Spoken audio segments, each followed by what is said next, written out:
Preliminaries. The story of Dr. Faustus and the devil is one of such deep human significance, and from the Reformation downwards of such large European reputation, that in giving some account of its origin character treatment, legendary and poetical, I shall seem to be only gratifying a very natural curiosity on the part of the intelligent reader. We who live in the 19th century in a period of the world's intellectual development, which may be called the age of spiritual doubt and skepticism, in contradistinction to the age of faith and reverence in things traditional, which was first shaken to its center by the violent shock of the Reformation, can have little sympathy with the opinions as to spiritual beings, demoniacal agency, magic and theosophy that were so universally prevalent in the 16th century. We believe in the existence of angels and spirits, because the scriptures make mention of such spiritual beings. But this belief occupies a place as little prominent in our theology, as its influence is almost null in regard to actual life in the 16th century. However, demonology and angelography were sciences of no common importance, and were too a fruitful root whence the occult lore of the sages, and the witch, ghost, and magic craft of the many took their rise, and spread themselves out into a tree, whose branches covered the whole earth with their shadow from the earliest Christian fathers to the last lingering theosophists of the 17th century.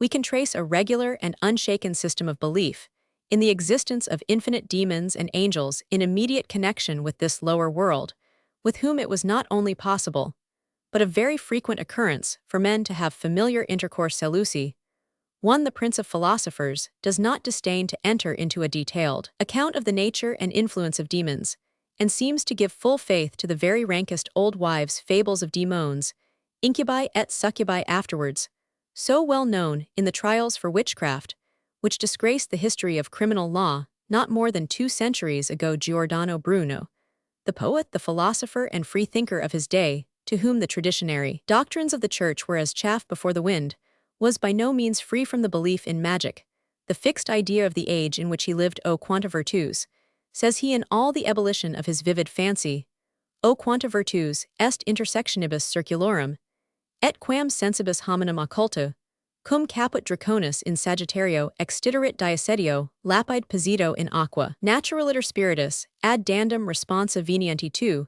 the comprehensive mind of Cornelius Agrippa, the companion of kings and of princes, soon sprung beyond the Kabbalistical and Platonical traditions of his youth. But not less is his famous book De Philosophia Occultu, a good specimen of the intellectual character of the age, in which he lived. The noted work De Vanitate Scientiarum is a child of Agrippa, not of the 16th century.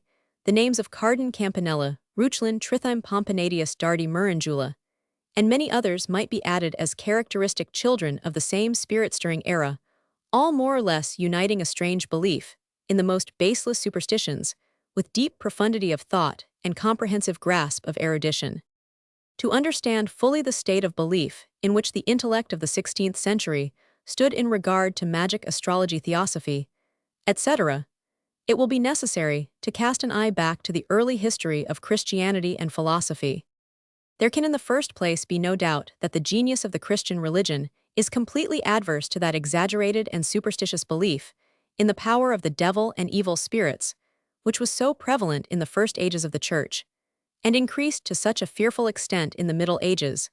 The Jewish religion, too, was founded on the great and fundamental doctrine that there is but one God, as opposed to the Hindu and Persian notion of conflicting divinities, so universally spread over the East, and all the wild waste of doctrines concerning demons, 1 Tim Roman 4, with which the fertility of rabbinical invention overran the fair garden of Mosaic theology, has been very properly relegated by German divines to its true source, the Babylonish captivity. Such, however, is the proneness of human reason to all sorts of superstition, that though the New Testament scriptures expressly declare that Jesus Christ came to annihilate the power and destroy the works of the devil, the monotheism of primitive Christianity was in a few centuries magnified into a monstrous system of demonological theology, little better than Oriental dualism. The declension to this superstition was so much the more easy as there were not wanting certain passages of Scripture F. Roman 2 and Romans 6:2 Thess Roman 2, which ignorant and bigoted priests could easily turn to their own purposes in magnifying this fancied power of the great enemy of man, a man like Del Rio, would find devils within the walls of the New Jerusalem so wonderfully sharp is his Jesuitical nose to scent out even the slightest motion of infernal agency. The Gnostic and Manichean heresies, which infested the Church during the first 5 or 6 centuries, could not be without their influence in exalting the power of the principle of evil, but writers of a far more philosophical character and more sober tone than those Oriental heresiarchs cannot be exempted from the charge of having contributed fairly to the same result of those fathers of the Church, who did not, like Arnobius and Lactantius, exclaim against all philosophy as opposed to the simplicity of the gospel. The greater number belonged to the Alexandrian school of Neoplatonists, who with all their sublime idealism are known to have cherished with a peculiar fondness some of the most childish and superstitious notions, to which philosophically mysticism has given birth. No lover of piety and virtue springing from a high and soul-ennobling philosophy, but must love and reverence the memory of such names as Proclus, Plotinus, and Jamblichus. It cannot, however, be denied that the overstrained ideas of these pure spirits went a great way to promote the growth of the prevalent superstitions with regard to theurgy and magic. The life of Plotinus seems, from the account given by Porphyry, to have been considered by himself and his admirers as an uninterrupted intercourse with spiritual intelligences, yea, with the one original spirit himself. And in the Enneads of this prince of philosophically mystics, we have already fully developed all that system of mutual sympathies and antipathies, of concords and discords, between the unanimated parts of that mighty animal the world, which so readily allowed themselves to be worked into a system of practical theurgy and magic. Jamblichus, again, was not only a mystical philosopher who sought to arrive at union with the divine being by intellectual contemplation, but a magician and theurgist, as his work on the Egyptian mysteries and the many legends told of him by his biographers sufficiently prove. I have been thus particular in holding forth the decidedly magical and theurgic character of the Alexandrian school of Platonists in the 2nd and 3rd centuries, as it is easy to perceive that the revival of the Platonic, or rather Neoplatonic philosophy, on occasion of the restoration of learning in the 14th and 15th centuries, had a principal share in the formation of the theosophic and magical views of the 16th century, which, it is my intention here to characterize, the world had become heartily sick of the eternal boom-booming of the Aristotelian bittersea, for the hungry spirit of man, aroused from its lethargic slumber, demanded some more vital nourishment than the skeleton distinctions of a thought-dissecting logic and the vain pomposity of a learned terminology could afford. And when such men as Dante, Petrarch, and Boccaccio had taught the world to prefer the fullness of poetical life to the nakedness of scholastic speculation, no wonder that Plato, Plotinus, and Proclus, when brought into the West by the learned fugitives of Constantinople, should have received a hearty welcome and exercised a deep-spread influence over the philosophy of the succeeding centuries. Gemistus Pletho Bessarion and Marsilius Ficinus are well known as the 3 principal restorers of the Platonic philosophy in the 15th century, but it deserves especially to be remarked that these men were far from being pure worshippers of their great master, but mixed it up with the theurgic dreamings of Jamblichus and Porphyry, nay, even went as far back as Pythagoras and Hermes Trismegistus, and held the simple Platonic doctrines as of comparatively little consequence unless taken in connection with the mighty system, which out of such strange materials had been built up by the Neoplatonists. C5. In connection with the revival of the Platonic philosophy in Italy, we cannot omit to mention the name of Reuchlin, whose zeal for Kabbalistical studies is said to have been first excited by the famous Johannes Picus Murrenjuli. 6. Reuchlin was a German, and is the more interesting to us as the contemporary, or rather, the master and instructor of Agrippa Melanchthon and many celebrated men of the 16th century, whose names stand immediately connected with the story of Dr. Faust. To complete the wild dreamings of the Italian Platonists, nothing was now wanting but a revival of the rabbinical and Talmudistic lore, and Reuchlin, whom Europe still reveres as the father of Hebrew learning in modern theology, was precisely the man for this purpose. It was natural that the language of the sacred book should have been considered as containing something mystical and transcendent, even in its very letters, and we need not wonder that the enthusiasm of the first Hebrew scholars in Germany should have discovered the key of all the sciences in that Kabbalistic lore, which we are now accustomed to use in common discourse as a synonym for the most childish and unintelligible jargon. Taking thus the prevailing theology of the Church, In connection with the impulse which the human mind had received from the revival of the Platonic philosophy, and the strong reaction which the risings of independent thought in the breasts of men like Telesius Campanella and Bruno had raised against the long-established despotism of the Aristotelian philosophy, and all this worked up to a point by the revival of Kabbalism through Reuchlin and other cultivators of Oriental literature, shall have no difficulty in perceiving at once the leading features of the age in which Faust flourished, and the causes which led to their development. We see the human intellect in being roused into new life from the icy night of scholasticism, surrounded by the glowing but unsubstantial morning clouds of a philosophy of feeling and imagination, sufficiently occupied with gazing childlike on the hovering shapes that teemed so richly from its new awakened being. It had no time, no wish to enter upon the severe task of conscious manhood, that of criticizing its own powers, and defining with cautious precision what the mind of man can know, and what it cannot know, and was thus destined for a short season to flounder through the misty regions of theosophy and magic, till it should learn from experience to find at once its starting point and its goal in the exhaustless fullness of actual nature. In such an age, and under the influence of opinions religious and philosophical so different from those now prevalent, flourished the mysterious hero of modern magic, whom the pen of Goethe has made likewise one of the principal heroes of modern poetry, that a good deal of obscurity should have gathered around such a character, that the love of the marvelous should have united with the ignorance of the age in magnifying juggling tricks into miracles of magic, and clouding with a poetical mistiness that which was clear and definite is not to be wondered at, but that such a character actually existed. The tradition perpetuated from age to age on its native soil, and found with little variations scattered over almost every country, and clothed in almost every language of Europe, is of itself sufficient evidence. Popular legends seldom spring, like the antediluvian and prelapsarian traditions of the Talmudists, or the genealogies of old Celtic families, from mere airy nothingness, and however contradictory and inconsistent their integrant parts may appear, they have all formed themselves around a nucleus of substantial reality.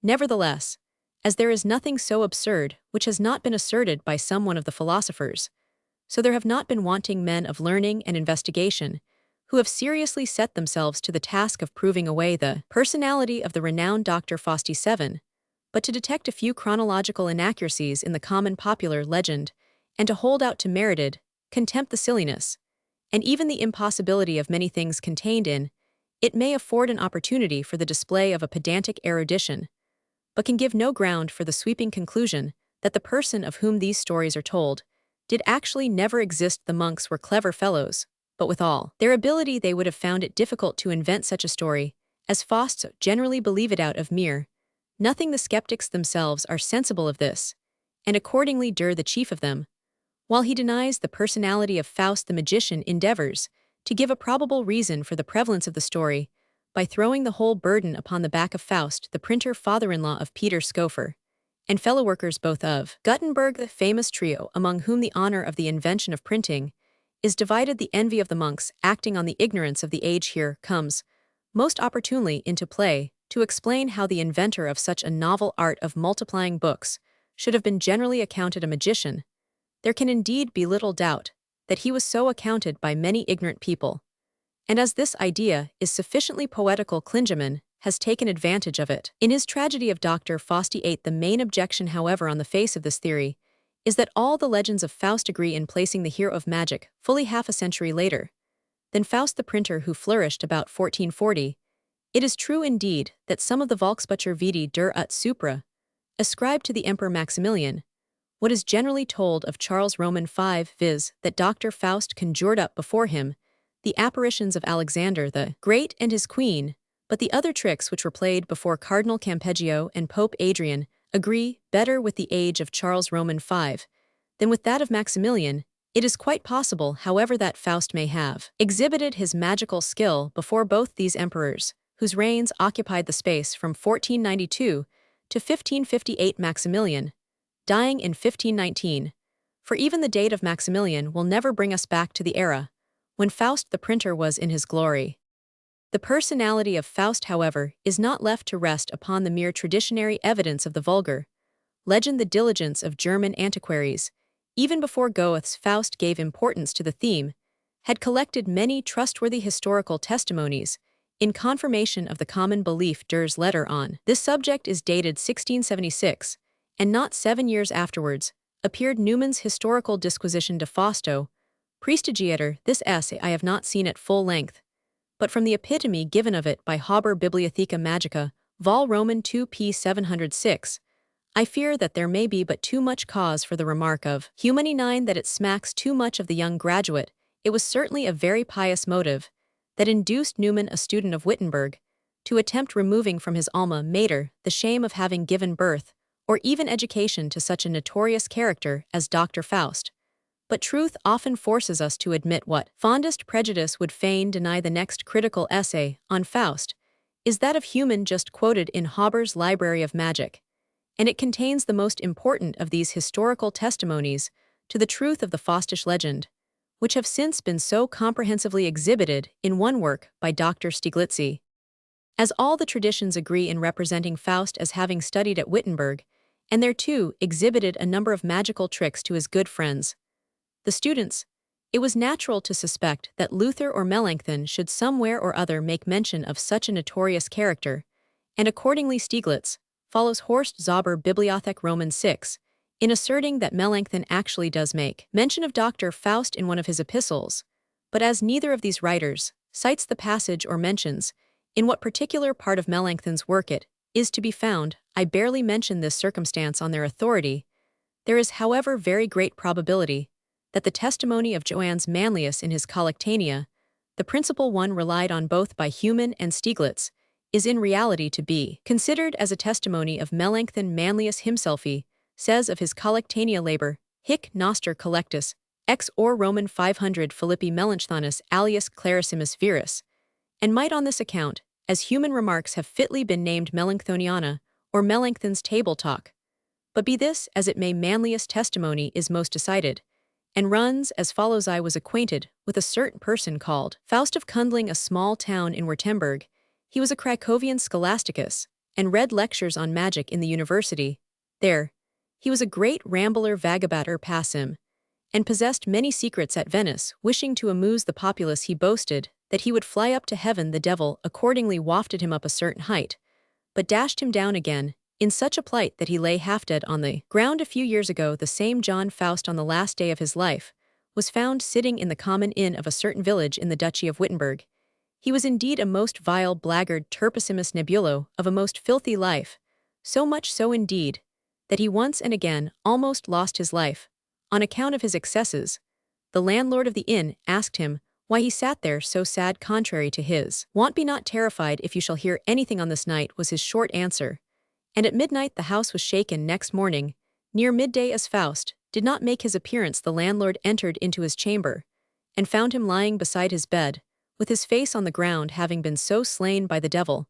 When he was yet alive, he was accompanied by a dog, which was the devil. This Faust the magician, a most vile beast, and a common sewer of many devils, cloaca multorum diabolorum, was also a great boaster, and pretended that all the victories of the imperial armies in Italy were gained by the help of his magici.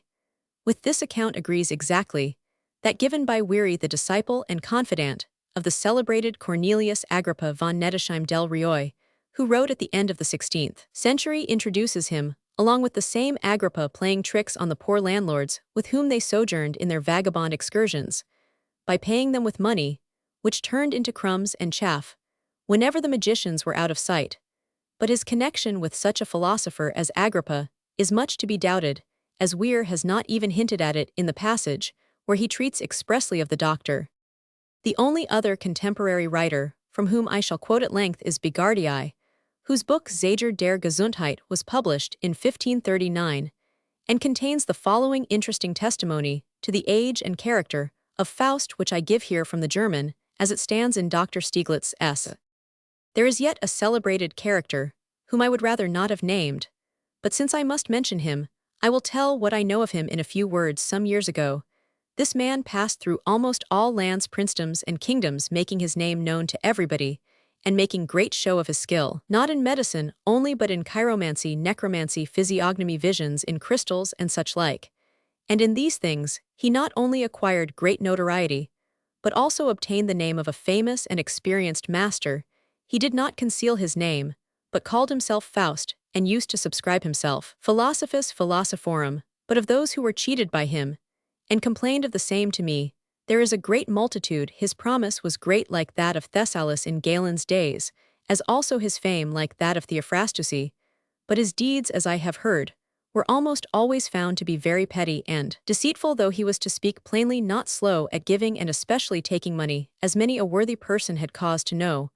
But now the matter is not to be remedied, past is past, and gone is gone. I must even leave the matter as it is, and see thou to it that thou treat it as a good Christian ought to do.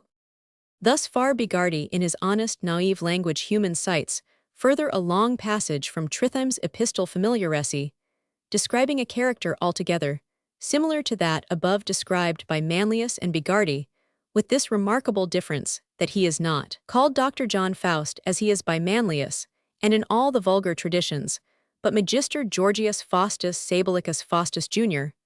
I think Stieglitz has been too precipitate in concluding that difference in the name must necessarily imply a difference in the person. The vagabond wonderworkers of those days were wont to have a number of names, as the example of Paracelsus alone is sufficient to show with regard to the denomination of Faustus Jr. This cannot certainly refer to our John Faust, with whom this George, if he was a different person, must have been contemporary. It probably relates to Faust the printer, who has also been accused of magic, or to some other Faust of the 15th century, whose fame has been now swallowed up in that of Dr. John Faust of Wittenberg. Camerius and Gesnery also make mention of Dr. Faust, but let the passages already quoted suffice to prove the historical reality of our magical hero. Joining together these historical testimonies and the popular traditions, it is not difficult to come to a pretty accurate conclusion as to the real character of Dr. Faust. He appears to have been a man of extensive learning, especially in medical and astrological, perhaps too in philological and theological science, but driven by a restless spirit and a vain desire of popular applause, he seems to have early abandoned the calm and steady path that leads to professional eminence, and sought after that noisy but less substantial fame which his scientific skill was fitted to procure for him in the eyes of the gazing multitude. Many of the greatest philosophers, indeed, as Solomon Roger Bacon and Cornelius Agrippa, have been accounted magicians for no other reason than their uncommon wisdom far surpassing that of the age in which they lived. But there is too much reason to suspect that Faust's fame as a magician rests upon much more questionable grounds, and the whole account of his life and exploits leaves upon our mind the impression that he was a very clever vagabond quack. Rather than a retired and contemplative philosopher, there is much in all that is told of him that recalls to our mind the biography of Paracelsus, a man certainly of great genius, but of much greater impudence, who gained his living by acting upon the folly of mankind. By all accounts, indeed, Faust was a man of much more distinguished academic learning than Paracelsus, of whom historians even question whether he ever studied at any university. But as a vagabond, a boaster, and a wonder promisor, the one is perhaps only not superior to the other. With a little knowledge of medicine, a little classical lore, some dexterity in performing sleight-of-hand wonders, and a panoply of assurance, a clever man like Faust or Paracelsus may easily obtain a livelihood, and what is more, an imperishable name for such characters. Strolling life is at once a pleasure and a necessity. Paracelsus soon lost his chair at Baslifer. A man is never a hero to his valet Decembrind. If we may believe the common legend, Faust scarcely left a corner of the earth unvisited, and filled Asia and Europe with his renown. And verily, he has had his reward since the time of his death. Not only Germany, but England, France, and Holland have swarmed with prodigious and lamentable histories of the great magician John Faust. With his testament and his terrible death, magical books under his name have become as famous as those of Solomoni. Artists and poets have vied with one another in rendering his name immortal in the annals of art. Tragedies and comedies, puppet plays and operas, ballads and novels, essays and dissertations, and commentaries, prologues and epilogues, and all the varied paraphernalia of genius and erudition have been heaped on one another to adorn the trophy of Dr. John Faustus, the great German quack. The wondrous exploits of Faust are endless, and it would be an endless task to recount the tithe of them, Were I to enter upon an exposition of how Dr. Faust first sighted Mephistopheles on a crossroad in the midst of a dark, fearful wood near Wittenbergau, the devil visited him frequently in his own study in all shapes and size show, the doctor was after some hesitation prevailed on to sell his soul to Lucifer, and to that effect, signed a formal bond with blood drawn from his own arm. How he neglected all the warnings of his good genius, and even the terrible writing that appeared on his wounded arm. Homo fugihow, the wily devil dissuaded him from the quiet of a domestic life, when he wished to marry that he might drag him into all kinds of licentiousness show. He forced Mephistopheles to answer all his importunate interrogatories as to the state of hell, and the condition of the damned, which the devil painted in colors as terrible, as if he had been an evangelist of the Northwest Highland type. How Faust was transported into hell upon the back of Beelzebub, and left floundering through the chaos of the abyss. Show he traveled from star to star, and surveyed all the infinity of worlds with as much expedition as the imagination of a modern poethou. He turned astrologer, and vied with the fame of Nostradamus. Show he wandered over the whole world, and saw Rome, which is a city where there is a river called Tiber, and Naples, which is the birthplace of Virgil, who is also a great magician, and caused a passage to be made through the rock of Posillipo in one night, a whole mile long. How he played the devil in the Sultan's seraglio, and passed himself off for Mahomet with the ladies of the palace. How he sat invisible at the Pope's banquet, and whipped away all the titbits from the plates of Pope Adrian, and his assessors of the scarlet stockings, so that his holiness was obliged to believe that some tormented soul from purgatory was haunting the Vatican, and ordered prayers to be made. Accordingly, how he further showed his enmity to the Church by making secret brooches in the winecasks of the Bishop of Salzburg's cellar, and being on one occasion surprised by the butler, perched the poor wretch upon a tree, where he sprawled like a limed bird for the whole length of a frosty night. How he called up the apparition of Alexander the Great and his queen before the Emperor Charles Roman V, who assured himself of the reality of this vision by touching the wart, which history reports to have been upon the hero's neck. How in like manner he frightened the students of Erfurt by raising the ghost of Polypheme, and bewitched his good friends the students and himself to boot by the apparition of the beautiful Helena. How he bamboozled a boor by promising him a penny for as much hay as he could eat from his wagon, and then swallowing the whole cartload down as easily as it had been a spoonful of sauerkraut. He sold a fine horse for a small price to a jockey, who, delighted with the bargain, set off galloping upon this whitest of steeds, till he came to a running stream, in the middle of which, and just where the water was deepest, the animal all at once changed into a bottle of straw, and left the poor rider floundering up to the neck in the flood. How he caused horns to grow out of a certain free-born gentleman's temples, when he was sleeping with his head out of the window, in such a manner that, when he awoke like an ox in a stile, he could neither move backwards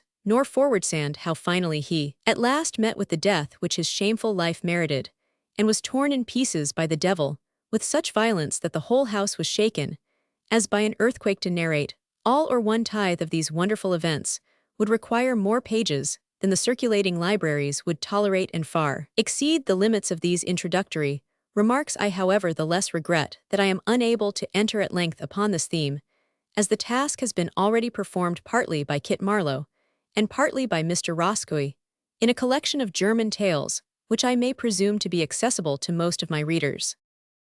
Let us ask now what materials this story possesses, which have so recommended it to the genius of modern Europe for a high dramatic treatment. And for an answer to this question, happily, we have not far to seek. The moral significance of the legend lies on the surface of the popular chapbook, and the dramatic writer who should have omitted it altogether would have proved himself unworthy of the noble function which he exercises. Tease the world-old story of the pride of knowledge and the impatience of limitation, with which that knowledge is often accompanied. Eritus sicut Deus, science bonum et malum, ye shall be as gods, knowing good and evil. The desire to be as God, looking into the soul of things, and commanding the mystical machinery of the universe, is the rank outblossoming of an unchastened intellectual ambition, leading naturally to discontent with the common human limits of the knowable, and to a morbid intermeddling with supernatural powers and forces, in order to lift the lofty speculator out of the vulgar sphere of confined humanity. This kicking against the bars of finite knowledge is of course rebellion against the constitution of things, disownment of the divine authority, which imposed these limitations, and alliance with the evil spirit, whom popular belief acknowledges as the incarnation of that spirit of impatience, pride, and presumption, out of which this rebellion springs. Here, we have the real motive, which gives moral dignity and human interest to the legend of Faust.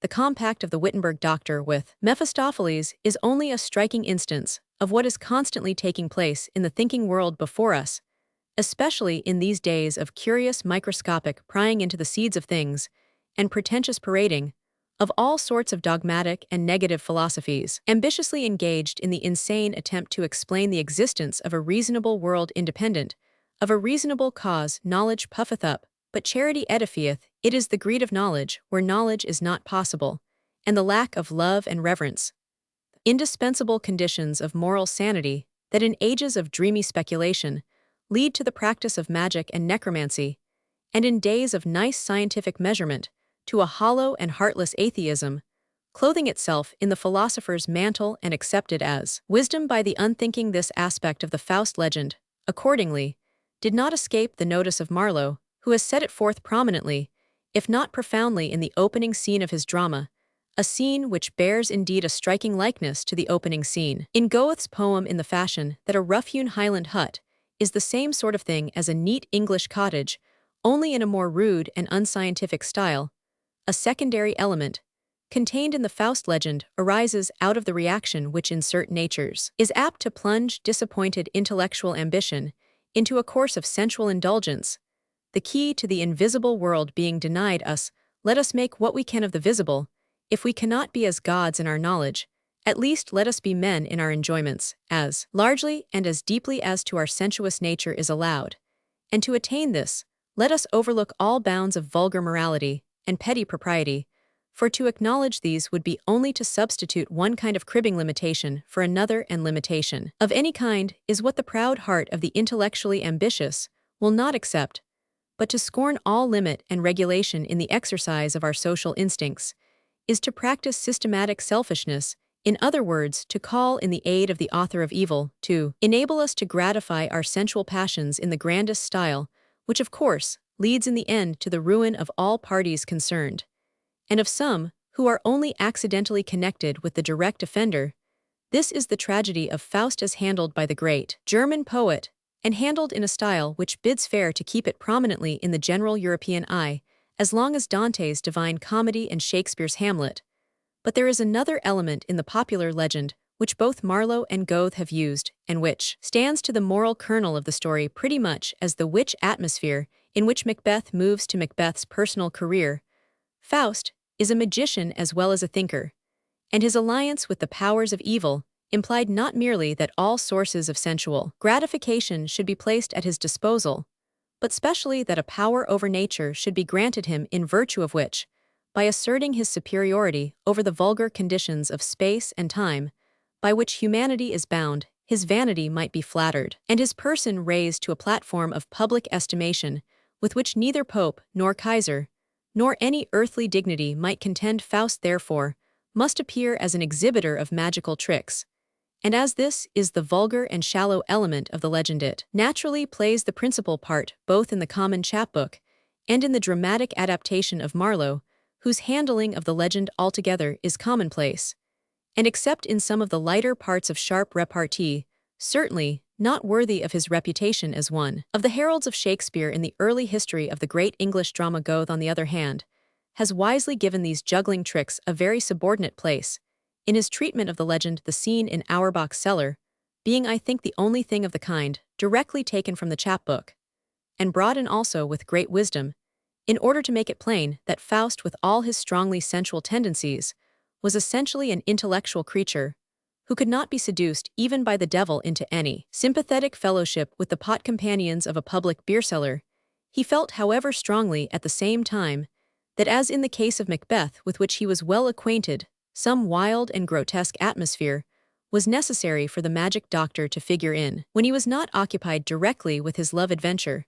So he followed our great dramatist in making the witch's cauldron as necessary to his hero's passion as it was to Macbeth's ambition, and along with this thoroughly medieval and altogether appropriate adjunct of the witch's kitchen, he contrived to bring in afterwards the wild and weird traditions of a supernatural character, which attached to the famous Brocken Mountain, the central and topmost elevation of the great ridge of the Harz in northern Germany, thus rooting his poem locally in the fatherland, as firmly as Walter Scott did for us in Scotland, when he made the soft beauties of Tweedside and the picturesque grandeur of the Perthshire Highlands inseparably associated with the creations of his poetic fancy.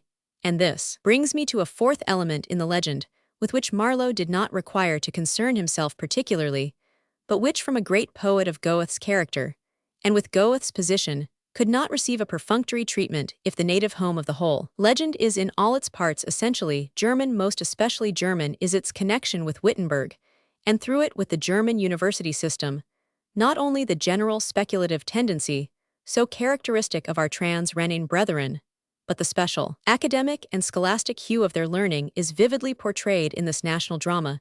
Not more native to the Cumberland meres is Wordsworth, and to the banks of Doon is Robert Burns, than Goethe's Faust is to Göttingen Leipzig and Bonn a University in Germany is socially a more powerful thing, though architecturally and aristocratically, by no means so magnificent a thing as Oxford in England. The German professors are the great representatives and leaders of the national mind. In all departments of thought this is the case only to a certain limited extent in our country. The academical element, therefore, must assert a prominent place in a truly German national poem. And so, it is here the learned doctor who sells his soul to the devil was a professor, a man of books, certainly, and a trainer of youth, and some of the most suggestive scenes in the poem are those in which the contrast between mere academical learning with the wisdom of deeper thought and the living experience of life is hit off with a few rapid but telling strokes. I have no desire to preoccupy the judgment of the English reader by any detailed criticism of the merits and defects of Faust as a dramatic poem.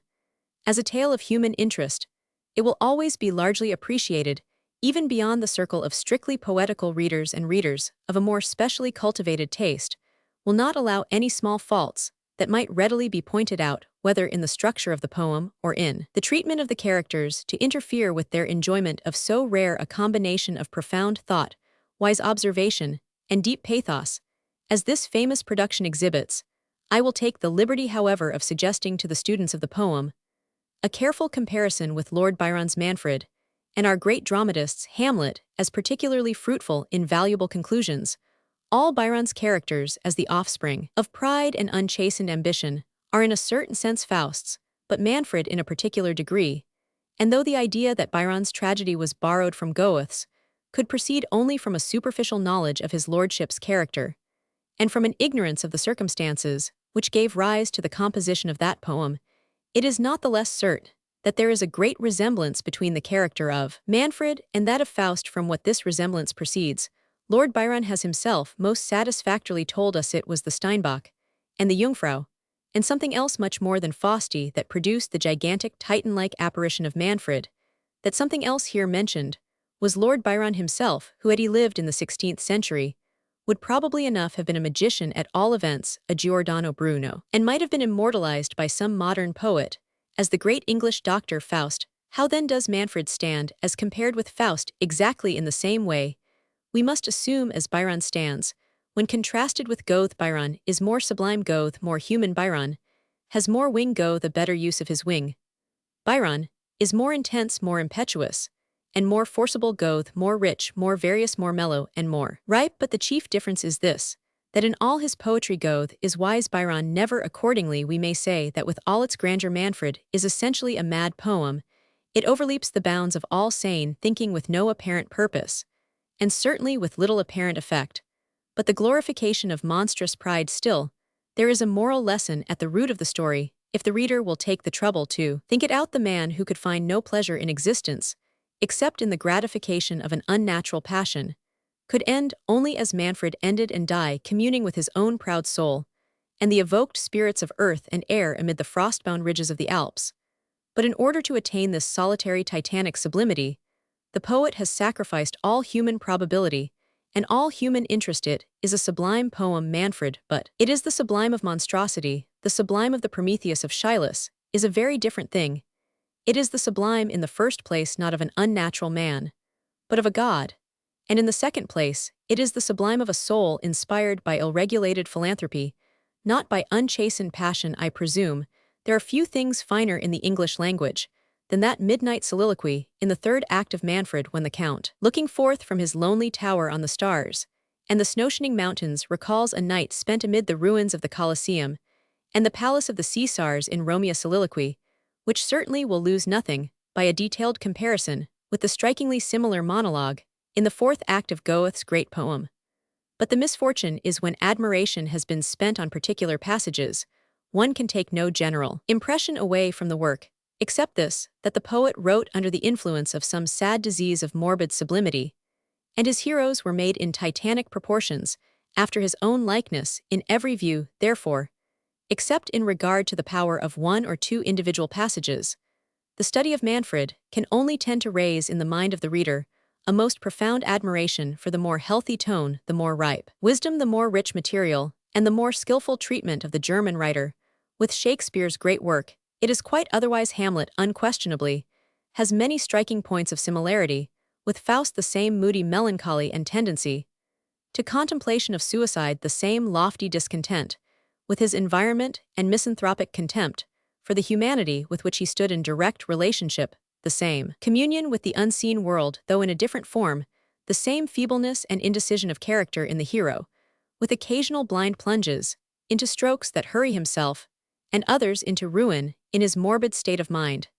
The ghost acts according to the same law on the hero of our great English tragedy that Mephistopheles does on the German doctor, but the ghost in the one case for the devil in the other, though both incarnated creations of a diseased mind, indicates in the strongest possible way the diverse character of the disease. Hamlet is an essentially noble character, sunk into melancholy by the abnormal character of the immediate social element, in which it was his destiny to move the moody contemplation of the social wrongs which were rife round about him, generated the idea of revenge, or taking the moral law into his own hand, and of this rash idea of revenge, the ghost is dramatically the voice and the spur, but though plunging himself and his environment into misery, by following out his bloody suggestions, Hamlet never forfeits our respect. He is never selfish, and suffers more from excessive sensibility to the sins of others than from any faults that may be placed fairly at his own door otherwise.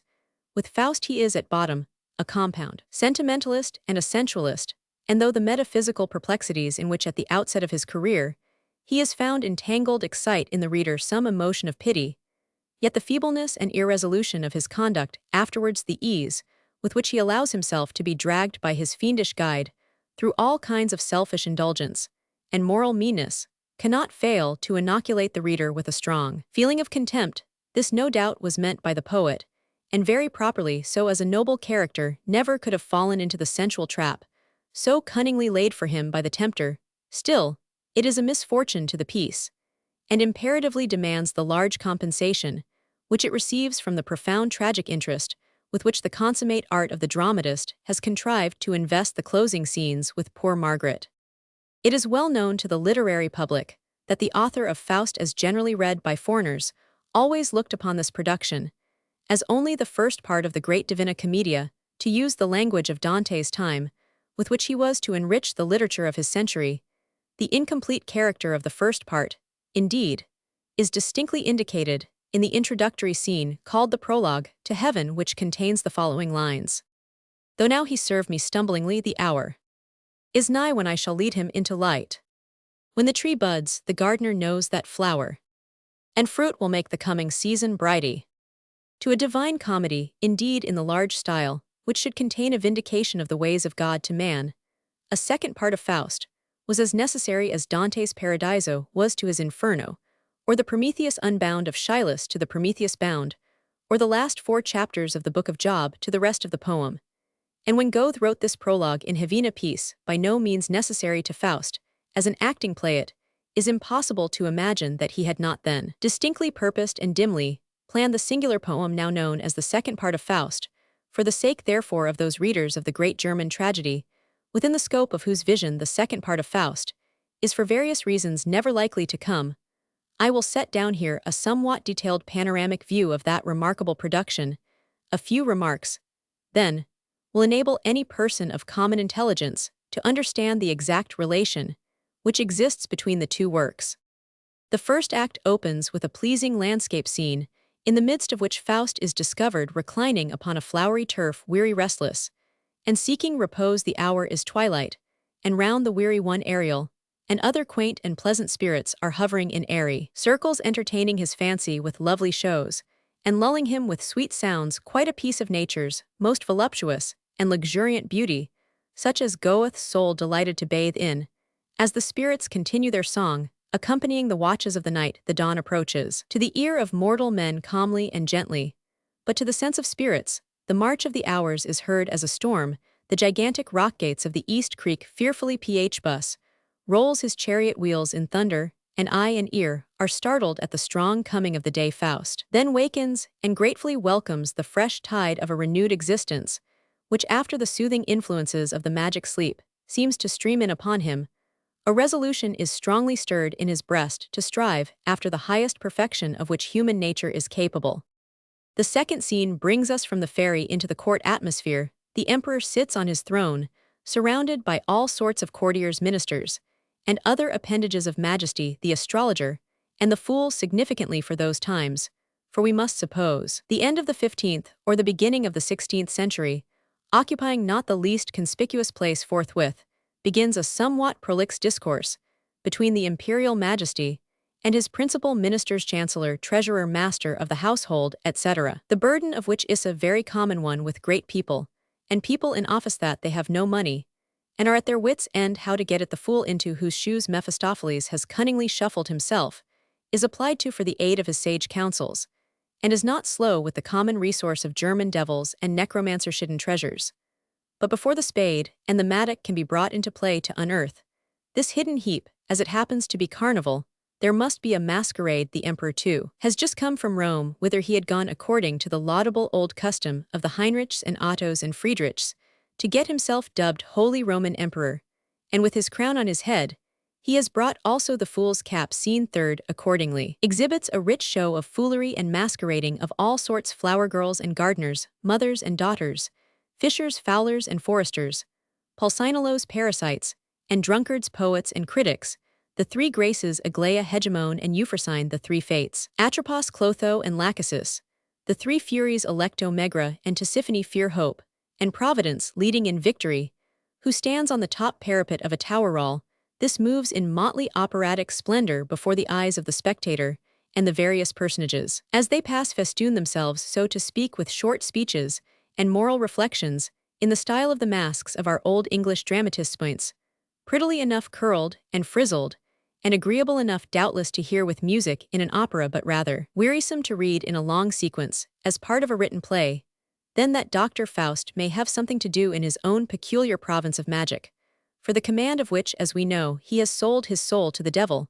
We have a grand chariot brought up the stage by 4 horses, and in this chariot are 2 allegorical personages: the charioteer boy Nebenlenker, that is to say poetry or intellectual wealth, and Plutus, the god of material wealth, a character fitly sustained by Dr. Faust himself. These 2 scatter their riches profusely among the mob of maskers, poetry, pearls, and spangles, which turn into moths and beetles as soon as snatched. Plutus, golden guineas and silver pennies, but they are red hot, and burn the fingers of the appropriators. A general row takes place, which however is only the overture to a greater one, with which the masquerade concludes, preceded and surrounded by dancing groups of fauns and satyrs, giants, nymphs, and gnomes.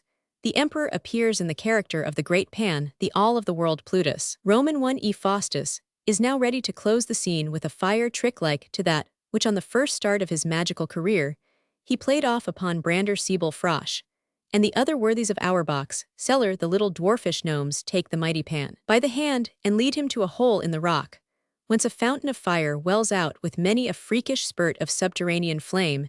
This the universal or mighty Pan beholds with infinite satisfaction, but lo, as he bends forward to contemplate such miracle, more near his beard unglues itself and catches fire, and the flame begins to play about at a furious rate, cracking like a whip right and left, and with long snaky tongues licking the roof of the welkin. The stage is now one web of confusion and consternation. All hands are at work to clap extinguishment on the earthborn flame, but the more they plash and potter in the wild element, the more it blazes, and the cry is raised, O treason, that the emperor is burning, whereupon the herald very appropriately lifts up the moral complaint. O youth, and wilt thou never learn to rein thy fancies flighty? O Highness, wilt thou never be as wise as thou art mighty? And herewith, and with a conjuration of soft dews and mists, convocated by Plutus, to lay the flaming devils whom he had raised ends the spectacle and the scene. What next the fourth scene discovers the emperor on his holy Roman throne, as in the second Faust hopes that his majesty has readily pardoned the frolic of flamejugglery, with which the preceding day's sport had ended, and the emperor expresses his high delight with the exhibition of such tricks for nothing, could give him greater pleasure than to imagine himself for a season a king. Of Salamander's Mephistopheles then comes forward with the finished draft of his new scheme for the replenishing of the imperial exchequer, and that his majesty may not have long to wait for the drudgery of the mattock, and spade in bringing to light the hidden treasures before promised the affair, is to be managed in the meantime by paper money, and straightway, upon the faith of the to-unearthed gold, the Minister of Finance is relieved from his perplexities, and the whole country rises and swells and billows up in a flux of prosperity. This as a prelude, but the serious work is yet to come. The emperor requests the great conjurer to produce for his amusement something better than salamanders, and more wonderful even than paper money. He wishes to see the famous beauty, the Spartan Helen who set Troy on fire, and Paris, the princely shepherd, whose well-trimmed locks and gold-embroidered mantle had prevailed to seduce her from her fidelity to her royal husband. Faust engages to gratify the imperial wishes, and Mephistopheles, after a little demurring shades of the classical world, being not within his proper domain, consents, whereupon the hero, holding in his hand magic key which he has received from his comrade, descends through the earth into the empty and bodiless realm of the mothers, and having abstracted from their presence a mystical tripod, ascends into the upper air, and appears before the imperial court, where, habited as a priest, he instantly invokes the shade of the famous pair, to whom Aphrodite has been so lavish of her gifts. They forthwith appear, and environed by music and mist, exhibit their classical charms, and repeat their storied loves to the modern eye. The exhibition, of course, after the first surprise is over, produces different effects on the spectators, according to their different tastes. The court critics, like other brethren of the same carping fraternity, must have something to object even to the queen of beauties, but Faust is fascinated, and at the first glance falls violently in love with the phantom, which himself had raised as before the vanishing form which he had seen in the magic mirror. When in the witch's kitchen, so here again, he stands transfixed with wonder, gazes in ecstasy, glows with passion, and losing all sense of propriety raves in jealous indignation at Paris for venturing to handle too familiarly the object of his adoration. He then rushes insanely to seize the bodiless form, but no sooner has fleshly touch troubled the spiritual essence than an explosion follows. The doctor falls down in a swoon, the fair apparitions vanish, and Mephistopheles, taking the hero on his back, leaves the scene of the luckless conjuration amid darkness and confusion. Thus ends the first act. The second act displays the old Gothic high-vaulted narrow chamber, which we remember to have seen in the first scene of the first act of this strange drama. This chamber formerly belonged to Dr. Faust. It now belongs to his hopeful disciple in the art of alchemy, the learned Dr. Wagner, whom we at once recognize as an old friend. To refresh old memories further, the same young student is introduced to whom Mephistopheles, masked in academical cap and gown, had given such admirable instructions on his first entrance to college life. He is now no longer a freshman, but a bachelor of arts, well crammed with the customary amount of book lore, notable also for a certain heroic dash of skepticism, which has taught him to believe that a large amount of what passes for learning in the world is humbug, and that the professors of learning generally are only a more respectable sort of quacks. He stands in no need now of a Faust or a Mephistopheles to instruct him, for he knows more than all the most learned doctors can teach him, by the simple omnipotence of his own conceit.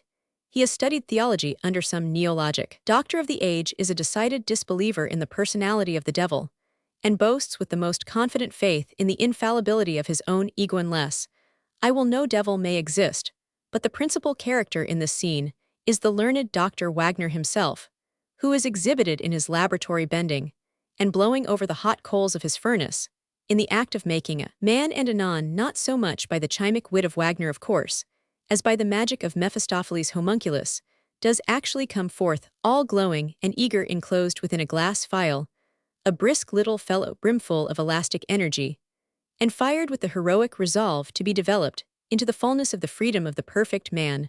bursting his vitreous hull with all possible expedition to his chymic fatherkin Wagner, he pays little or no respect, but recognizes Mephistopheles on the spot as first cousin in Faust, and the dreams of Spartan Helen that occupy his fancy being like the doctor of a hot and amorous temperament, he takes a wonderful interest, and spurred on by that lust of intellectual adventure which is characteristic of his nature, after a few preliminary remarks proposes to Mephistopheles that they should all three set themselves afloat on the magic mantle and balloon, over to Thessaly, where amid the haunts of Erychtho and other famous witches, an assembly of old classical ghosts and goblins, heroes and heroines, is that night to be held on this phantasmal expedition. The worthy triad accordingly set out without delay, homunculus to enlarge his mind and achieve development, Faust to search out Helen, and Mephistopheles from mere curiosity, for in fact he is quite a stranger in the classical Hades, and is not from anything that has come to his ear inclined to imagine that there is anything in Olympus which will suit his humor half so well as the witches on the Brocken. We are now prepared for what the poet has evidently dressed up with special care as the imposing spectacle of the second act, intending to overpower the senses of the spectator with a profusion of imaginative wealth in the same fashion as he managed the carnival in the first act, with this slight difference that whereas there we had a show of masked realities, here we have a show of real phantoms to this phantasmal exhibition. The poet gives the name of the classical Walpurgis Night, or May Day Night, the counterpart of the Gothic Walpurgis Night, set forth with such power and variety in the first part of the drama, like the short intermezzo of Oberon and Titania's Golden Wedding on the Brocken. The strange motley dance of figures that are here made to pop up before us with significant saws in their mouths have little or nothing to do with the main action of the piece. Faust and Homunculus and Mephistopheles appear at intervals, merely flitting through its luxuriant variety like fireflies in a forest full of lions and tigers and camelopards, and every curious wild beast. The scene is in the Pharsalian plains, Thessaly being the native ground of classical witchcraft and enchantment time, of course.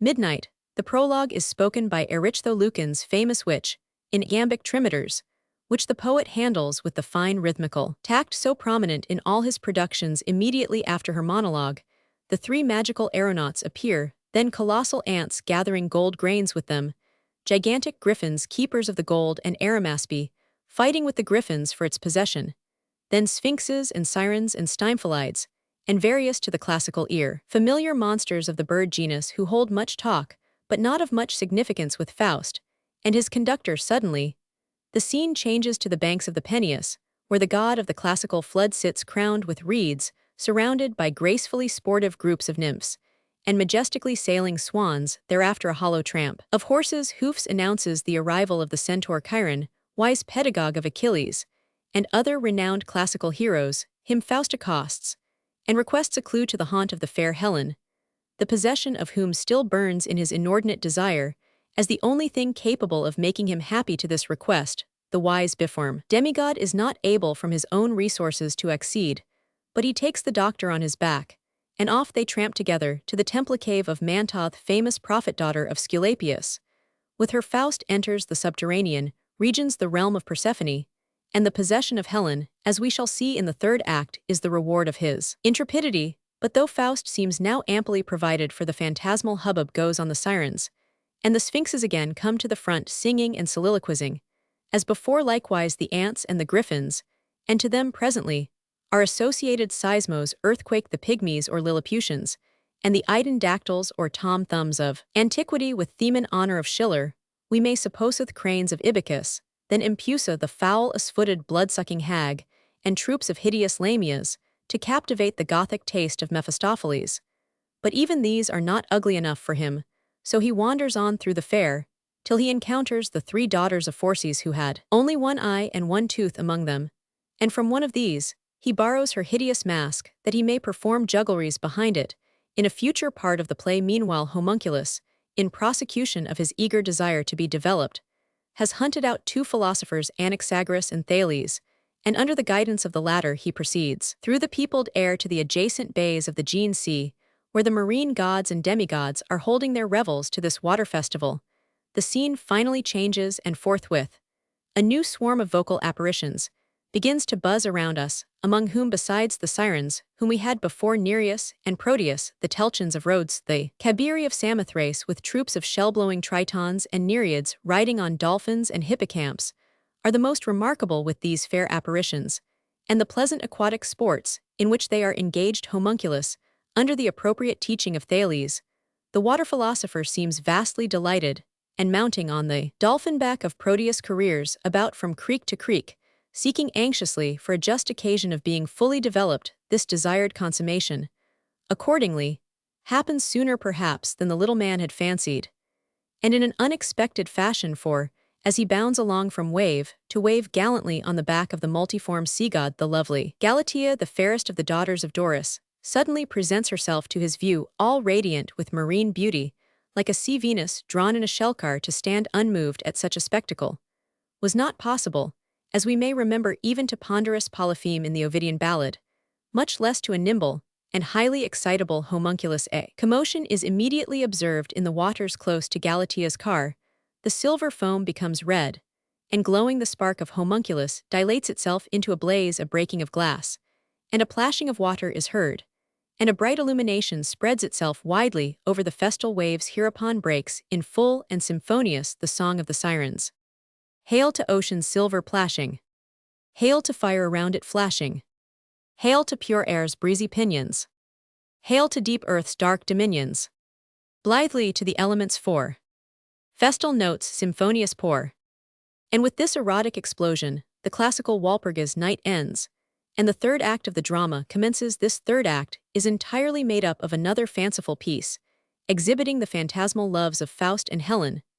The famous Lacedaemonian beauty appears surrounded by a chorus of Trojan captive maids in the palace of Menelaus at Sparta. Her husband, on the way back from the weary capture of Troy, is still on the broad seas, Helen having been sent before to prepare a sacrifice in honor of his expected arrival. For this sacrifice, everything had been prescribed by Menelaus, only not the victim.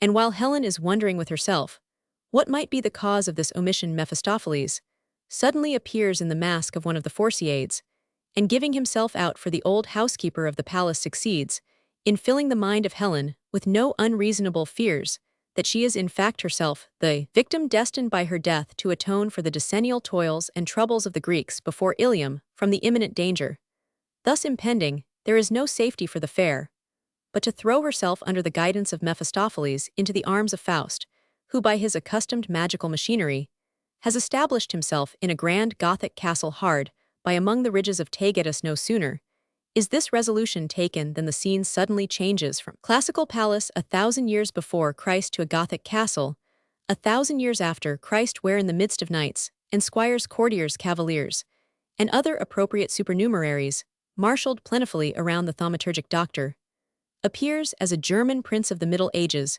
with dignity and loyal regard, coming forward to pay his homage to the paragon of classical beauty. After a few gallant speeches gracefully made and gracefully responded to, Helen of course surrenders at discretion, and the scene changes to a lovely Arcadian district with wood and water, mountain and mead richly variegating the pastoral solitude, the abode of love. What is there enacted you may guess partly, but not altogether. You may well imagine that Faust and Helen are there depicted as enjoying all the raptures that to transcendental lovers in such a place naturally belong, but you will not guess that from their phantasmal embrace a son is born, and that this son, under the name of Euphorion, is neither more nor less than impersonated poetry, the same or a similar allegorical character that we were already introduced to in the first act under the name of the Boitriatir. Here in this third act, he appears brisk and nimble, tricksy as a Mercury, lovely as a Cupid, precocious, impetuous, and elastic as a Chatterton. And like a Chatterton, he will not run and leap only in the fashion of common boys, but he bounds and skips right and left, above and below, without reason or measure, light and agile in every motion, more like a bird than a boy. He is tempted to believe that the air, not the earth, is his proper element, and notwithstanding the importunate warnings of his parents, assays like Icarus to bestride the air, and like Icarus falls, and perishes this mournful catastrophe, the poet gladly makes use of to dissolve the spell of Helen's phantasmal existence, and to put a finale on the unsubstantial classical courtship of Dr. Faust. The mother precipitates herself after the son, a second time to find her home in the dim halls of Proserpine, and the hero, by the direction of Mephistopheles, seizes the dropped mantle of Helen, and wrapping himself in it is straightway enveloped in clouds, and borne aloft through far space even back to honest Deutschland in quest of new adventures. The fourth act is very short, merely a stepping stone to the fifth. It would appear in the first scene Faust is exhibited in a new character, pleasures, both real and fantastical having been exhausted. He now girds his loins to work, and that neither in the moon nor in any extraterran sphere, but even on this sorry planet, which his high-soaring spirit had so long despised. No talk of moons this earth for mighty deeds. Hath scope enough the man who dare succeeds. I've hatched a plan of manful stout adventure, and with brave heart on bold career I enter. This is a great improvement, no doubt, but as Faust never does anything to the end of his career, without magic, and the fellowship of the devil, the activity, into which he immediately dashes, has no effect in exciting the admiration of the spectator, the emperor. It seems the same with whom we made acquaintance in the first act, notwithstanding the unexpected aid of hidden treasures, and paper money being a lover of pleasure rather than of governing, has fallen into discredit with his subjects, and a counter Kaiser according to the not uncommon practice of popes and Kaisers in the Middle Ages, set up Faust, though he professes himself no great admirer of the special sphere of activity which is opened up by war, nevertheless, for the love he bears to the emperor, who is a good fellow with 1,000 foibles, allows himself to be persuaded by Mephistopheles to take part in the war against the counter-Kaiser. This war, as was to be expected with Mephistopheles behind scenes, is brought speedily to a glorious conclusion, and that specially by the intervention of the three mighty men of David 2 Sam Roman 23, and a host of undens with water juggleries, whom Mephistopheles calls to the rescue, and the doctor, like Bellerophon in Homer, is rewarded for his heroic soldiership by an extensive grant of land along the seacoast, great part of which, however, has yet to be redeemed from the waves. So ends Act the Fourth.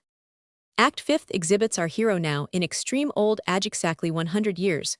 We learn from Eckermann after some 7 or 8 decades of mortal life, spent first in all sorts of vain speculation, and then in all sorts of idle dissipation and lawless indulgence, at length settled down as a landed proprietor, a great agricultural improver, a redeemer of waste lands from the sea, a builder of harbors, and a promoter of trade, but in the midst of engrossing business and continued occupation, as much at least as axe and spade, ditch and dike can furnish him withal, he is the old man, still discontented and unhappy, the lord of a vast tract of seacoast and of uncounted acres. He is miserable because an old peasant and his old wife Baucis and Falconer, the owners of a little cottage near his house and a few lime trees, which deform his lawn and obstruct his view, tease the old story of Ahab king of Israel and Naboth's vineyard 1 Kings Roman 21. As Mephistopheles, who is well versed in scripture, takes occasion to inform us well what is to be done, the attendant fiend of course undertakes, like certain Highland proprietors, whom we hear of, to expel the good old people from their old dwelling, and Faust, like the same Caledonian aristocracy, solaces his conscience with the salve that he will provide the good people a far more valuable and more convenient lodging in some remote corner of his estate. Meanwhile, Mephistopheles, not over-scrupulous about means, and not being able to persuade the stiff-necked and timid old snails to creep out of their shell, settles the matter as has been practiced also in the Scottish Highlands, by applying fire to habitation, and habitant at once. The pious old pair fall a sacrifice to the greed of the master and the violence of the man, and with this blood on his hands Faustus now prepares with all possible heroic confidence to meet death and to mount up to heaven. We are now arrived at the closing scene of this eventful history. Tease midnight. The scene is Faust's castle. Before the door of his chamber 4 grey old hags appear. I says the one am called one, I says the second guilt, I says the third care, I quoth the fourth am called need. Of these 4, however, only one can do or attempt to do any harm to the magical doctor, for he is now a rich man, and rich men can know nothing of want or need nor of guilt, either, we are told, but care leaps in through the keyhole and annoys him a little before his dismissal. The doctor, however, is heroically determined not to yield to this demon, and he finds his sure remedy for all unpleasant cogitations in unremitted work. The great pioneers of land improvement, canals and ditches, must be proceeded with, and the indefatigable doctor, even after pestilential care had blown a blinding blast into his eyes, marches into the grave with the spade and the pickaxe in his hand. Then commences a scene of a most singular character. The terrible jaws of hell yawn wide on the left side of the stage, and a contest commences between Mephistopheles on the one hand and the descending angels on the other, for the possession of the soul of Faust. At first the evil spirit seems confident of success, strengthened, as he is by a numerous host of multiform imps and devils who come up in swarms from the steaming mouth of the abyss. But the fury of this malignant host is soon disarmed in a very simple way, by a band of young blooming boy angels, scattering a shower of celestial blossoms over the heads of the infernals. Beneath the fire of these apparently innocent weapons, the legion of horned and dumpy and wizened devils fall head foremost into the pit, whence they had issued, while their mighty master Mephistopheles stands so captivated by the bright bloom and the pretty looks of the rosy cherubs, that in the very moment when heroism is most necessary he loses all his manhood, and a few beardless boys with psalms and flosculosities cheat him of the immortal soul which was his by the signature of blood, and by the seal of a lifetime spent in giving free rein to all sorts of foolish fancies and unprincipled iniquities. After this catastrophe there remains nothing but the formal introduction of Faust to heaven, for which the closing scene is appropriated the Virgin Mary surrounded by pious anchorites, and fair penitents with fathers seraphic and ecstatic, is revealed in the heavenly glory awaiting the arrival of redeemed souls from earth. And immediately, the band of angels that had worsted Mephistopheles appear aloft in triumph, bearing the immortal part of Faust, and singing a hymn the words of which are intended to convey the moral of the piece. A rescued spirit to the goal we bring of earth's probation. The ever-active striving soul works out its own salvation, and when in love and mercy strong, his God and Savior meets him. The angel choir to join their throng, with hearty welcome greets him. Among the throng of redeemed penitents, one appears conspicuous, whose name while she lived on earth was Margaret. She is close by the Virgin interceding for Faust, and ever as she mounts with the Queen of Heaven to higher stages of glory draws the newcomer after her to share in her sempiternal blessedness. The curtain then falls, the redeemed throngs ascend, and the scene resounds with the mystical chorus. Earth and earthly things, type the celestial, shadow and show, is all glory terrestrial, beauty immortal. The rapt spirit hails, where the eternally female prevails. After so detailed an account of this rich and various exhibition of imaginative power, the student of this great world drama, to use a German phrase, can have no difficulty in understanding the theology and the theodicy of the great Teutonic poet. The promise of the prologue in Heaven is fulfilled, there is no such thing as everlasting punishment, and the evil spirit is sure to be cheated even of the souls for whom he has most surely bargained, if that soul, after staining itself with any number of sins, only perseveres at last in some course of honorable and useful activity. This is not according to the common Protestant conception. In such cases, for Protestantism, having abolished purgatory, lies under a necessity of peopling Tartarus more largely, and besides, after such a solemn compact with the evil one, and 24 years for that is the number given in the legend, spent in unrepented indulgence of all sensualities and vanities, it was dramatically as well as theologically inconsistent to redeem such a deliberate and persistent sinner from the damnation for which he had bargained. But the hell of the medieval Catholic Church, though terrible enough in its pictorial presentation, as many an Italian cloister testifies, was more accommodating in its adaptation to the many forms of human weakness, and so to magnify the grace of God and make Christ all in all after a fashion which the severe Protestant Calvinist is forced to condemn. The medieval form of the Faust legend could afford to save Faust notwithstanding his blood-sealed transaction with the devil, and no one has a right to blame Goethe morally and theologically for having adopted this view of the matter. But though the salvation of Faust according to the feeling of orthodox medieval Christianity is permissible and even desirable, the manner in which and the process by which his salvation is achieved by the German Protestant poet differs very much from the treatment it receives at the hand of the Catholic Church in Christian theology and in any healthy system of human ethics too. I imagineth forgiveness of a great sinner always implies confession of guilt, and a process sometimes painful and protracted of repentance and amendment. But of this not a hint occurs in the second part of Faust, and so the moral instincts of man, which had been so strongly appealed to in the first part, are ignored with a feeling of great moral dissatisfaction as the unavoidable result so much for the ethico-theological aspect of the case aesthetically, and viewed as a dramatic continuation of the first part, the second part of the poem is much more at fault, and must be pronounced with all its wealth of imaginative reproduction, and all its luxuriance of rhythmical form, a magnificent failure if this judgment appears severe.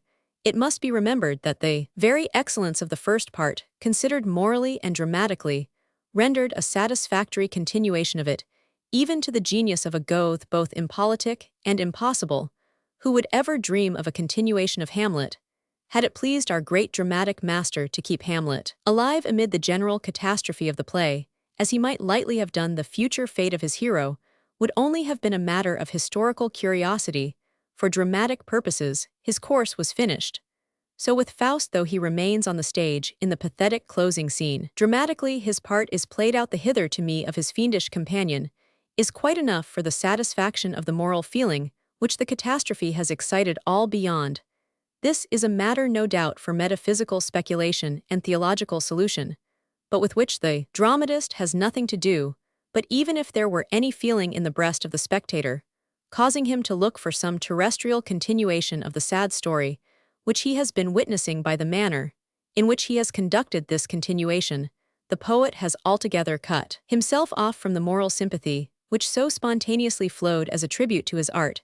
In the first part, the history of Faust and Margaret, notwithstanding the magical or diabolic background on which it figures, is a simple story of flesh and blood, a story which would remain equally true and equally affecting were the demon and the witches removed altogether from the scene.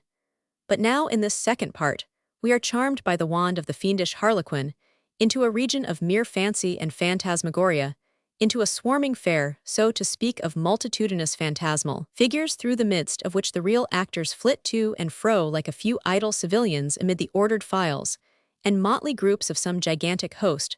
The primary here is buried in the secondary, the actors are lost in their environment, and the real throughout in a most unreal fashion confounded with the ideal Faust of course and Mephistopheles, and even Wagner peering with glittering eye through the smoke of his alchemical kitchen, are the same creatures of flesh and blood that we were made acquainted with in Part 1, only all perhaps a little enfeebled. In character, Mephistopheles a little more of the conjurer, and a little less of the devil. Faust much less of a thinker, and not a whit less of a sensualist. Wagner much less modest and much more besotted in the disnatured studies and fanciful operations of his chemical kitchen.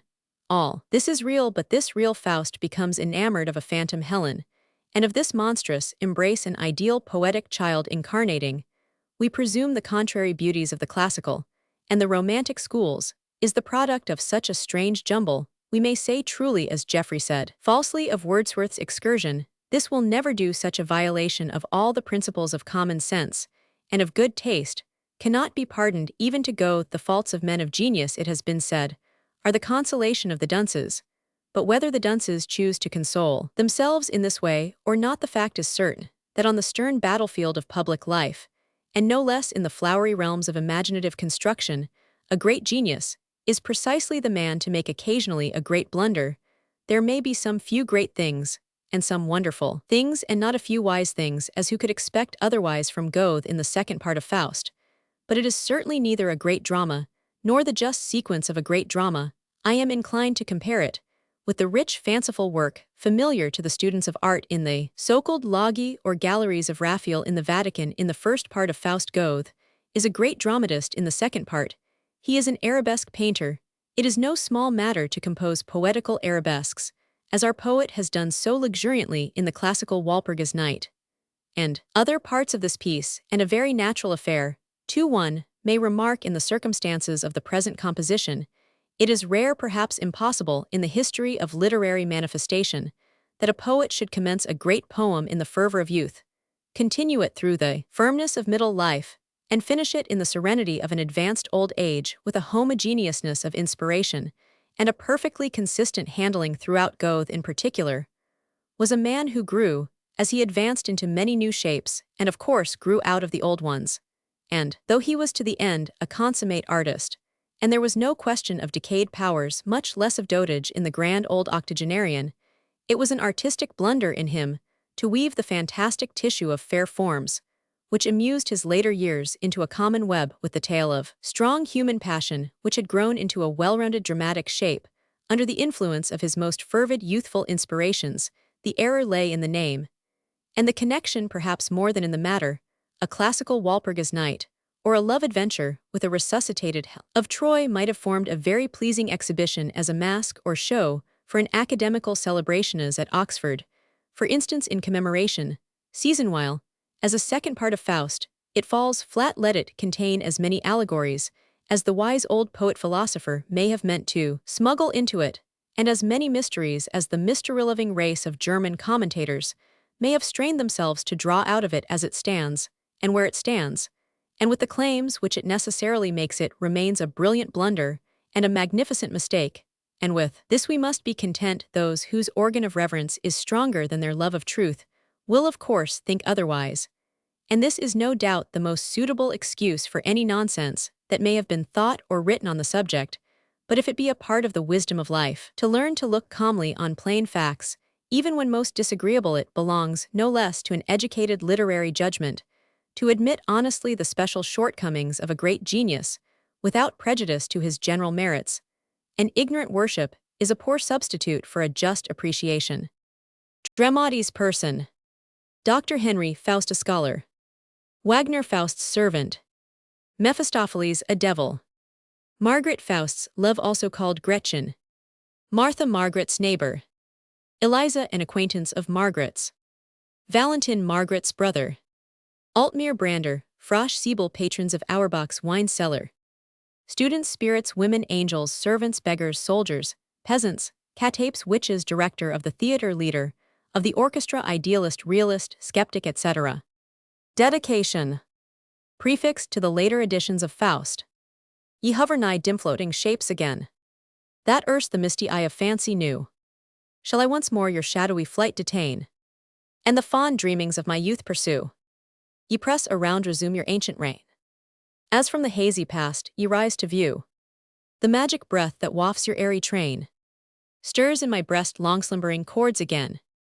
Ye raise the pictured forms of happy days, and many a dear loved shade comes up with you, like the far echo of old memoried lays. First love and early friendship ye renew. Old pangs return life's labyrinthine maze. Again the plaintive sorrow wanders through, and names the loved ones who from fate received a bitter call and left my heart bereaved. They hear no more the sequel of my song, who heard my early chant with open ear. Dispersed forever is the favoring throng, dumb the response from friend to friend so dear. My sorrow floats in unknown crowd, whose very praise comes mingled with strange fear. And they who once were pleased to hear my lay, if yet they live, have drifted far away. And I recall with long felt desire the realm of spirits solemn, still serene. My faltering lay like the Aeolian lyre gives wavering tones with many a pause between. The stern heart glows with youth's rekindled fire. Tear follows tear where long no tear hath been. The thing I am fades into distance gray, and the pale past stands out a clear today. Prelude at the theater. Manager of a strolling company, stage poet, merry fellow. Manager. Ye twain in good and evil day, so oft my solace and my stay. Say, have ye heard sure word, or wandering rumor, how our new scheme affects the public humor? Without the multitude we cannot thrive. Their maxim is to live and to let live. The posts are up, the planks are fastened, and each man's agog for something gay and grand. With arched eyebrows they sit already there, gaping for something new to make them stare. I know the public taste and profit by it, but still today I've fears of our succeeding. 'Tis true they're accustomed to no dainty diet, but they've gone through an awful breadth of reading. How shall we make our pieces fresh and new, and with some meaning in them, pleasing too? In sooth, I like to see the people pouring into our booth like storm and tempest roaring, while as the waving impulse onward heaves them, the narrow gate of grace at length receives them. When long ere it be dark with lusty knocks, they fight their way on to the money box, and like a starving crowd around a baker's door, for tickets as for bread they roar. So wonderworking is the poet's sway o'er every heart, so may it work today. Poet! Oh, mention not that motley throng to me. which only seen makes frighted genius pause. Hide from my view that wild and whirling sea, that sucks me in and deep and downward draws. No, let some noiseless nook of refuge be, my heaven remote from boisterous rude applause, where love and friendship as a god inspires, create and fan the pure heart's chastened fires. Alas, what there the shaping thought did rear, and scarce the trembling lip might lisping say, to nature's rounded type not always near, the greedy moment rudely sweeps away. Ofttimes a work through many a patient year must toil to reach its finished fair display. The glittering god may fix the passing gaze, but the pure gem gains time's enduring praise. Merry fell. Shaw time will reap his own, but in our power the moment lies, and we must use the hour. The future, no doubt, is the present's heir, but we who live must first enjoy our share. Methinks the present of a goodly boy has something that the wisest might enjoy, whose ready lips with easy lightness brim. The people's humor need not trouble him. He courts a crowd the surer to impart the quickening word that stirs the kindred heart. Quit ye like men, be honest bards and true. Let fancy with her manna-sounding chorus, reason, sense, feeling, passion move before us. But mark me well, a spice of folly too. Manage earth. Give what you please, so that you give but plenty. They come to see, and you must feed their eyes. Scene upon scene, each act may have its 20, to keep them gaping still in fresh surprise. This is the royal road to public favor. You snatch it thus, and it is yours forever. A mass of things alone the mass secures. Each comes at last, and culls his own from yours. Bring much, and everyone is sure to find in your rich nosegay something to his mind. You give a piece, give it at once in pieces. Such a ragout each taste and temper pleases, and spares if only they were wise to know it. Much fruitless toil to player and to poet. In vain into an artful hole you glue it. The public in the long run will undo it.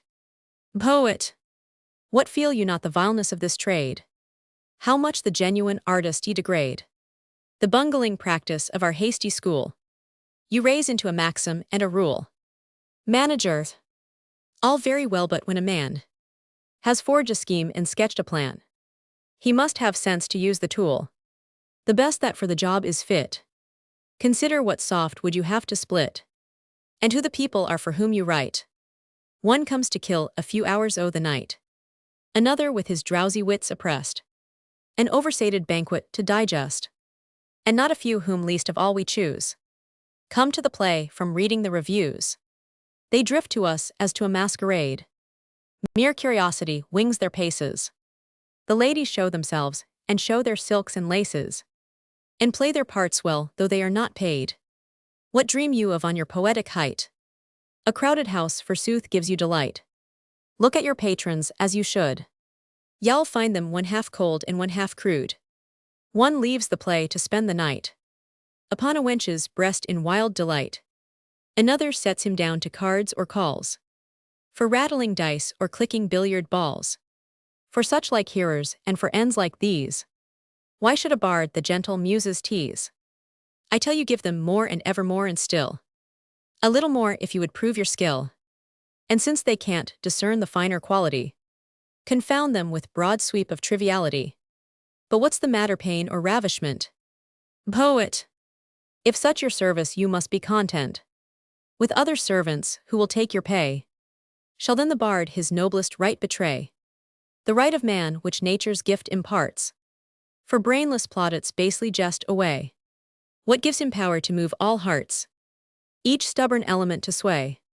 What but the harmony his being's inmost tone, that charms all feelings back into his own, where listless nature her eternal thread, the unwilling spindle twists around, and hostile shocks of things that will not wed, with jarring dissonance resound, who guides with living pulse the rhythmic flow of powers that make sweet music as they go, who consecrates each separate limb and soul to beat in glorious concert with the whole, who makes the surge-swelling billow heave with the wildly heaving breast, and on the evening's rosy pillow invites the brooding heart to rest, who scatters spring's most lovely blooms upon the path of the beloved one, who plates the leaves that unregarded grow into a crown to deck the honored brow, Who charms the gods, who makes Olympus yield the power of man in poet's art revealed.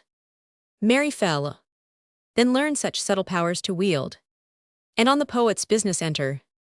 As one does on a love adventure, they meet by chance, are pleased and stay. On being pressed just for a day, then hours to hours are sweetly linked in chain, till net caught by degrees they find retreat is vain. At first the sky is bright, then darkly lowers. Today find thrilling rapture wings the hours. Tomorrow doubts and anguish have their chance. And ere one knows they're a deep in a romance. A play like this both praise and profit brings. Plunge yourself boldly in the stream of things. What's lived by all but known to few. And bring up something fresh and new. No matter what, just use your eyes. And all will praise what all can prize. Strange motley pictures in a misty mirror. A spark of truth in a thick cloud of error. Teas thus we brew the genuine beverage. To edify and to refresh the age. The bloom of youth in eager expectation. With gaping ears drinks in your revelation. Each tender, sentimental disposition sucks from your art's sweet woebegone nutrition. Each hears a part of what his own heart says, while over all your quickening scepter sways. These younglings follow where you bid them go, lightly to laughter stirred or turn to woe.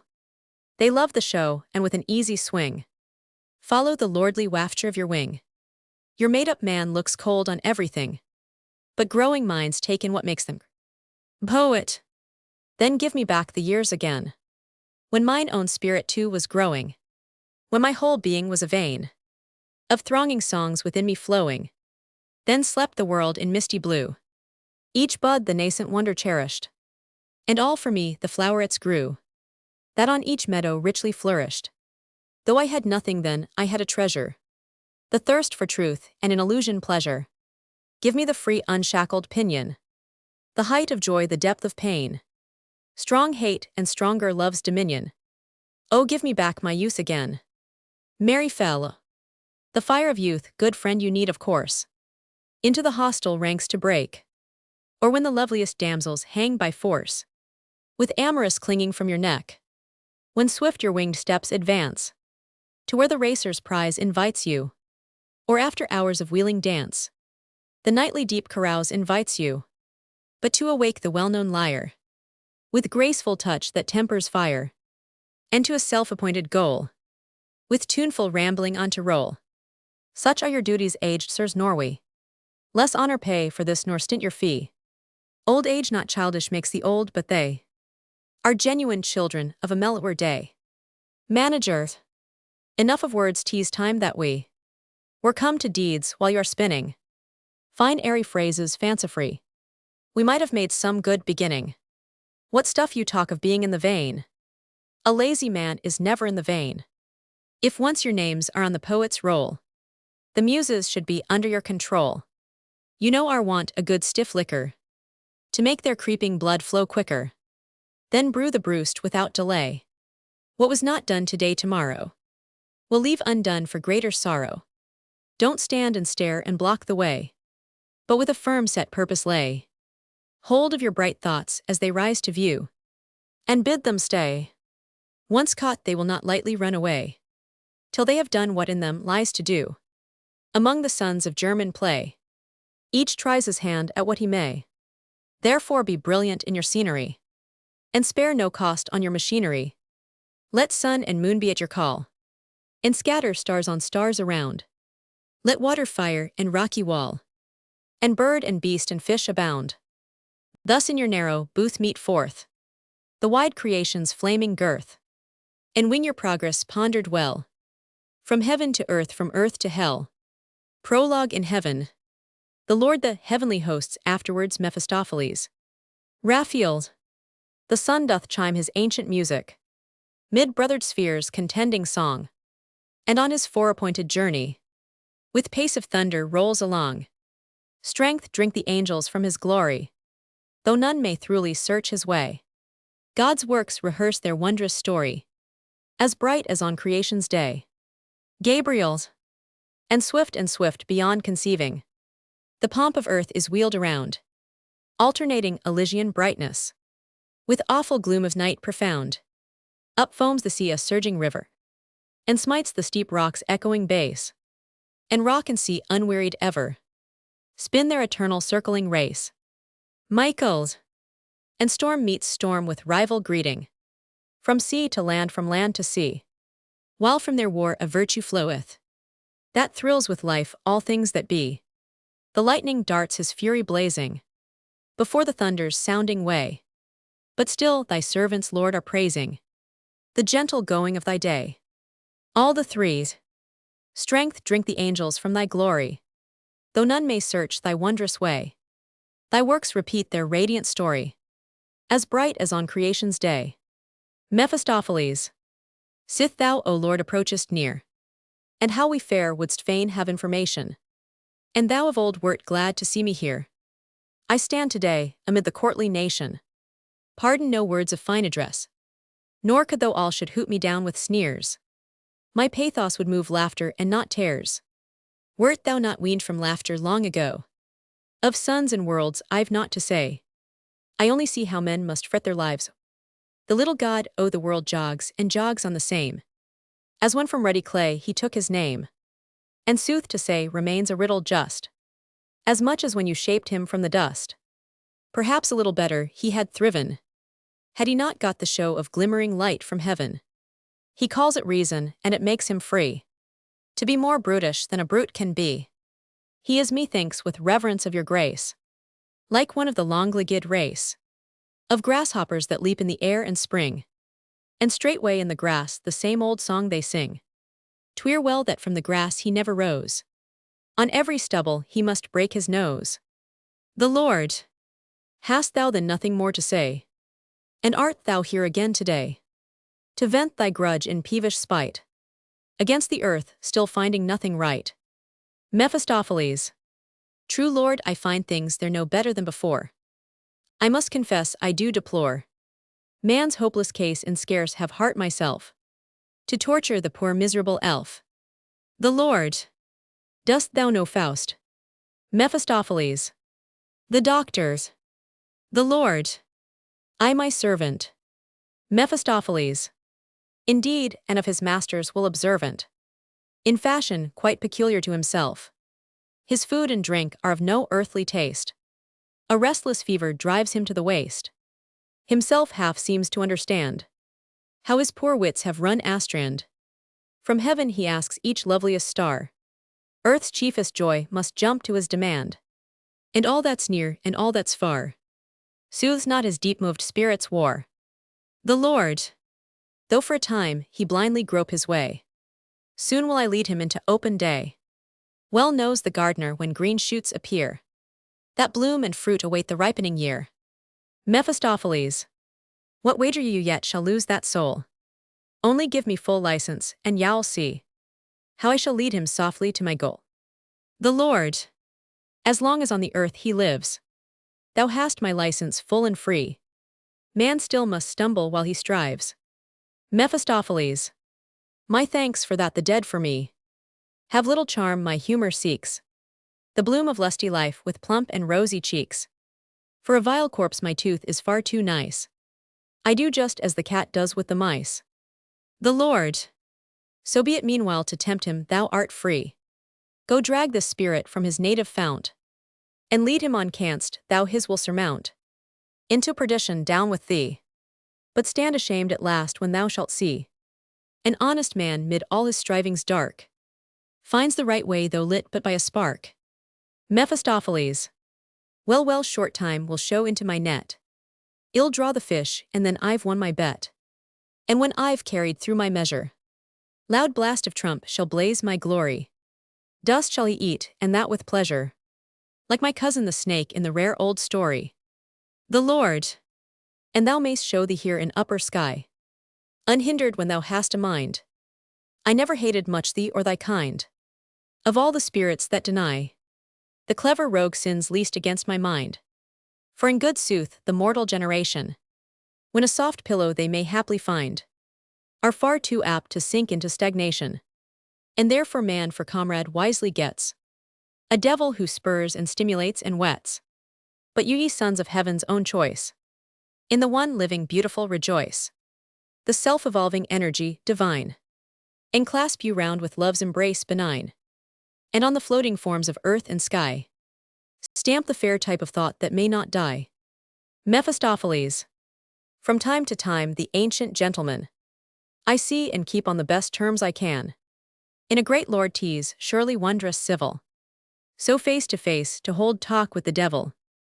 Faust. Act Roman 1, Scene Roman 1 night. Faust discovered sitting restless at his desk, in a narrow high-vaulted Gothic chamber. Faust. There now I've twalled my way quite through law, medicine, and philosophy, and to my sorrow also thee. Theology with much ado. And here I stand poor human fool, as wise as when I went to school. Master I doctor titled duly, an urchin brood of boys unruly. For 10 slow creeping years and mow, up and down and to and fro, I lead by the nose, and this I know, that vain is all our boasted lore. A thought that burns me to the core. True, I am wiser than all their tribe. Doctor, master, priest, and scribe. No scruples nor doubts in my bosom dwell. I fear no devil, believe no hell. But with my fear all joy is gone. All rare conceit of wisdom won. All dreams so fond, all faith so fair, to make men better than they are. Nor gold have I, nor gear, nor fame, station or rank or honored name. Here like a kennelled cur I lie. Therefore the magic art ill try, from spirit's might and mouth to draw. Mayhap some key to nature's law, that I know more with solemn show. May sweat to teach what I do not know, that I may ken the bond that holds the world through all its mystic folds. The hidden seeds of things explore, and cheat my thought with words no more. O might thou shine, thou full moon bright, for the last time upon my woes, thou whom by this brown desk alone, so oft my wakeful eyne have known. Then over books and paper rose on me thy sad familiar light. O that beneath thy friendly ray, on peaky summit I might stray, round mountain caves with spirits hover, and flit the glimmering meadows over, and from all fevered fumes of thinking free, bathe me to health within thy dewy sea. In vain still pines my prisoned soul, within this cursed dank dungeon hole, where dimly finds even heaven's blessed ray, through painted glass its struggling way, shut in by heaps of books upold, all worm-begnawed and dust besoiled, with yellowed papers from the ground to the smoked ceiling stuck around, caged in with old ancestral lumber, cases, boxes without number, broken glass and crazy chair, dust and brittleness everywhere. This is thy world, a world for a man's soul to breathe in. And ask I still why in my breast my heart beats heavy and oppressed, and why some secret unknown sorrow freezes my blood and numbs my marrow, stead of the living sphere of nature, where man was placed by his Creator, surrounds the moldering dust alone. The grinning skull and skeleton arise forth to the fields arise, and this mysterious magic pay, from Nostradamus' hand, so sage in one, should guide thee well thy raptured eyes, shall then behold what force compels the tuneful spheres to chime together, when taught by nature's mightiest spells, thine innate spring of soul upwells, as speaks one spirit to another. In vain my thought gropes blindly here, to make those sacred symbols clear. Ye unseen powers that hover near me, answer I charge ye when ye hear me. He opens the book, and sees the sign of the macrocosm too. Ha, what ecstatic joy this page reveals! At once through all my thrilling senses flowing, young holy zest of life my spirit feels. In every vein, in every nerve new glowing. Was it a god whose finger drew these signs, that with mild pulse of joy and breath of rest smoothed the tumultuous heaving of my breast, and with mysterious virtue spread the lines of nature's cipher bare to mortal sight? Am I a god so wondrous pure the light within me? In these tokens I behold the powers by which all nature is besold. Now may I reach the sage's words aright. The world of spirits is not barred. Thy sense is shut, thy heart is dead. Up, scholars, bathe your hearts so hard in the fresh dew of morning's red. He scans carefully the sign, how mingles here and when the soul with soul, and lives each portion in the living whole. How heavenly powers ascending and descending, from hand to hand their golden ewers are lending, and bliss exhaling swing from pole to pole. From the high welkin to earth's center bounding, harmonious all through the great all resounding. What wondrous show, but ah, 'tis but a show. Where grasped by thee, thou infinite nature, where, and ye teeming breasts ye founts whence flow all living influences fresh and fair, whereon the heavens and earth dependent hang, where seeks relief the withered bosom's pang. Your fount still well, and I must pine in vain. He turns the book over impatiently, and beholds the sign of the spirit of the earth. What different working hath this sign? Thou spirit of the earth, I feel thee nearer. Already sees my strengthened spirit clearer. I glow as I had drunk new wine. New strength I feel to plunge into the strife, and bear the woes, and share the joys of life. Buffet the blasts, and where the wild waves dash, look calmly on the shipwreck's fearful crash. Clouds hover o'er me. The moon is dim. The lamp's flame wanes. Its smoke's red beams dart forth.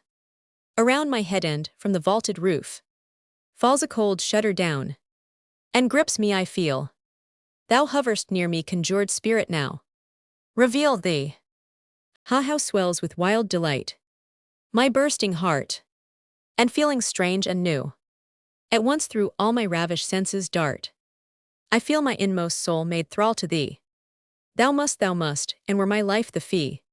He seizes the book and pronounces with a mysterious air the sign of the spirit. A red flame darts forth, and the spirit appears in the flame. A spirit! Who calls me? Faust turning away. Vision of affright. A spirit! Thou hast with mighty spells invoked me, and to obey thy call provoked me. And now, Faust, hence from my sight. A spirit! Thy panting prayer besought my might to view, to hear my voice and know my semblance too. Now bending from my native sphere to please thee, here am I, what pitiful terrors seize thee, and overman thee quite where now the call of that proud soul that scorned to own the thrall of earth, a world within itself created, and bore and cherished that with its fellows sated, swelled with prophetic joy to leave its sphere, and live a spirit with spirits their rightful peer. Where art thou, Faust, whose invocation rung upon mine ear, whose powers all round me clung? Art thou that Faust whom melts my breath away, trembling even to the life depths of thy frame, like a poor worm that crawls into his clay? Faust! Shall I then yield to thee, thou thing of flame? I am that Faust, and spirit is my name. A spirit!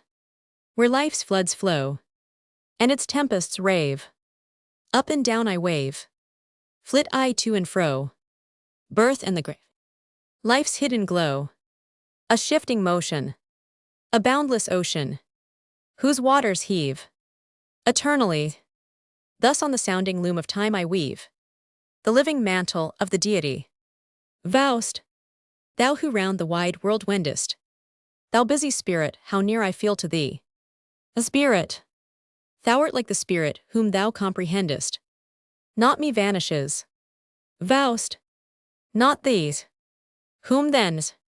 I image of the Godhead, dwarfed by the knocking is heard. O death, 'tis Wagner's knock, I know it well. My Famulus, he comes to mar the spell. Woe's me that such bright vision of the spheres must vanish when this pedant slave appears. Scene Roman 2, enter Wagner in nightgown, and nightcap, a lamp in his hand. Wagner's! Your pardon, sir, I heard your voice declaiming. No doubt some old Greek drama, and I came to profit by your learned recitation. For in these days the art of declamation is held in highest estimation. And I have heard asserted that a preacher might wisely have an actor for his teacher. Faust!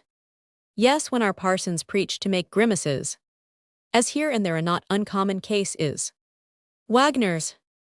Alack, when a poor wight is so confined amid his books, shut up from all mankind, and sees the world scarce on a holiday, as through a telescope and far away, how may he hope with nicely tempered skill to bend the hearts he knows not to his will? Faust! What you don't feel, y'all hunt to find in vain. It must gush from the soul, possess the brain, and with an instinct kindly force compel all captive hearts to own the grateful spell. Go to sit o'er your books and snip and glue your wretched piecework, dressing your ragout. From others' feasts your piteous flames still blowing. From sparks beneath dull heaps of ashes glowing. Vain wonderment of children and of apes. If with such paltry mead content thou art, the human heart to heart he only shapes, whose words flow warm from human heart to heart. Wagner's. But the delivery is a chief concern. In rhetoric, and alas, here I have much to learn. Faust. Be thine to seek the honest gain. No shallow tinkling fool. Sound sense find utterance for itself, without the critic's rule. If clear your thought and your intention true, what need to hunt for words with much ado? The trim orations your fine speaker weaves, crisping light shreds of thought for shallow minds, are unrefreshing as the foggy winds that whistle through the sapless autumn leaves. Wagner's. Alas, how long is art, and human life how short. I feel at times with all my learned pains, as if a weight of lead were at my heart, and palsy on my brains. How high to climb up learning's lofty stair, how hard to find the helps that guide us there. And when scarce half the way behind him lies, his glass is run and the poor devil dies. Faust. The parchentrol is that the holy river, from which one draught shall slake the thirst forever. The quickening power of science only he can know, from whose own soul it gushes free. Wagner's. And yet the spirit of a bygone age, to recreate may well the wise and gay, to know the choicest thoughts of every ancient sage, and think how far above their best we've mounted high. Faust. Oh yes, I trow even to the stars so high. My friend, the ages that are past are as a book with 7 seals made fast. And what men call the spirit of the age is but the spirit of the gentlemen, who glass their own thoughts in the pliant page, and image back themselves. Oh then, what precious stuff they dish and call to book. Your stomach turns at the first look. A heap of rubbish and a lumber room.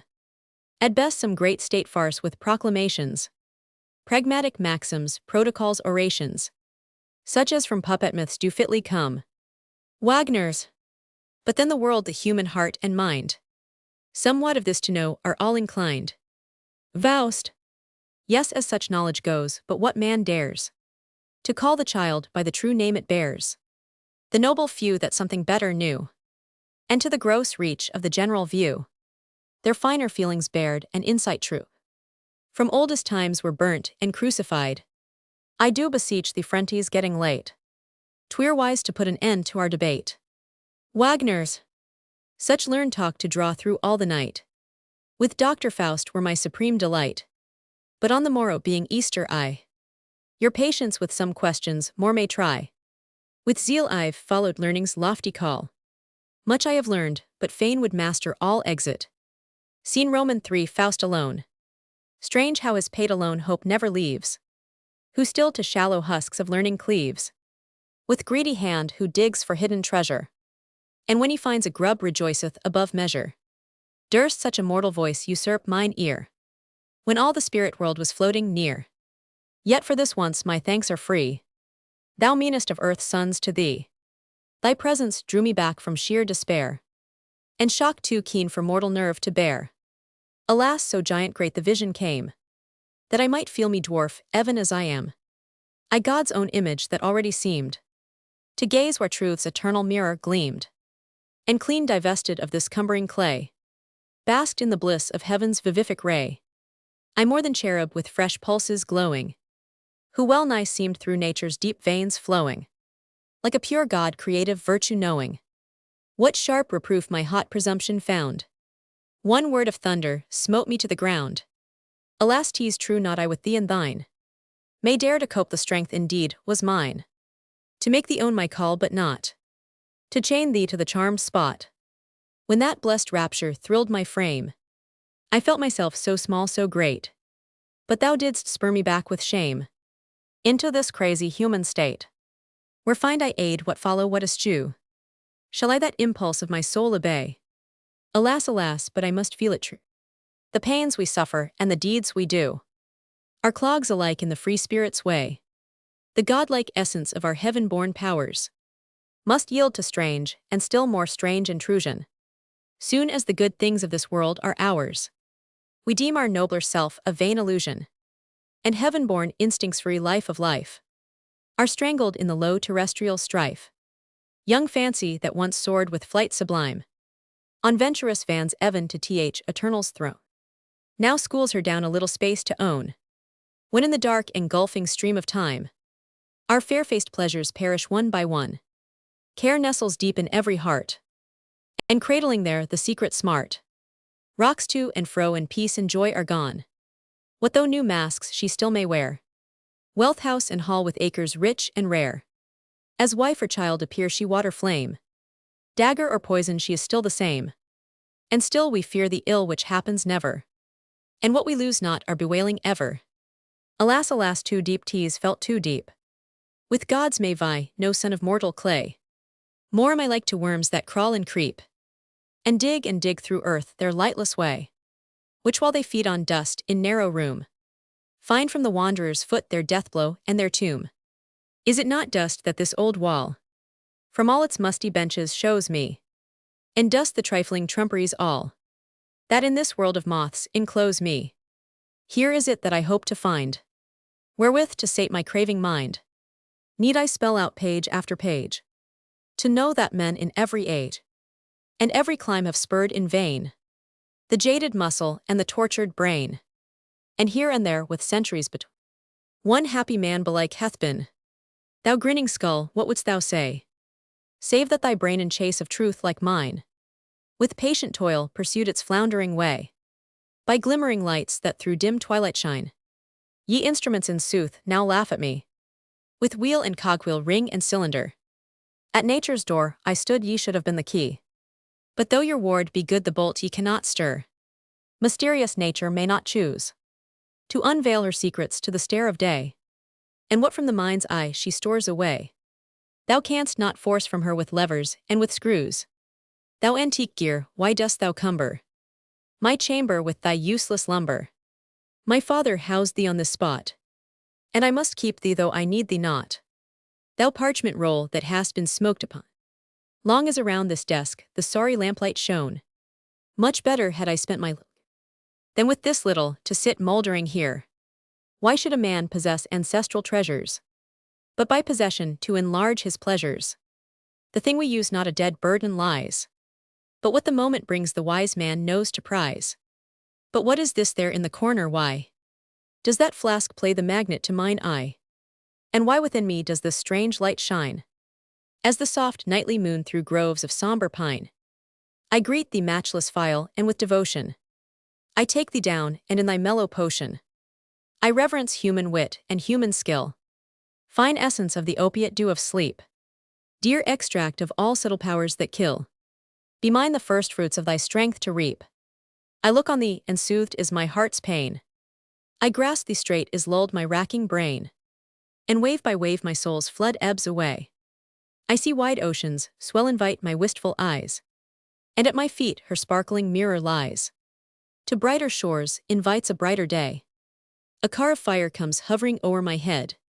With gentle wafture now let me pursue new flight adventurous through the starry blue, and be my winged steps unburdened sped to spheres of uncramped energy divine. And may indeed this life of God's be mine, but now a worm encased in mortal clay.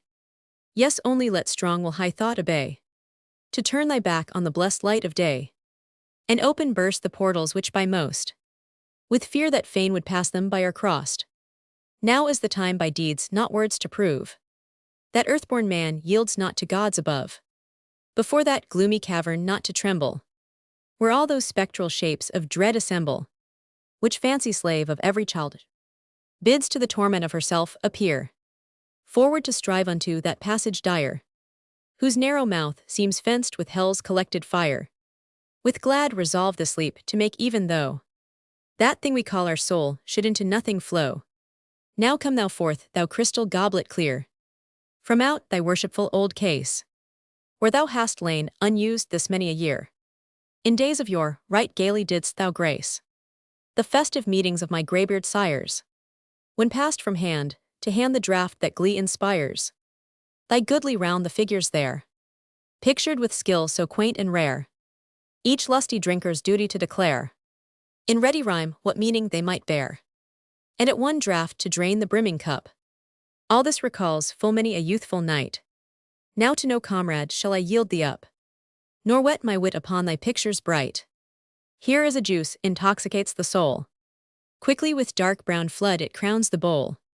Let this last draught my mingling and my choice, with blithesome heart be quaffed and joyful voice. A solemn greeting to the rising morn. A sound of bells is heard and distant choir singing. Choir of angels, Christ is arisen. Joy be to mortal man, whom since the world began, evils inherited, by his sins merited, through his veins creeping, sinbond are keeping. Faust, what sweet soft peals, what notes so clear and pure, draw from my lips the glass perforce away. Thus early do the bells their homage pay, of holy hymning to new Easter day. Already sing the choirs the soothing song, that erst round the dark grave an angel throng sang to proclaim the great salvation sure.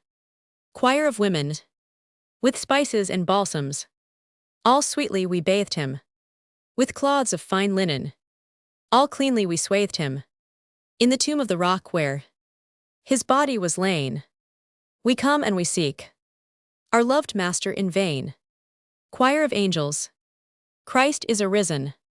Praised be his name, whose love shared with sinners their sorrow and shame, who bore the hard trial of self-denial, and victorious ascends to the skies whence he came.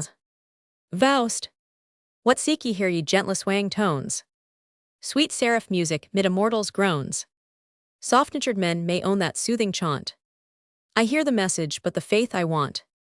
For still the child to faith most was miracle, nor I may vaunt to mount and mingle with the sphere, whence such fair news floats down to mortal ear. And yet with youthful memories fraught this strain hath power to call me back to life again. A time there was when heaven's own kiss on solemn Sabbath seemed to fall on me. The minster bell boomed forth no human bliss, and prayer to God was burning ecstasy. A dim desire of inarticulate good drove me o'er hill and dale, through wold and wood, and while hot tears streamed from mine eyes, I felt a world within me rise. This hymn proclaimed the sports of youthful days, and merrymakings when the spring began. Now memory's potent spell my spirit sways, and thoughts of childhood rule the full-grown man. O sound thou on thou sweet celestial strain. The tear doth gush, earth claims her truant son again. Choir of the disciples, by death untimely though laid in the lowly grave, soars he sublimely now, whence he came us to save. He on his Father's breast, fountain of life and light. We on the earth oppressed, groping through cloudy night. Comfortless left are we, toiling through life's annoy, weeping to envy thee, Master, thy joy. Choir of angels, Christ is risen. From death's corrupting thrall, break from your prison, and follow his call, praising by deeds of love him who now reigns above, feeding the brethren poor, preaching salvation sure, joys that shall I endure, knowing nor doubt nor fear, while he is near. End of Act First. Act Roman 2, Scene Roman 1, before the gate of the town. Motley groups of people crowding out to walk. Some journeymen, brethren whither bound, others to the J. house. The first, we to the Roman 1099 a journeyman. At Wasserhof best cheer is to be found. A second, but then the road is not agreeable. The others, and what dost thou? A third, I go where others go.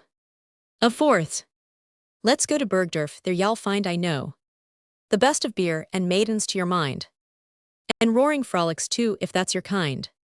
A fifth, thou overwanton losel thou dost itch again for some new row. I loathe the place, and who goes thither? He and I don't go together. A servant girl, no back to the town id rather. Another, we're sure to find him neath the poplars there. The first, no mighty matter that for me, since he will walk with none but thee. In every dance too he is thine. What have thy joys to do with mine? The others, today hell not come single sure, he said. that he would bring with him the curly head. A student. Blitz how the buxom wenches do their paces. Come let us make acquaintance with their faces. A stiff tobacco and a good strong beer. And a fine girl, well-rigged, that's the true Burschen cheer. Burghers' daughters.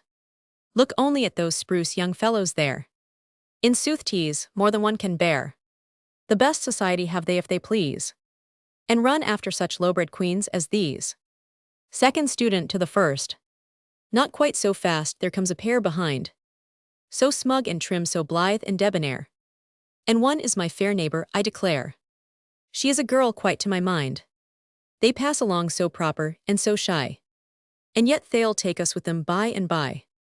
First student. No, these girls with nice conceits they bore you. Have it the open game that lies before you. The hand that plies the busy broom on Monday. Caressed her love the sweetest on the Sunday. A burghers. No, this new burgomaster don't please me. Now that he's made his pride mounts high and higher. And for the town say, what does he? Are we not deep and deeper in the mire? In strictness day by day he waxes. And more than ever lays on taxes. A beggar singing. Ye gentle sirs and ladies fair. With clothes so fine and cheeks so red. Oh, pass not by but from your eye. Be pity's gracious virtue shed. Let me not harp in vain, for blessed is he alone who gives away. And may this merry Easter feast be for the poor no fasting day. Another burghers.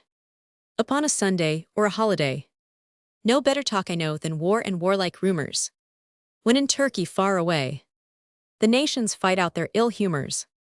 We sit by the window, sip our glass at ease, and see how down the stream the gay ships gently glide. Then wend us safely home at even. Blessing our stars, we live in times of peace. Third burghers. Yea, neighbor, there you speak right wisely.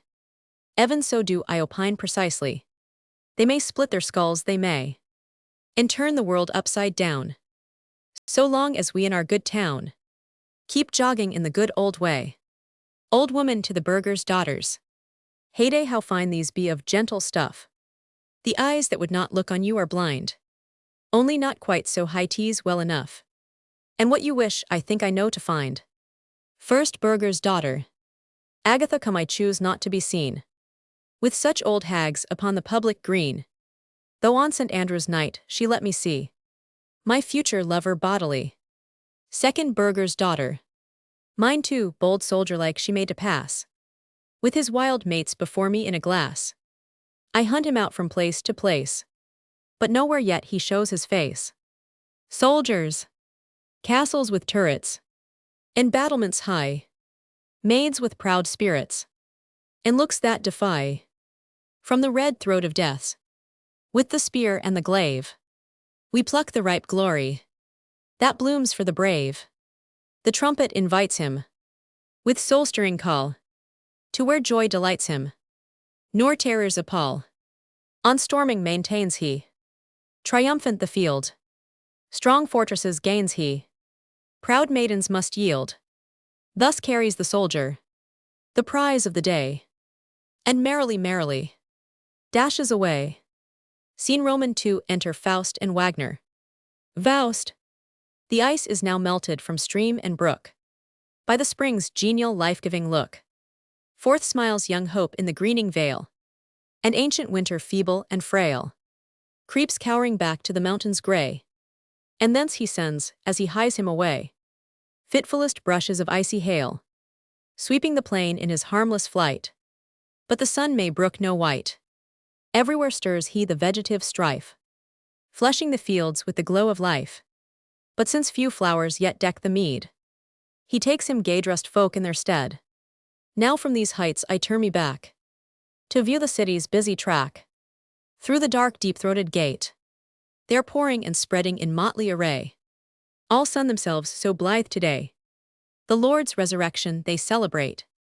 For that themselves to life are arisen. From lowly dwellings, murky prison.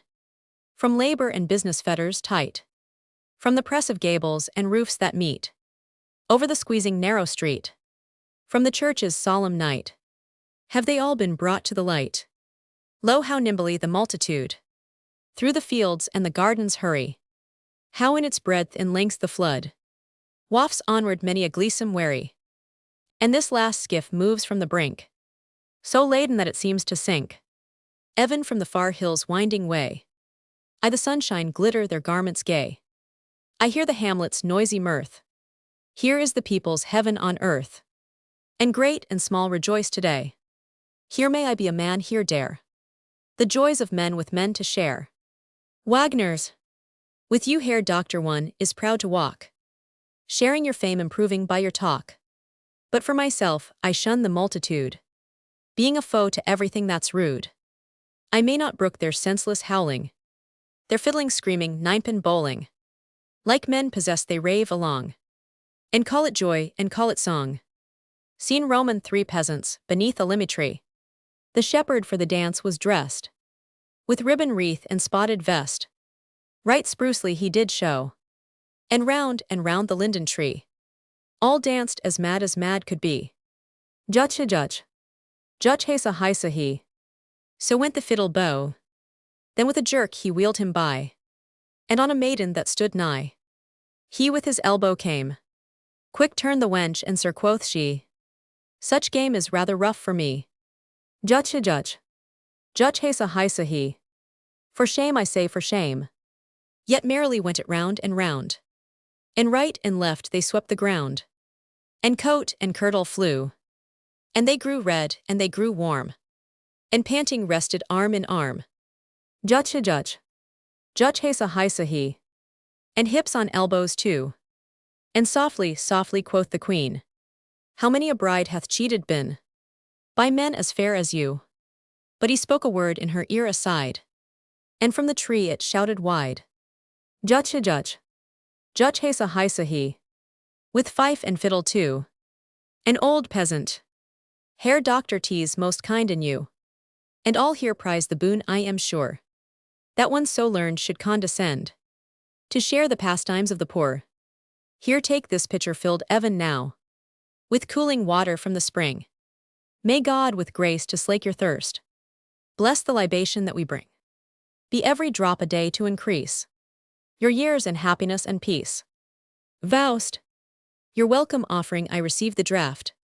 By kind hands, given with grateful heart, be quaffed. The people collect round him in a circle. Old peasant. Suli Herr Doctor, on this tide, your grace and kindness passes praise. Good cause had we William to bless the name of Faust in evil days. Here stand there not a few whose lives your father's pious care attest, saved from fell fever's rage when he set limits to the deadly pest. You were a young man then and went from hospital to hospital. Full many a corpse they bore away, but you came scatheless back from all. Full many a test severe you stood, helped by the Father of good. All the peasants.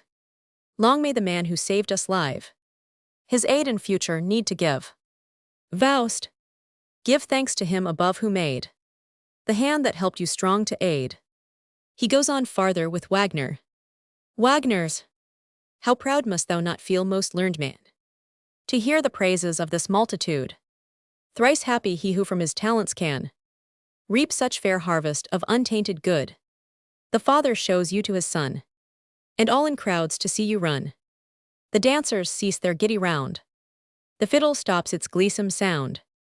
They form a ring where you go, and in the air their caps they throw.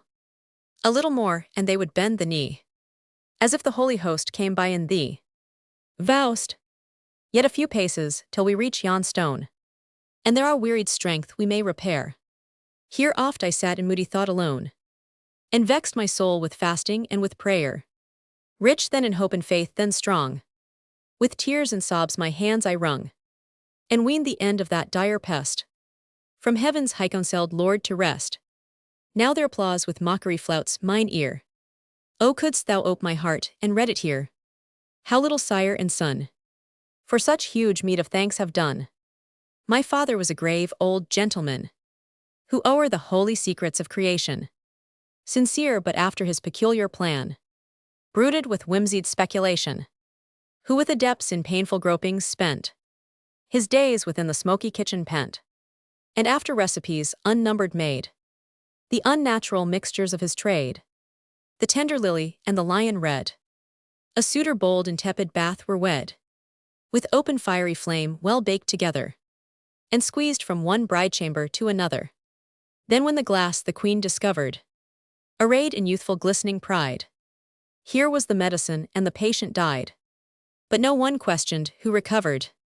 Thus in these peaceful vales and hills, the plague was not the worst of ills, and death his ghastly work pursued.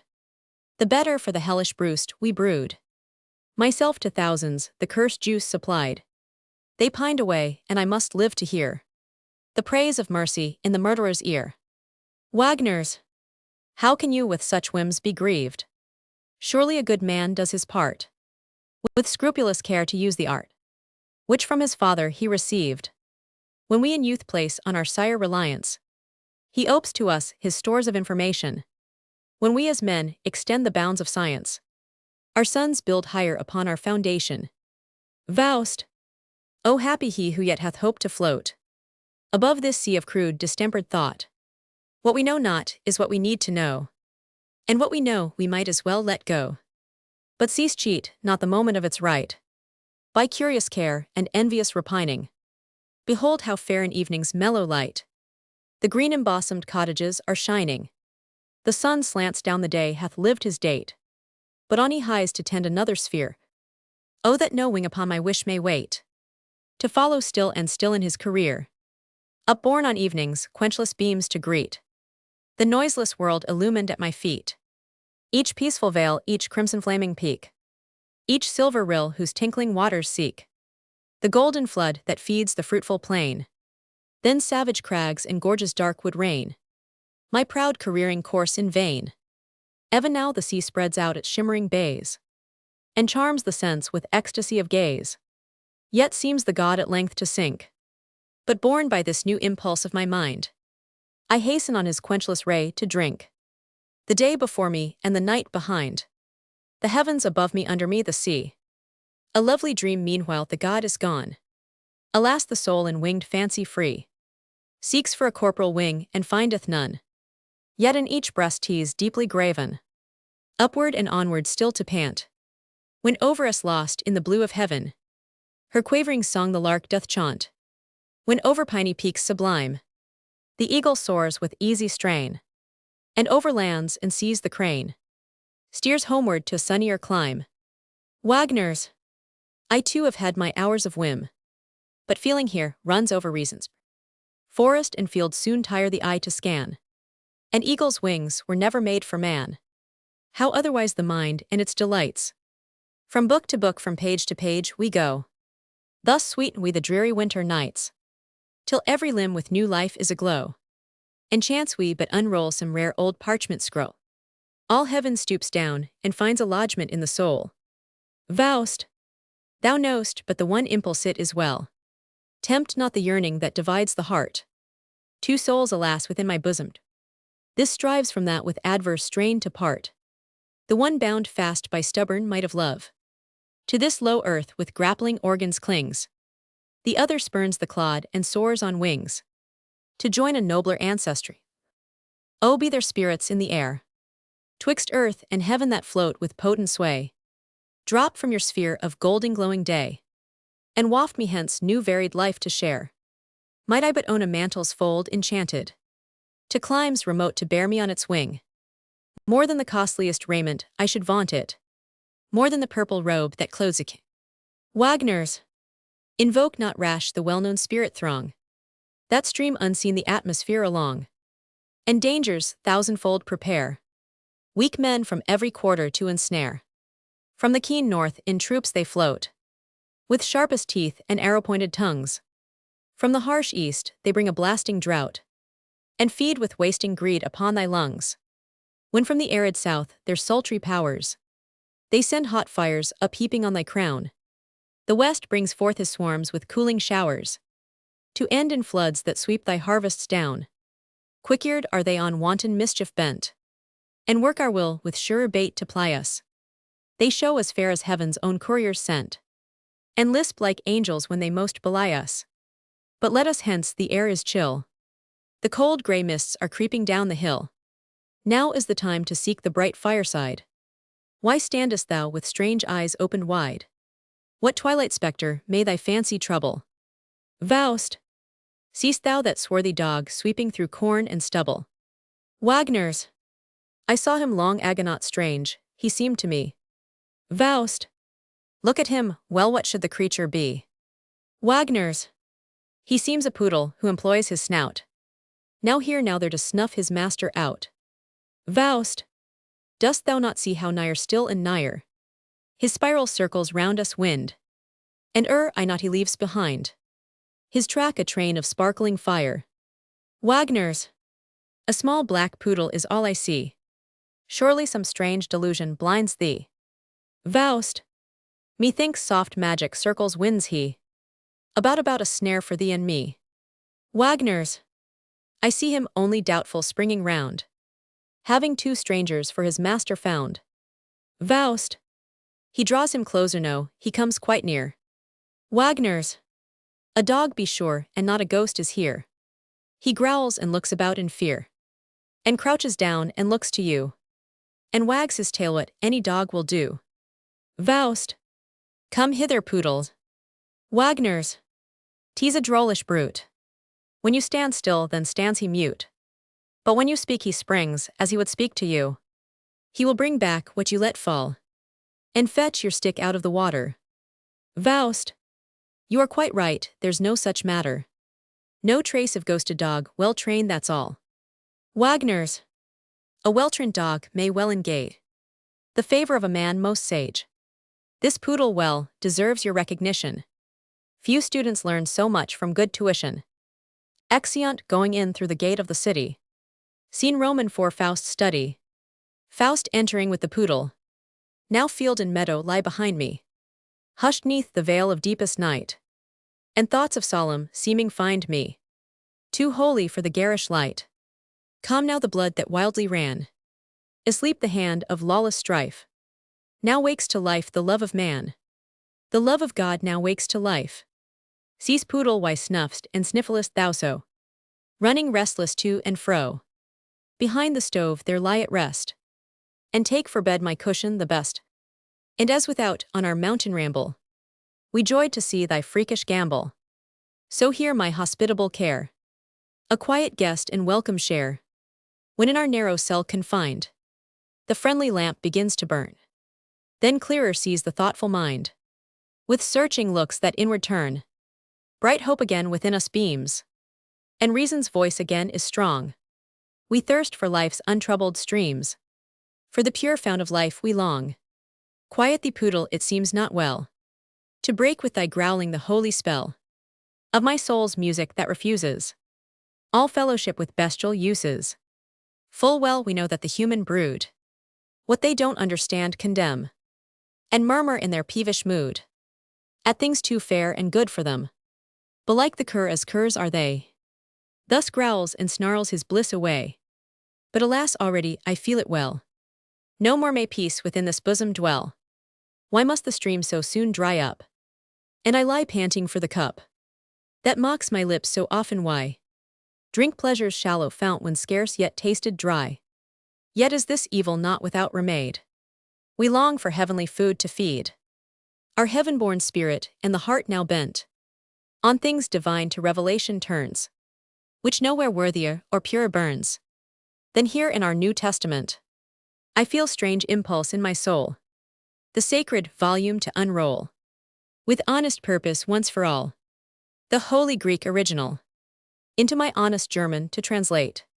He opens the Bible and reads, "In the beginning was the Word," thus here. The text stands written but no clear meaning shines here for me, and I must wait. A beggar at dark mystery's gate, lamed in the start of my career. The naked word I dare not prize so high. I must translate it differently, if by the Spirit I am rightly taught. In the beginning of all things was thought. The first line let me ponder well, lest my pen outstrip my sense. Is it thought wherein doth dwell all creative omnipotence? I change the phrase and write the course of the great stream of things was shaped by force.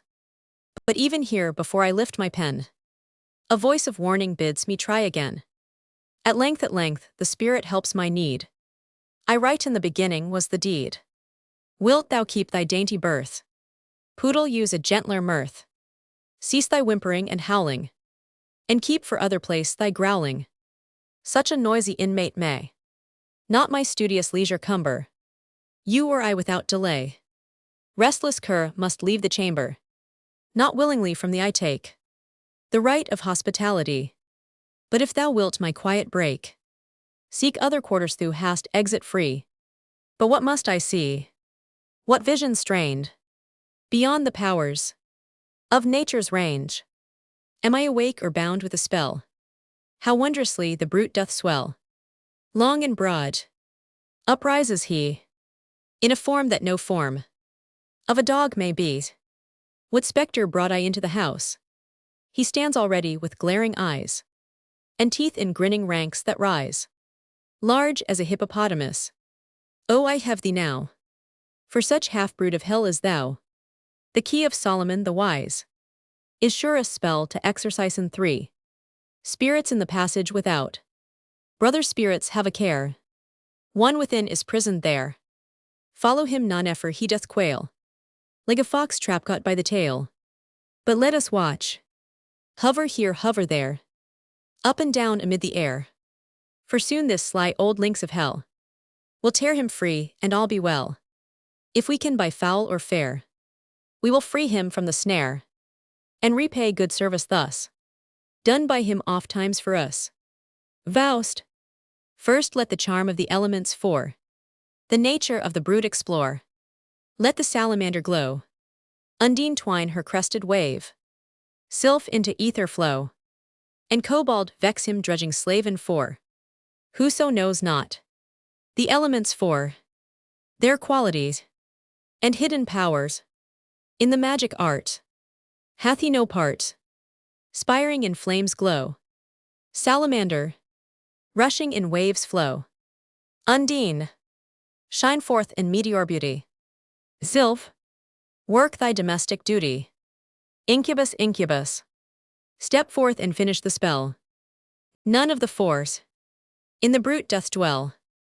It lies quite still with elfish grinning there. It shall know a stronger charm. It shall shrink from sharper harm, when by a mightier name I swear. Art thou a fugitive, urchin of hell? So yield thee at length to this holiest spell. Bend thee the sacred emblem before which the powers of darkness, trembling adore in 5. Already swells he up with bristling hair. Canst thou read it? The holy sign, reprobate spirit, the emblem divine, the unbegotten, whom none can name, moving and molding the wide world's frame, yet nailed to the cross with a death of shame. Now behind the stove he lies, and swells him up to an elephant size, and fills up all the space. Hell melt into a cloud, not so. Down I say down, proud imp, and know, here at thy master's feet thy place. In vain thou seekst to turn thee. With an holy flame I burn thee. Wait not the charm of the triply glowing light. Beware the harm, if thou invite upon thy head my spell of strongest might. The clouds vanish, and Mephistopheles comes forward from behind the fireplace, dressed like an itinerant scholar. Scene Roman 5. Faust and Mephistopheles. Mephistopheles. What's all the noise about? I am here at leisure to work your worship's will and pleasure. Faust. So such kernel cracked from such a shell. A traveling scholar, the jest likes me well. Mephistopheles. I greet the learned gentleman. I've got a proper sweating neath your bed. Faust. What is thy name? Mephistopheles. What is my power were better from one who so despises the mere letter, who piercing through the coarse material shell, with being's inmost substance loves to dwell. Faust. Yes, but you gentlemen proclaim your nature mostly in your name. Destroyer, god of flies, the adversary one. Such names their own interpretation carry. But say, who art thou? Mephistopheles. I am a part of that primordial might, which always wills the wrong and always works the right. Faust. You speak in riddles, the interpretation. Mephistopheles. I am the spirit of negation. And justly so, for all that is created deserves to be annihilated. 'Twere better thus that there were no creation. Thus everything that you call evil, destruction, ruin, death, the devil, is my pure element and sphere. Faust. Thou nam'st thyself apart, yet standest wholly here. Mephistopheles. I speak to thee the truth exact, the plain unvarnished naked fact. Though man that microcosm of folly deems, himself the compact whole he seems. Part of the part one him that erst was all, part of the darkness from whose primal pall was born the light, the proud rebellious light, which now disputeth with its mother night. Her rank and room I the world by ancient right, yet vainly though it strain and struggle much, 'tis bound to body with the closer clutch. From body it streams on body paints a hue, and body bends it from its course direct. Thus in due season I expect, when bodies perish light will perish too. Faust. Hold now, I know thy worthy duties all, unable to annihilate wholesale. Thy mischief now thou workest by retail. Mephistopheles. And even thus my progress is but small. This something the big lumpish world which stands opposed to nothing still ties my hands. In spite of all the ground that I seem winning, remains as firm as in the beginning. With storms and tempests, earthquakes and burnings, earth still enjoys its evenings and mornings, and the accursed fry of brute and human clay, on them my noblest skill seems worse than thrown away. How many thousands have I not buried? Yet still a new fresh blood is hurried through fresh young veins that I must sheer despair. The earth, the water, and the air, the moist, the dry, the hot, the cold, 1,000 germs of life unfold. And had I not of flame made reservation, I had no portion left in the creation. Faust. And thus thou seekest to oppose the genial power from which all life and motion flows, against existence' universal chain, clenching thy icy devil's fist in vain. Try some more profitable feats, strange son of chaos full of cross conceits. Mephistopheles. The hint is good and on occasion may well deserve consideration. Meanwhile with your good leave I would withdraw. Faust. My leave do I make devil's law. The liberty methinks is all your own. I see you here today with pleasure. Go now and come back at your leisure.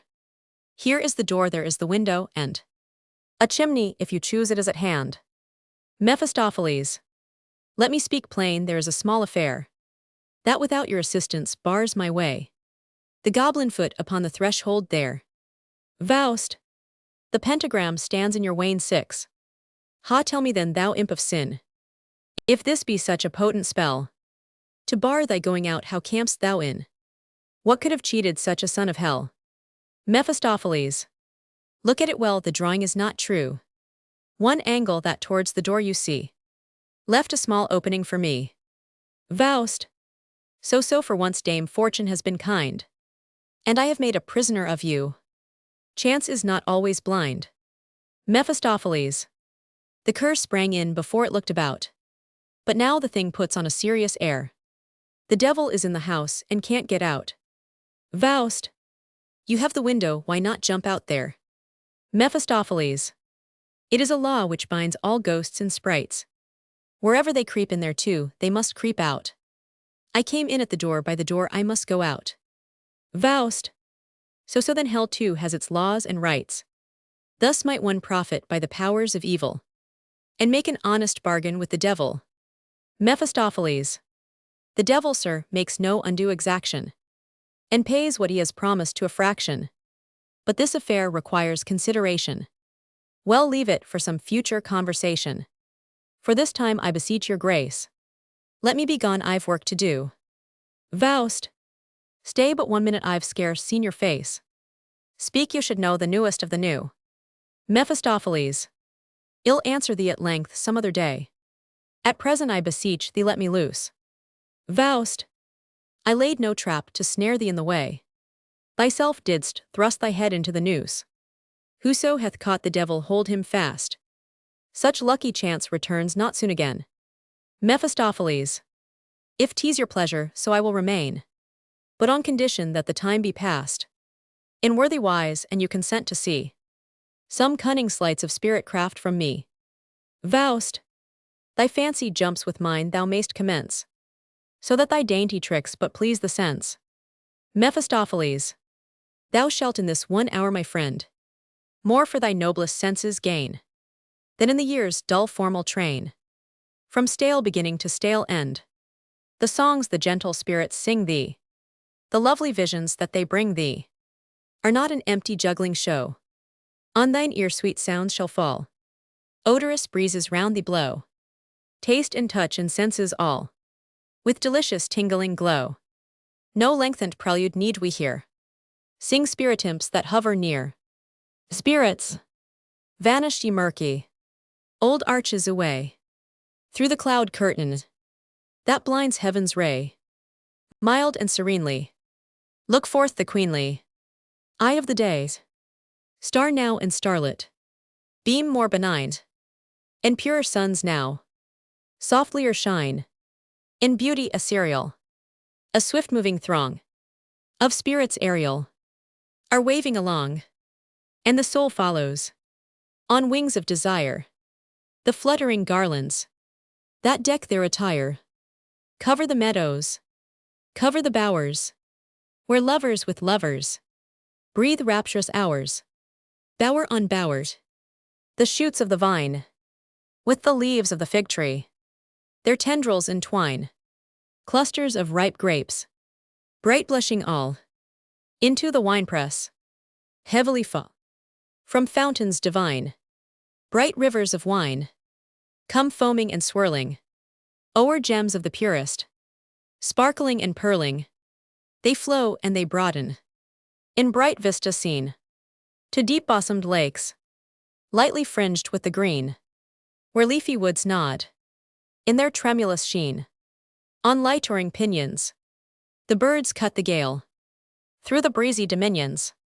As sunward they sail on swift wings to the isles of the blest, on the soft swelling waves that are cradled to rest, where we hear the glad spirits in jubilee sing.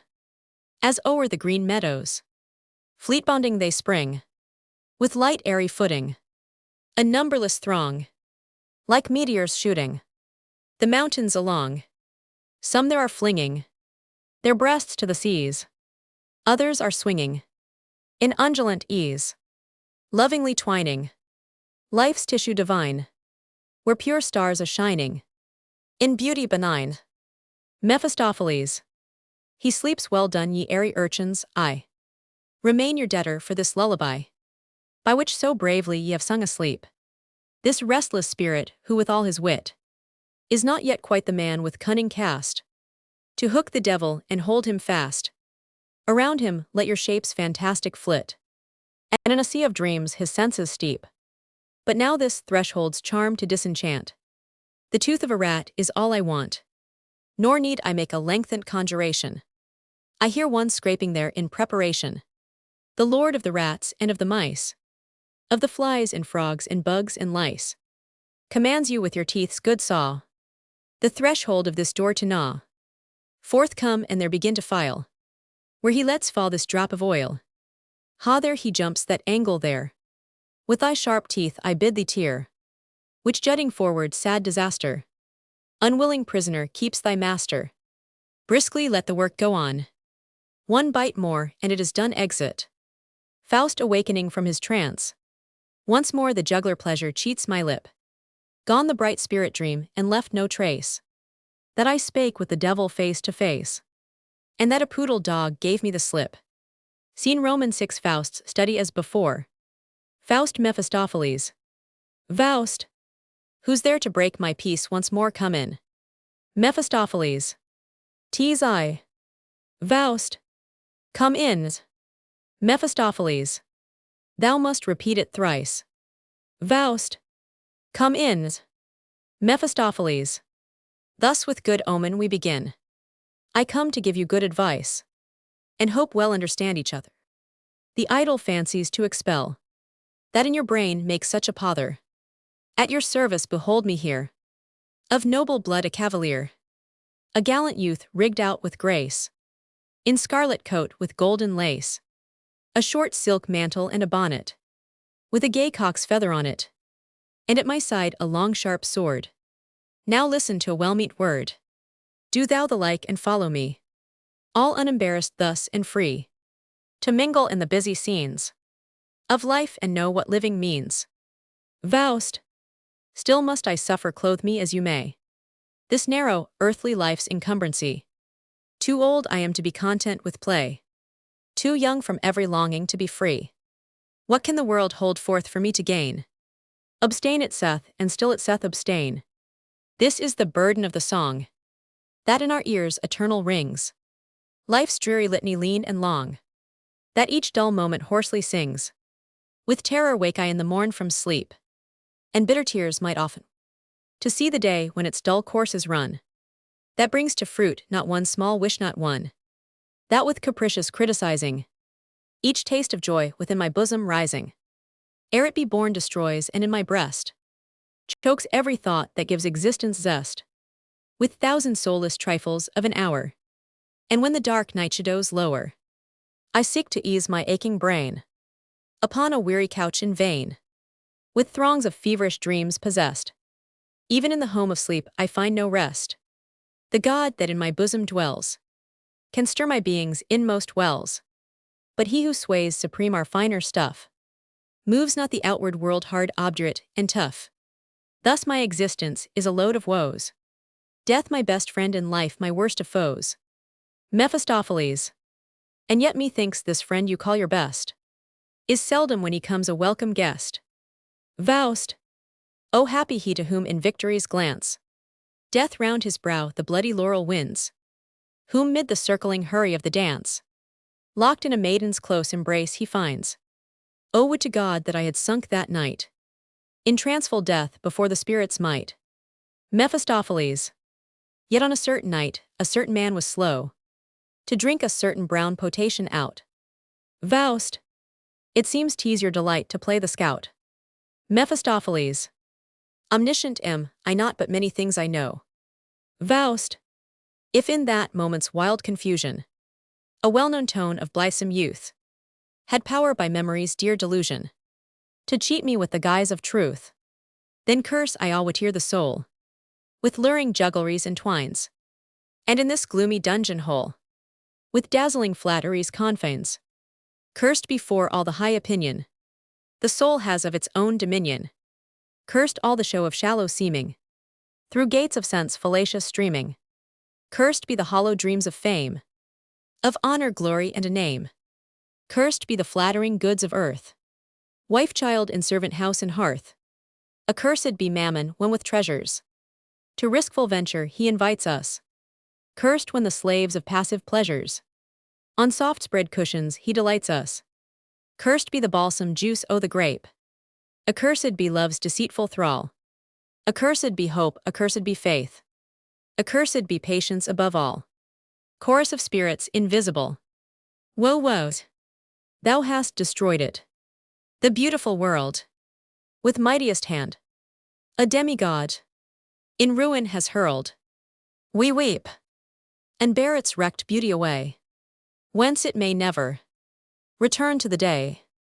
Mightiest one of the sons of earth, brightest one, build it again, proudly resurgent with lovelier birth. In thine own bosom build it again. Life's glad career anew commence, with insight clear and purged sense, the while new songs around thee play, to launch thee on more hopeful way. Mephistopheles. These are the tiny spirits that wait on me. Hark how to pleasure and action they counsel thee. Into the world wide would they allure thee, in solitude dull, no more to immure thee, no more to sit moping in mouldy mood, with a film on thy sense and a frost in thy blood. Cease then with thine own peevish whim to play, that like a vulture makes thy life its prey. Society, however low, still gives thee cause to feel and know thyself a man amid thy fellow men. Yet my intent is not to pen thee up with the common herd, and though I cannot boast or rank or birth of mighty men, the lords of earth. Yet do I offer at thy side thy steps through mazy life to guide. And wilt thou join in this adventure? I bind myself by strong indenture, here on the spot with thee to go. Call me companion, comrade brave, or if it better please thee so, I am thy servant, am thy slave. Faust, and in return say what the fee thy faithful service claims from me. Mephistopheles, of that you may consider when you list. Faust, no, the devil is an egotist, and seldom gratis sells his labor, for love of God to serve his neighbor. Speak boldly out, no private clause conceal, with such as you 'tis dangerous to deal. Mephistopheles, I bind myself to be thy servant here, and wait with sleepless eyes upon thy pleasure. If when we meet again in yonder sphere, thou wilt repay my service in like measure. Faust, what yonder is I little reck to know, provided I be happy here below. The future world will soon enough arise, when the present in ruin lies. 'Tis from this earth my stream of pleasure flows. This sun it is that shines upon my woes. And were I once from this my home away, then happen freely what happen may. Nor hope in me it moves nor fear, if then as now we hate and love, or if in yonder world as here, an under be and an above. Mephistopheles, well in this humor you bid fair, with hope of good result to dare. Close with my plan and you will see, anon such pleasant tricks from me, as never eyes of man did bliss, from Father Adam's time to this. Faust, poor devil, what hast thou to give, by which a human soul may live? By thee or thine was never yet divined the thought that stirs the deep heart of mankind. True, thou hast food that sateth never, and yellow gold that restless ever, like quicksilver between the fingers, only to escape us lingers. A game where we are sure to lose our labor. A maiden that while hanging on my breast, flings looks of stolen dalliance on my neighbor. An honor by which gods are blessed, that like a meteor vanishes in air. Show me the fruit that rots before 'tis broken, and trees that day by day their green repair. Mephistopheles, a word of mighty meaning thou hast spoken, yet such commission makes not me despair. Believe me, friend, we only need to try it, and we too may enjoy our morsel sweet in quiet.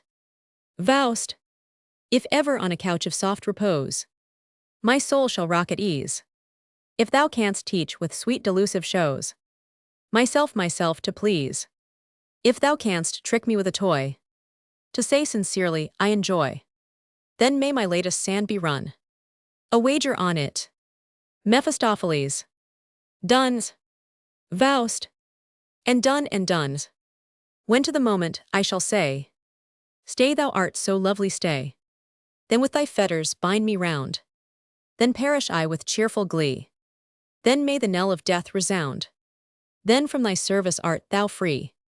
The clock may stand, and the falling hand mark the time no more for me. Mephistopheles, consider well in things like these. The devil's memory is not apt to slip. Faust, that I know well mayst keep thy heart at ease. No random word hath wandered o'er my lip. Slave I remain or here or there. Thine or another's I little care. Mephistopheles, my duty ill commence without delay. When with the graduates you dine today, one thing remains black upon white, a line or two to make the bargain tight. Faust, a writing pedant hast thou never found, a man whose word was better than his bond. Is't not enough that by my spoken word, of all I am and shall be thou art lord. The world drives on wild wave, engulfing wave, and shall a line bind me if I would be a knave? Yet 'tis a whim deep graven in the heart, and from such fancies who would gladly part, happy within whose honest breast concealed, there lives a faith nor time nor chance can shake, yet still a parchment written, stamped and sealed. A spectre is before which all must quake. Commit but once thy word to the goose feather, then must thou yield the sway to wax and leather.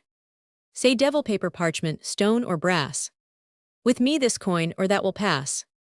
Style or chisel or pen shall it be? Thou hast thy choice of all the three. Mephistopheles, What need of such a hasty flare?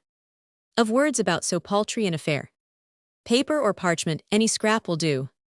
Then write in blood your signature thereto. Faust. If this be all their needs, but small delay, such trifles shall not stand long in my way. Mephistopheles, while Faust is signing the paper. Blood is a juice of most peculiar virtue. Faust. Only no fear that I shall ere demur to. The bond as signed my whole heart swears, even to the letter that the parchment bears. Too high hath soared my blown ambition. I now take rank with thy condition. The mighty spirit of all hath scorned me, and nature from her secrets spurned me. My thread of thought is rent in twain. All science I loathe with its wranglings vain. In the depths of sensual joy let us tame our glowing passion's restless flame. In magic veil from unseen hand, be wonders ever at our command. Plunge we into the rush of time, into action's rolling main. Then let pleasure and pain, loss and gain, joy and sorrow alternate chime. Let bright suns shine or dark clouds lower. The man that works is master of the hour. Mephistopheles. To thee I set nor bound nor measure. Every dainty thou mayst snatch, every flying joy mayst catch. Drink deep and drain each cup of pleasure. Only have courage, friend, and be not shy. Faust. Content from thee thy proper wares to buy. Thou markest well, I do not speak of joy. Pleasure that smarts giddy intoxication. Enamored hate and stimulant vexation. My bosom healed from hungry greed of science. With every human pang shall court alliance. What all mankind of pain and of enjoyment may taste with them to taste be my employment. Their deepest and their highest I will sound. Want when they want be filled when they abound. My proper self unto their self extend, and with them too be wrecked and ruined in the end. Mephistopheles. Believe thou me who speak from test severe, chewing the same hard food from year to year. Their lives were but the naked truth confessed. No man who from his cradle to his bier the same sour leaven can digest. Trust one of us thy's universe so bright. He made it only for his own delight. Supreme he reigns in endless glory shining, to utter darkness me and mine consigning, and grudges even to you the day without the night. Faust. But I wills. Mephistopheles. There you are right. One thing alone gives me concern. The time is short and we have much to learn. There is a way if you would know it. Just take into your pay a poet. Then let the learned gentleman sweep through the wide realms of imagination, and every noble qualification upon your honored crown upheap. The strength of the lion, the wild deer's agility, the fire of the south, with the north's durability. Then let his invention the secret unfold, to be crafty and cunning, yet generous and bold, and teach your youthful blood as poets can, to fall in love according to a plan.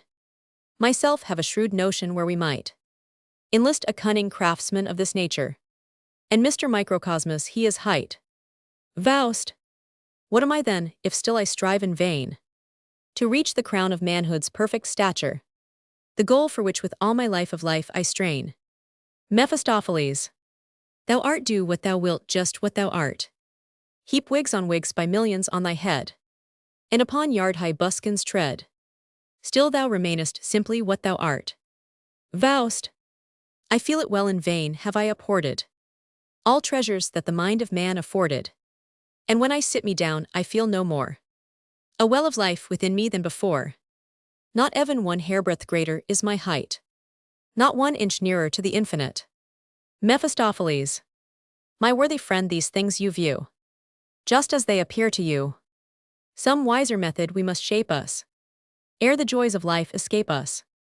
Why, what the devil hands and feet, brain and brawn and blood are thine, and what I drink and what I eat, whose can it be if 'tis not mine? If I can number twice 3 horses, are not their muscles mine? And when I am mounted, I feel myself a man and wheel my courses, just as if 24 legs I counted. Quick then have done with reverie, and dash into the world with me. I tell thee plain, a speculating is like an oxen heath all brown and yellow, led in a circle by an evil spirit. with roods of lush green pasture smiling near it. Faust. But how shall we commence? Mephistopheles. We start this minute. Why what a place of torture is here? And what a life you live within it. Yourself and your pack of yunkers dear. Killing outright with ennui. Leave that to honest neighbor Punch. Thrashing of straw is not for thee. Besides, into the best of all your knowledge, you know 'tis not permitted you to launch. With chicken-hearted boys at college. Even now methinks I hear one on the stair. Faust. Send him away, I cannot bear. Mephistopheles.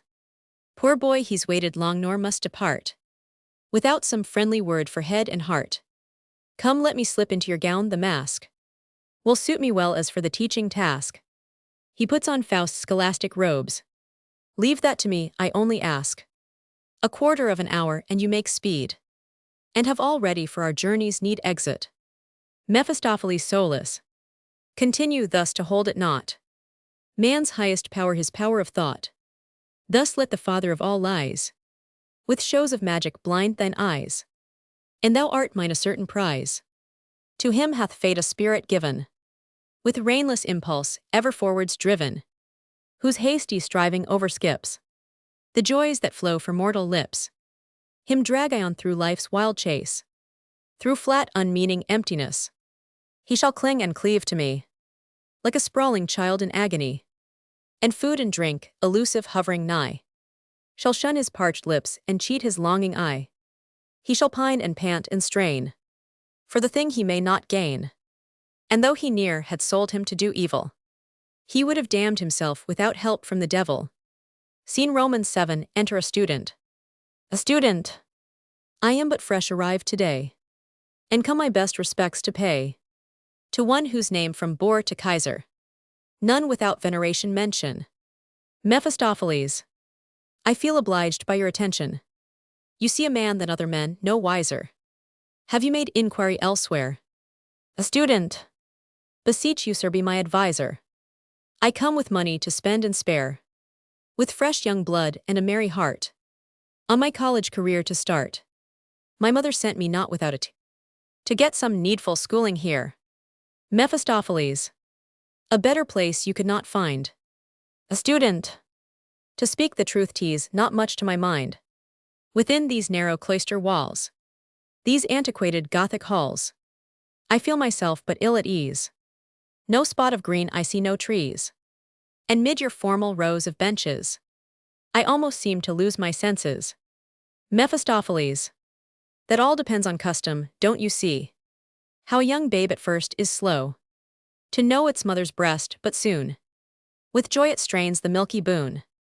So you anon will suck nutrition from wisdom's breasts with blessed fruition. A student. I yearn to do so even now. But in the first place, tell me how. Mephistopheles. My help is yours, or great or small. But choose your faculty first of all. A student. I aim at culture, learning all that men call science on the ball of earth or in the starry tent of heaven, all nature high and low, broad and deep I seek to know. Mephistopheles. There you are on the proper scent. Only beware of too much distraction. A student. With soul and body I am girt for action, and yet I cannot choose but praise a little freedom and merriment on pleasant summer holidays. Mephistopheles. Redeem the time, for fast it fleets away, but order rules the hour it cannot stay. Therefore 'tis plain that you must pass first of all through the logic class.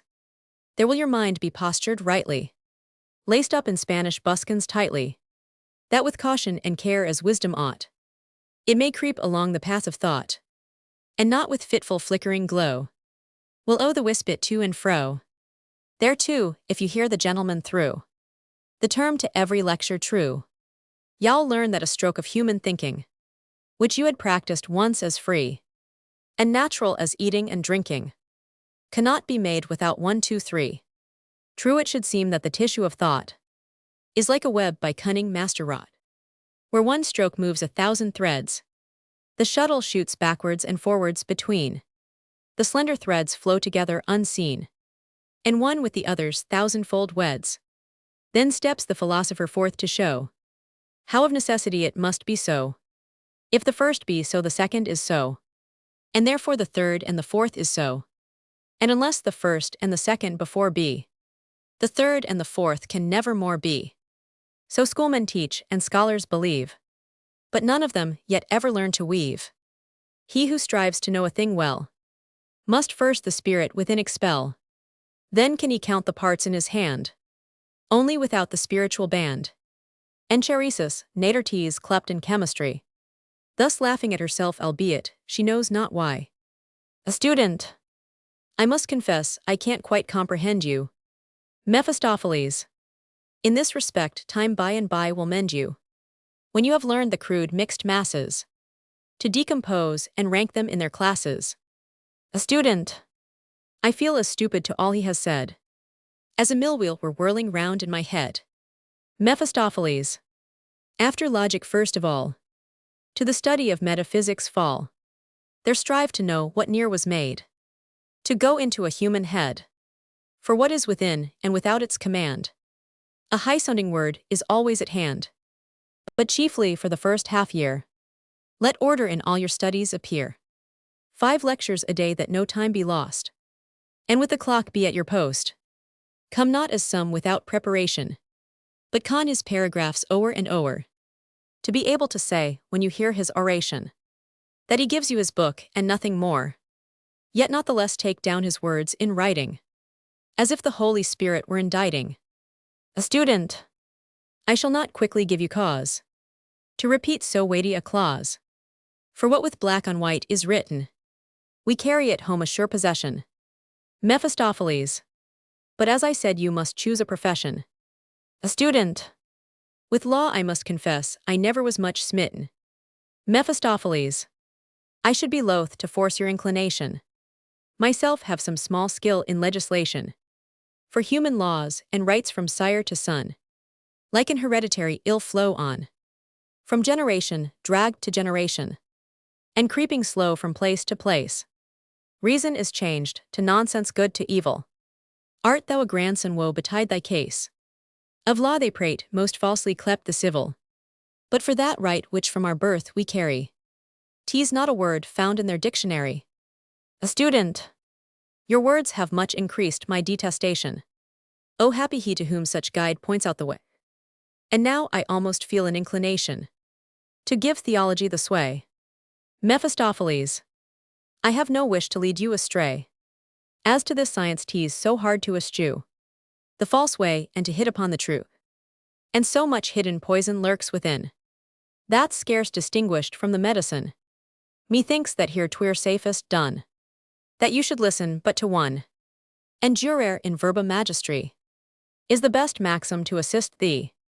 Upon the whole I counsel thee to stick to words as much as may be, for such will still the surest way be into the temple of certainty. A student! Yet in a word some sense must surely lurk. Mephistopheles.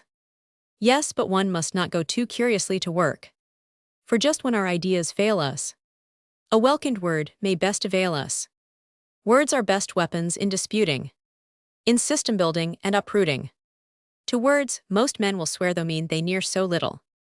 From words one cannot filch a single tittle. A student! Pardon me if I trespass on your time, though to make wisdom speak seems scarce a crime. On medicine too I am concerned, to hear some pregnant word from one so learned. 3 years, God knows, is a short time, and we have far to go and high to climb. A wise man's fingers pointing to the goal will save full many a groan to many a laboring soul. Mephistopheles aside. I am weary of this dry pedantic strain.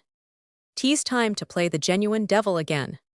Allow the spirit of medicine, 'tis not hard to seize. The world both great and small you seek to know, that in the end you may let all things go as God shall please.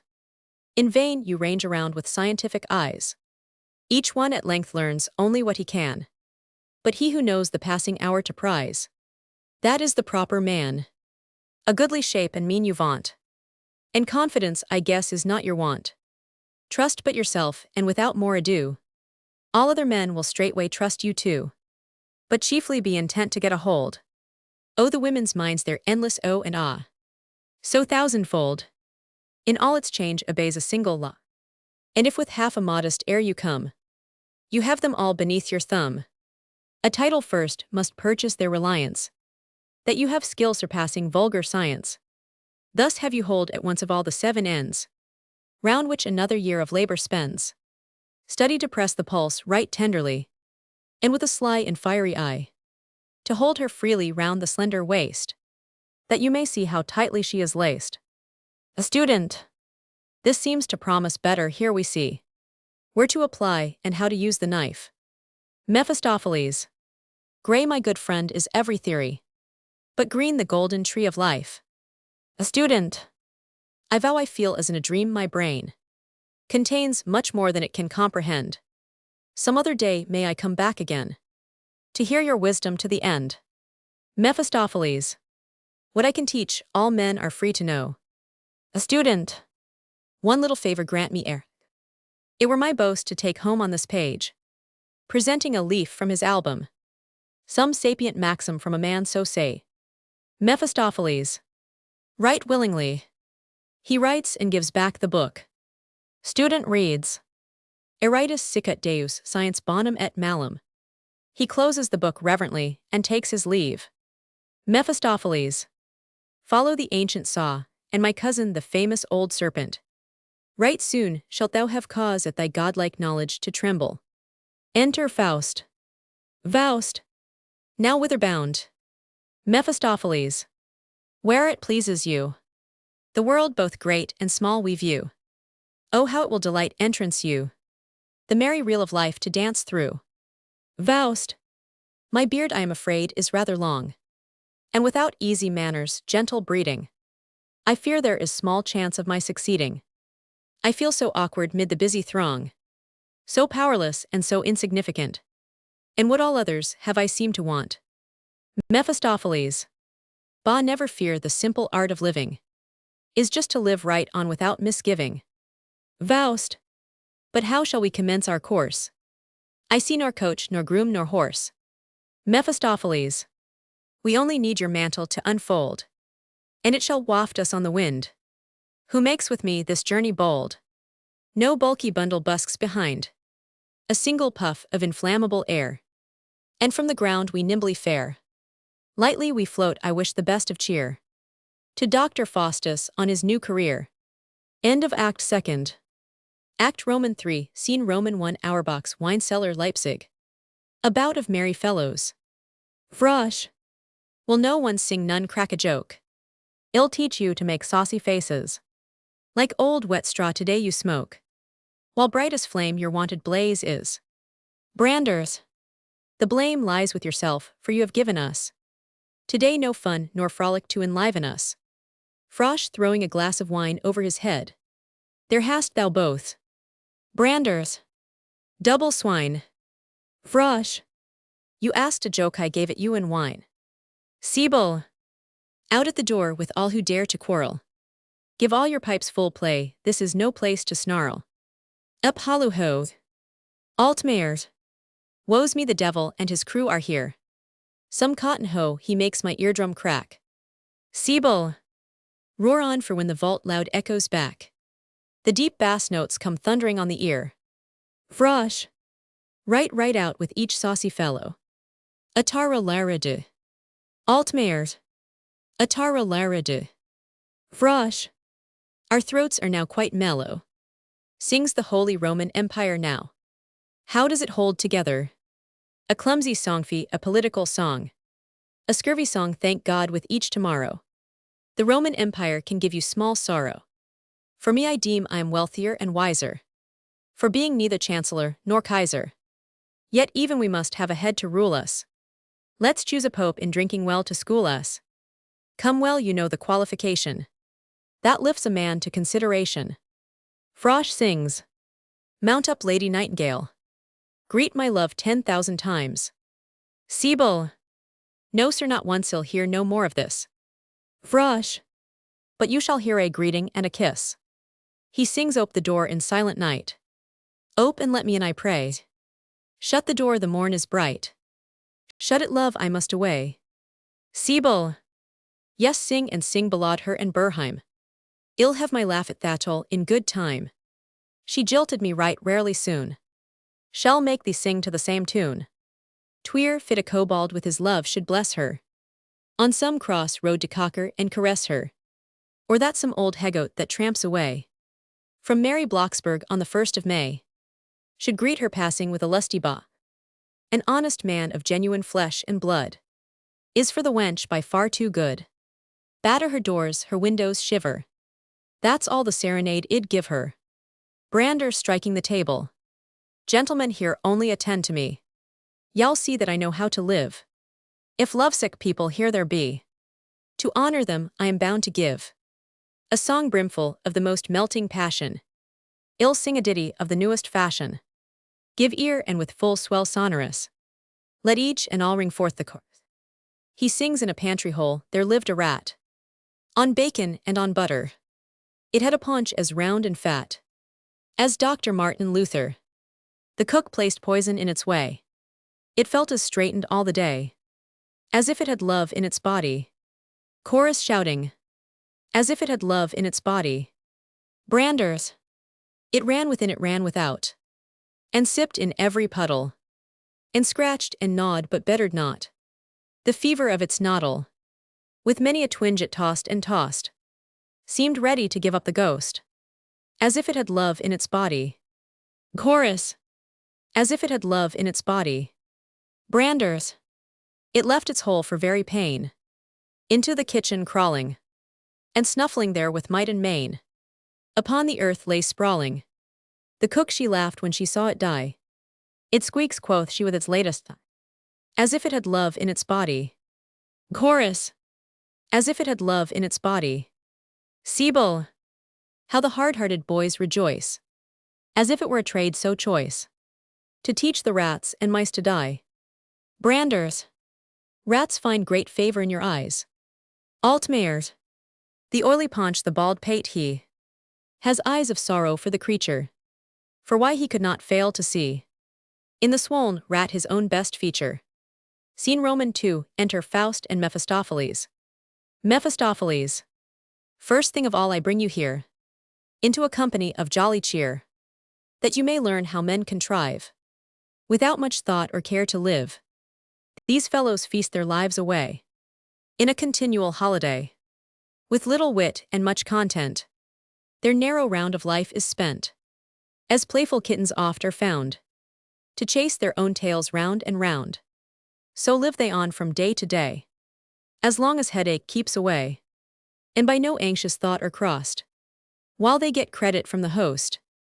Branders. These gentlemen are strangers in their face. One reads they lack the breeding of the place. They ray not an hour arrived, I warrant thee. Frush. There you are right, Leipzig's the place, I say. It is a little Paris in its way. Siebel. What think you may the strangers be? Frush. Leave that to me, I'll soon fish out the truth. Fill me a bumper till it overflows, and then I'll draw the worms out of their nose, as easily as 'twere an infant's tooth. To me they seem to be of noble blood. They look so discontented and so proud. Branders. Quack doctors both, Altmayer, what think you? Altmayers. 'Tis like. Frush. Mark me, ill make them feel the screw. Mephistopheles to Faust. They have no nose to smell the devil out, even when he has them by the snout. Faust. Be greeted, gentlemen. Siebel. With much respect return we the salute. Softly eyeing Mephistopheles from the one side. What does the fellow limp upon one foot? Mephistopheles. With your permission we will make so free as to intrude upon your company. The host's poor wines may keep us in sobriety, but we at least enjoy your good society.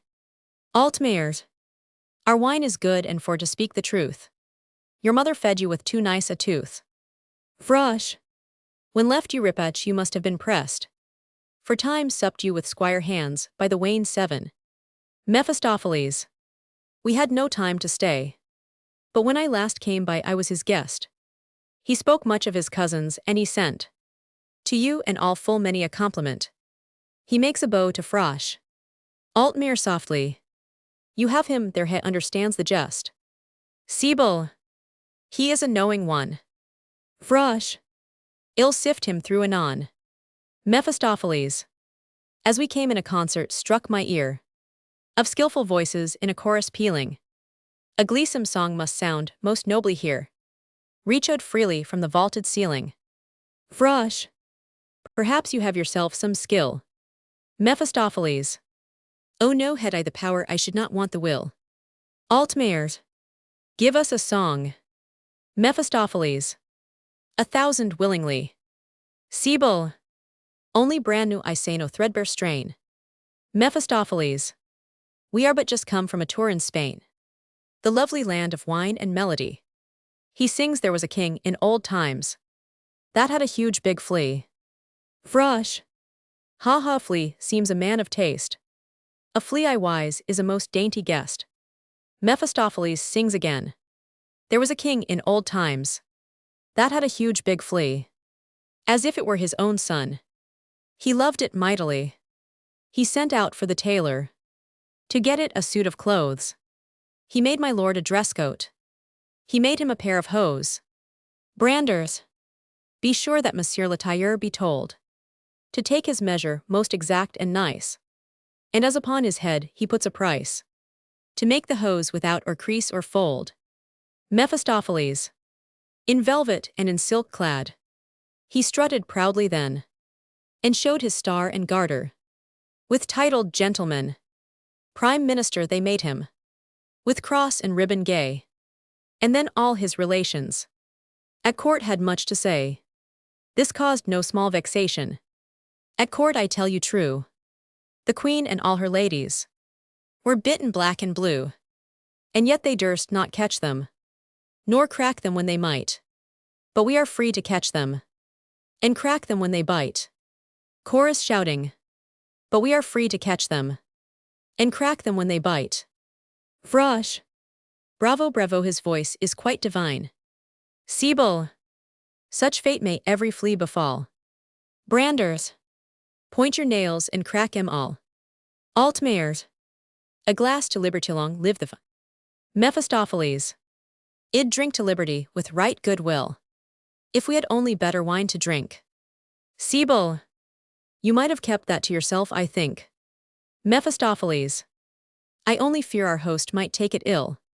Else should I give to every honored guest. From our own cellar of the very best. Sibyl. Oh, never fear if you but find the wine. Our host shall be content the risk be mine. Frush. Give me a flowing glass, and praise you shall not want. So that your sample mark me be not scant. I cannot judge of wine unless I fill my mouth and throat too with a goodly swill. Altmayer softly. I see the gentlemen are from the Rhine. Mephistopheles. Give me a gimlet here, I'll show you wine. Branders. What would the fellow bores? Has he then wine casks at the door? Altmayers. There in the basket you will find a store of tools which our good landlord sometimes uses. Mephistopheles taking the gimlet. To Frosh now, every man may taste of what he chooses. Frosh. How mean you that can you afford? Mephistopheles. No fear of that, my cellar is well stored. Altmere to Frosh. Aha, I see you smack your lips already. Frosh. I'll have Rhine wine, what fatherland produces. Is better far than French or Spanish juices. Mephistopheles boring a hole in the edge of the table where Frosh is sitting. Fetch me some wax to make the stoppers ready. Altmayers. He means to put us off with jugglery. Mephistopheles to Brander. And you, sir, what? Branders. Champagne for me. And brisk and foaming let it be. Mephistopheles bores meanwhile, one of the party has got the stoppers ready, and closes the holes. Branders. To foreign climes a man must sometimes roam. In quest of things he cannot find at home. For Frenchmen Germans have no strong affection. But to their wines we seldom make objection. Sibyl, while Mephistopheles is coming round to him. I have no taste for your sour wines today. I wish to have a swig of good Tokay. Mephistopheles boring. That you shall have, and of the very best. Altmayers. No, gentlementies, plain you mean to jest. If so in me, you much mistake your man. Mephistopheles. Ha ha, no little risk, methinks I ran, to venture tricks with noble guests like you. Come make your choice, speak boldly out, and I will do my best your wish to gratify. Altmayers. Give me what wine you please, only not much ado. After having bored and stopped up all the holes, Mephistopheles with strange gestures. Grapes on the vine grow, horns on the goat. The wine is juicy, the vine is of wood. The wooden table can give it as good. Look into nature's depths with me. Whoso hath faith shall wonders see. Now draw the corks and quaff the wine. All drawing the corks, and quaffing the outstreaming liquor each as he had desired. O blessed stream, O fount divine. Mephistopheles. Drink on, only be cautious in your hurry. They drink freely, all singing. No king of cannibals today more bravely rules the drinking bout than we when like 500 swine we drain the brimming bumpers out. Mephistopheles to Faust. Look at the fellows, nowhere they not merry. Faust. I feel inclined to Goethe's getting late. Mephistopheles. Soon shall we have a glorious revelation of the pure beast in man, if you but wait. Sibyl drinks carelessly, the wine falls to the ground and becomes flame. Help fire the devils here, death and damnation. Mephistopheles, addressing himself to the flames. Peace, friendly element, be still. To the company this time 'twas but a spurt of purgatorial flame. Sibyl. What's that, you little know your men well tame? Your impudence, you juggling knave, we will frush. 'Twere dangerous to repeat such gambols here. Altmayers. Methinks 'twere best to whisper in his ear that he had better leave the room. Sibyl. What sirrah do you then presume to play your hocus pocus here? Mephistopheles. Peace, old winecask. Sibyl. You broomstick, you. Must we then bear your insolence too? Branders. Wait, wait, it shall rain blows anon. Altmere draws a stopper from the table, and fire rushes out on him. I burn, I burn. Sibyl. There's witchcraft in his face. The fellows and outlaws strike him down. They draw their knives and attack Mephistopheles. Mephistopheles with serious mien. False be eye and false be ear. Change the sense and change the place. Now be there and now be here. They look as thunderstruck and stare at one another. Altmayers. Where am I, in what lovely land? Frush. Vineyards, can it be so? Sibyl. And grapes too quite at hand. Branders. And here beneath this shady tree, this noble vine these blushing clusters see. He seizes Sibyl by the nose, the rest seize one another in the same manner, and lift up their knives. Mephistopheles as above. Let error now their eyes unclose. The devils joke to understand. He vanishes with Faust, the fellows start back from one another. Sibyl. What's the matter? Altmayers. How now? Frush. Was that your nose? Brander to Sibyl. And yours is in my hand. Altmayers. It was a stroke shot through my every limb. Give me a chair, I faint, my eyes grow dim. Frush. Now tell me only what has been the matter. Sibyl. Where is the fellow, could I catch him here? His life out of his body I should batter. Altmayers. I saw him just this instant disappear. Riding upon a winecask, I declare. I feel a weight like lead about my feet. Turning to the table. I wonder if his DD wine still be there. Sibyl. There's not a single drop, 'twas all a cheat. Frush.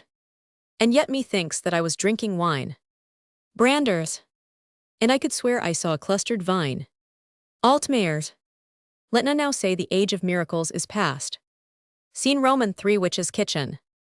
A cauldron is seen boiling on a low hearth, numbers of strange fantastic figures, tumbling up and down. In the smoke a mother cat ape in 8 sits, beside the cauldron taking off the scum, and keeping it from boiling over an old cat ape, beside her warming himself, with his young one's roof and walls, are covered over with a strange assortment of furniture and implements used by witches. Enter Faust and Mephistopheles. Faust. I cannot brook this brainless bedlam stuff. And must it be that I shall cast my slough In this hotbed of all unreasoned doing, shall an old beldam give me what I lack? And can her pots and pans with all their brewing shake off full 30 summers from my back? Woe's me if thou canst boast no better scheme. My brightest hopes are vanished as a dream. Has nature then, and has some noble spirit, no balsam for the body to repair it? Mephistopheles, my friend, with your great sense, I cannot but be smitten. Nature, too, boasts a plan to renovate your age. But in a wondrous volume it is written, and wondrous is the chapter and the page. Faust, but I must know it. Mephistopheles, good the poorest man may try it, without or witch or quack or gold to buy it. And yet it works a certain cure. Go take thee with the peasant, and straight begin to hew and hack. Confine thee there with patient mood, within the narrow beaten track, and nourish thee with simplest food. Live with the brute a brute, and count it not too low. To dung the cornfields thine own hands shall mow.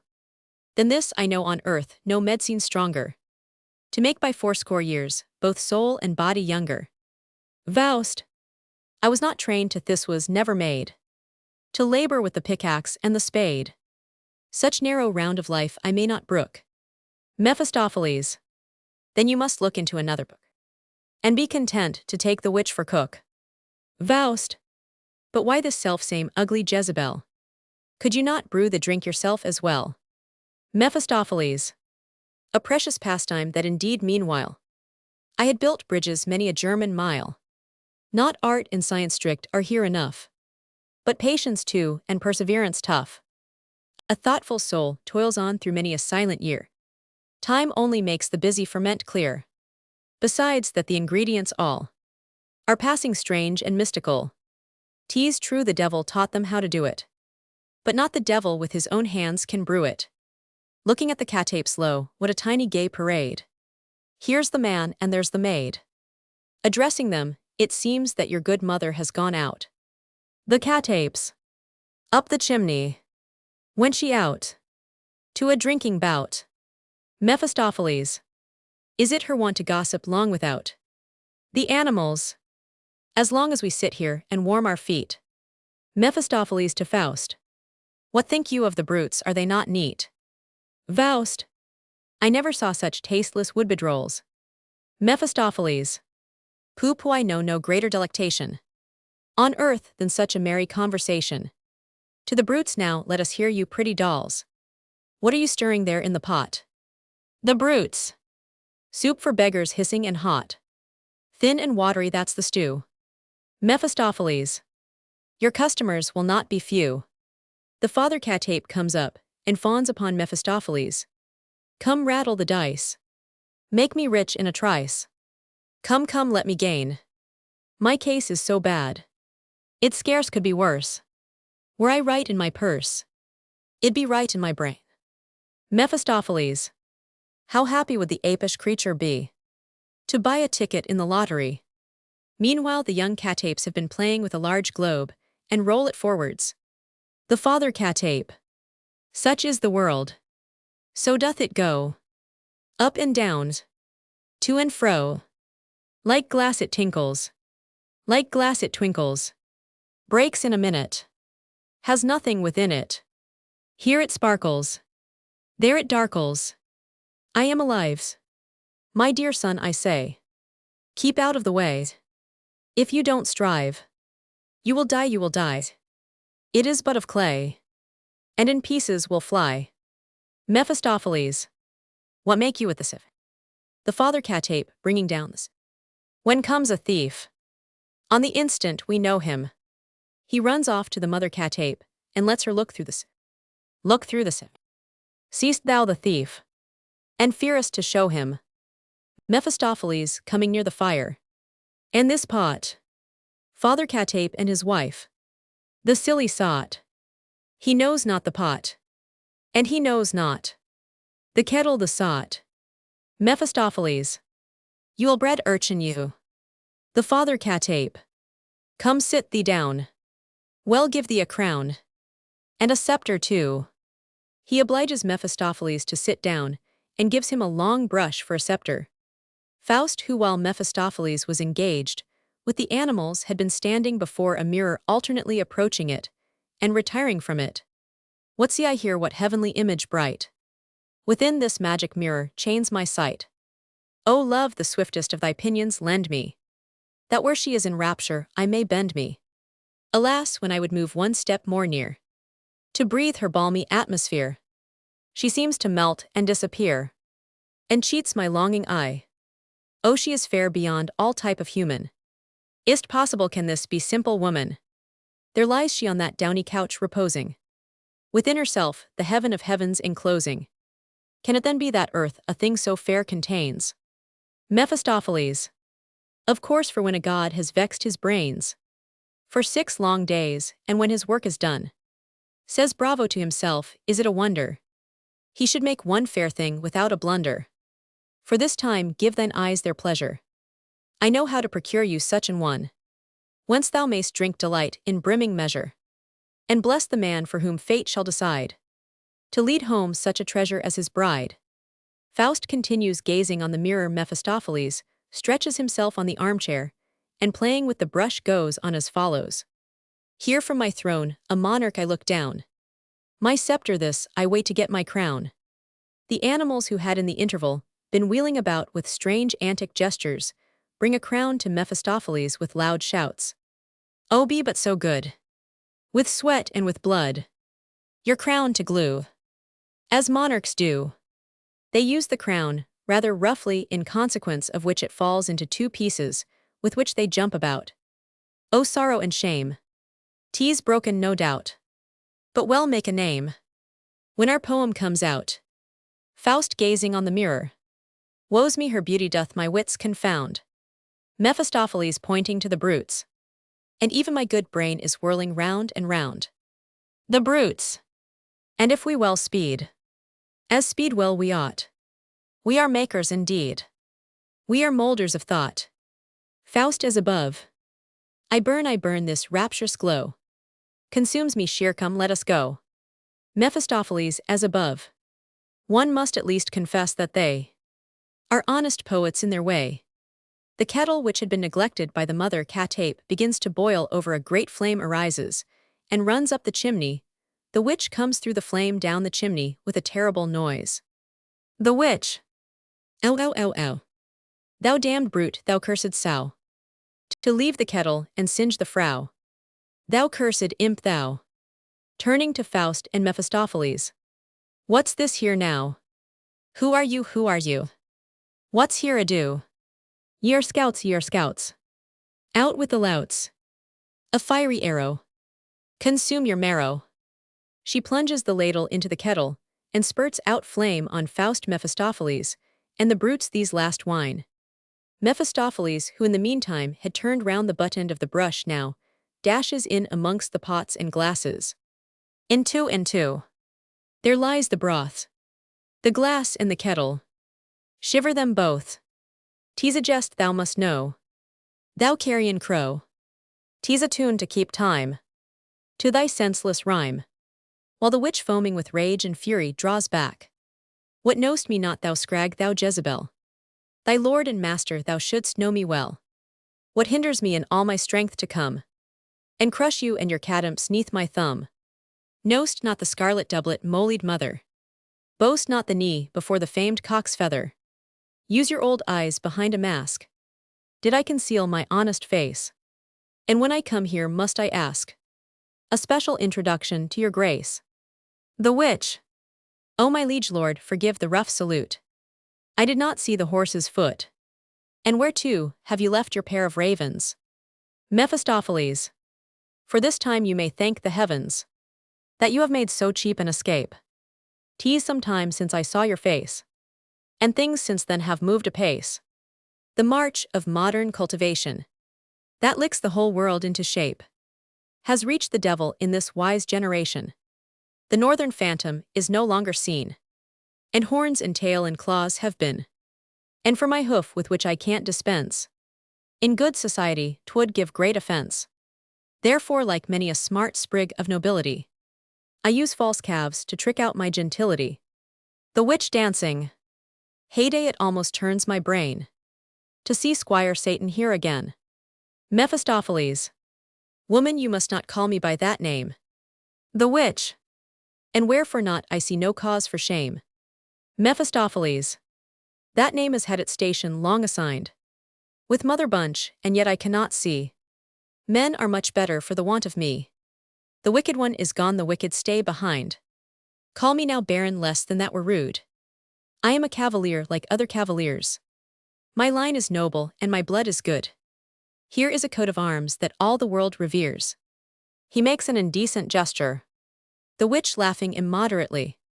Ha ha, now I perceive old Nick is here. You are a rogue, still as you always were. Mephistopheles aside to Faust. My friend, I give you here your wit to wet. A little lesson in witch etiquette. The witch. Now say, good sirs, what would you have with me? Mephistopheles. A glass of your restoring liquor. That makes an old man's blood run quicker. And bring the best out from your bins. With years the juice and virtue wends. The witch. Most willingly here I have got a phial, of which myself at times make trial. 'Tis now a pleasant mellow potion. You shall not meet with a denial. Softly yet if this worthy man drinks it without precaution, his life can't stand an hour against its strong infection. Mephistopheles. Leave that to me, he's under my protection. Ripe for the draught, no harm will come to him. The witch with strange gestures draws a circle, and places many curious things within it. Meanwhile the glasses begin to tinkle, and the kettle to sound and make music. She brings a large book, puts the catapes into the circle, and makes them serve as a desk to lay the book on, and hold the torches. She motions to Faust to come near. Faust to Mephistopheles. Now say, what would she with this flummery? These antic gestures, this wild bedlam stuff? This most insipid of all mummery? I know it well, I hate it well enough. Mephistopheles. Pshaw, nonsense, come give up your sermonizing, and learn to understand what a good joke is. Like other quacks, she plays her hocus pocus. It gives the juice a virtue most surprising. He obliges Faust to enter the circle. The witch declaiming from the book with great emphasis. Now be exact. Of 1 make 10. Then 2 subtract. And add 3 then. This makes thee rich. 4 shalt thou bate. Of 5 and 6. So says the witch. Make 7 and 8. And all is done. And 9 is 1. And 10 is none. Here take and spell if you are able. The witch's multiplication table. Faust. This is a jargon worse than Babel. Say, is she fevered, is she mad? Mephistopheles. Oh, never fear, the rest is quite as bad. I know the book and oft have vexed my brains with bootless labor on its rhymes and rules. A downright contradiction still remains, mysterious alike for wise men and for fools. My friend, the art is old and new. Ancient and modern schools agree. With 3 and 1 and 1 and 3. Plain to perplex and false in weave with true. So they expound, discourse, dispute, debate. What man of sense would plague him with their prate? Men pin their faith to words in sounds high sapience weaning, though words were surely made to have a meaning. The witch goes on reading from the book. The soul to know, beneath the show, and view it without blinking. The simple mind, the craft will find, without the toil of thinking. Faust. What flood of nonsense now she's pouring o'er us. Shall split my skull with her insensate chatter. I feel as if I heard the ceaseless clatter of 30,000 idiots in a chorus. Mephistopheles. Enough, kind Sibyl, thanks for thy good will.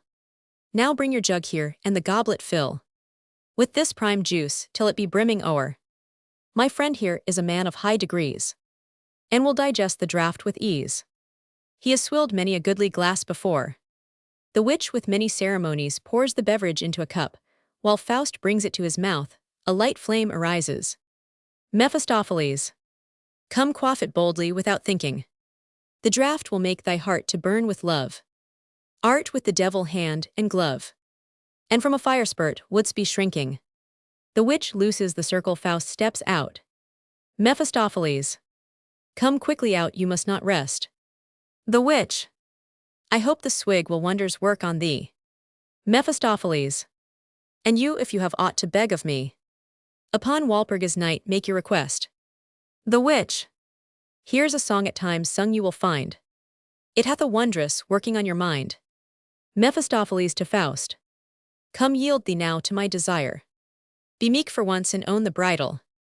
You must keep quiet and let yourself perspire, that through your inmost frame the potent juice may pierce. When we have time to spare I will rehearse some lessons on the art of being nobly idle. And soon thy heart with ecstasy shall know how Cupid gins to stir and boundeth to and fro. Faust turning again towards the mirror. Indulge me with one glanceon moment spare. It was a virgin form surpassing fair. Mephistopheles. No, no, with my good aid thou soon shalt see the paragon of women bodily. Aside anon if this good potion does its duty. Hell see in every wench the Trojan beauty. Scene Roman 4A Street. Faust Margaret passes over. Faust. My fair young lady, may I dare to offer you my escort home? Margaret. Nor lady I, good sir, nor fair, and need no guide to show me home exit. Faust. By heaven this child is passing fair. A fairer never crossed my view. Of such a modest, gentle air, yet with a dash of pertness too, and girlish innocent conceit. Her lips so red, her cheeks so bright. Forget I could not if I might. How she casts down her lovely eyes. Deep graven in my heart it lies. And how so smartly she replied. And with a sharp turn stepped aside. It was most ravishingly sweet. Enter Mephistopheles. Faust. Hark, you must get the girl for me. Mephistopheles. Which one? Faust. She's just gone by. Mephistopheles.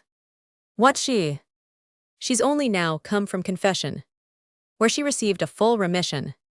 I slink close by the box and heard the simple damsel's every word. 'Tis a most guileless thing that goes for very nothing to the priest. My power does not extend to those. Faust. Yet she is 14 years of age at least. Mephistopheles. You speak like Jack the debauchee, who thinks each sweet flower grows for me, as if his wish sufficed alone to make each priceless pearl his own. But 'tis not so and cannot be. Faust. My good sir knight of pedantry, lay not thou down the law to me, and this for good and all be told, unless this very night I hold the sweet young maid in my embrace. 'Tis the last time that you shall see my face. Mephistopheles. Bethink, see what with here and what with there. The thing requires no little care. Full 14 days must first be spent to come upon the proper scent. Faust. Had I but 7 good hours of rest, the devil's aid id near request to mold this fair young creature to my bent. Mephistopheles. You speak as if you were a Frenchman born. But though the end be good, we must not scorn the means. What boots the mere gratification? It is the best half of the recreation. When up and down and to and fro, the pretty doll through every kind of fiddle-faddle sweet flirtation, you need out first and dress up to your mind, as many an Italian tale can show. Faust. I need no tricks to whet my zest. Mephistopheles. I tell thee plainly without jest, as things stand here we cannot win the fort by hotly rushing in. To gain fair ladies' favor you must boldly scheme and gently do. Faust. Fetch me something that breathed her air, her home, her chamber, plant me there. A kerchief of her chaste attire, a garter of my heart's desire. Mephistopheles. That you may see how I would fain do all I can to ease your pain. We shall not lose a single minute. I know her room, thou shalt enjoy thee in it. Faust. And I shall see her have her. Mephistopheles. No. Shall be with a neighbor bit or so. Meanwhile unhindered thou mayst go, and on the hope of joys that wait thee, within her atmosphere may sate thee. Faust. Can we go now? Mephistopheles. No, we must wait till night. Faust. Go fetch a present for my heart's delight. Exit. Mephistopheles. Presents, already good, a lover should not loiter. I know some dainty spots of ground where hidden treasures can be found. I will go straight and reconnoiter. Exit. Scene Roman 5, a small neat chamber. Margaret plaiting and putting up her hair. I wonder who the gentleman could be that on the street accosted me today. He looked a gallant cavalier and gay, and must be of a noble family, that I could read upon his brow. Else had he never been so free. Exit. Enter Faust and Mephistopheles. Mephistopheles. Come in but softly, are landed now. Faust after a pause. Leave me alone a minute, I entreat. Mephistopheles looking round about. Not every maiden keeps her room so neat. Exit. Faust looking round. Be greeted, thou sweet twilight shine. Through this chaste sanctuary shed. O seize my heart, sweet pains of love divine, that on the languid dew of hope are fed. What sacred stillness holds the air? What order, what contentment rare? He throws himself on the old leathern armchair, beside the bed. Receive thou me, thou who in ages gone, in joy and grief hast welcomed sire and son. How often round this old paternal throne a clambering host of playful children hung, belike that here my loved one too hath clung to her hoar grandsire's neck with childish joy, thankful received the yearly Christmas toy, and with the full red cheeks of childhood pressed upon his withered hand a pious kiss. I feel, sweet maid, mine inmost soul possessed by thy calm spirit of order and of bliss, that motherly doth teach thee day by day, that bids thee deck the table clean and neat, and crisps the very sand strewn at thy feet. Sweet hand, sweet lovely hand, where thou dost sway, the meanest hut is decked in heaven's array, and here he lifts up the bed curtain. O heaven, what strange o'ermastering might thrills every sense with fine delight. Here might I gaze unwearied day and night. Nature and airy dreams here didst thou build the mortal hull of the angelic child. Here she reposed, her tender bosom teeming with warmest life in buoyant fullness streaming. And here with pulse of gently gracious power, the heaven-born bud was nursed into a flower. And thou, what brought thee here, why now back shrinks thy courage from the prize it sought before? What wouldst thou have, thy heart within thee sinks? Poor wretched Faust, thou know'st thyself no more. Do I then breathe a magic atmosphere? I sought immediate enjoyment here, and into viewless dreams my passion flows. Are we the sport of every breath that blows? If now she came and found me gazing here, how for this bold-faced presence must I pay? The mighty man, how small would he appear, and at her feet a suppliant sink away. Mephistopheles coming back. Quick, quick, I see her, shall be here anon. Faust. Yes, let's be gone for once, and all be gone. Mephistopheles. Here is a casket of a goodly weight. Its former lord, I ween, bewails its fate. Come, put it in the press, I swear.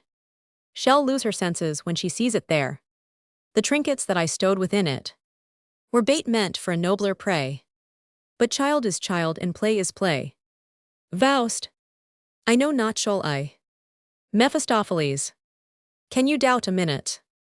Would you then keep the dainty pelf, like an old miser, to yourself? If so, I would advise you, sir, to spare your squire the bitter toil, and with some choicer sport the hour beguile. Then looking lustfully at her, I scratch my head and rub my hands that you. He puts the casket into the cupboard and locks the door again. Come, let's away. With this sweet piece of womanhood may do as will may sway. And you stand there and gape and stare, as if you looked into a lecture room, and there with Oz the twin grey spectres bodily saw. Physics and metaphysics come. Exeunt. Enter Margaret with a lamp. Margaret.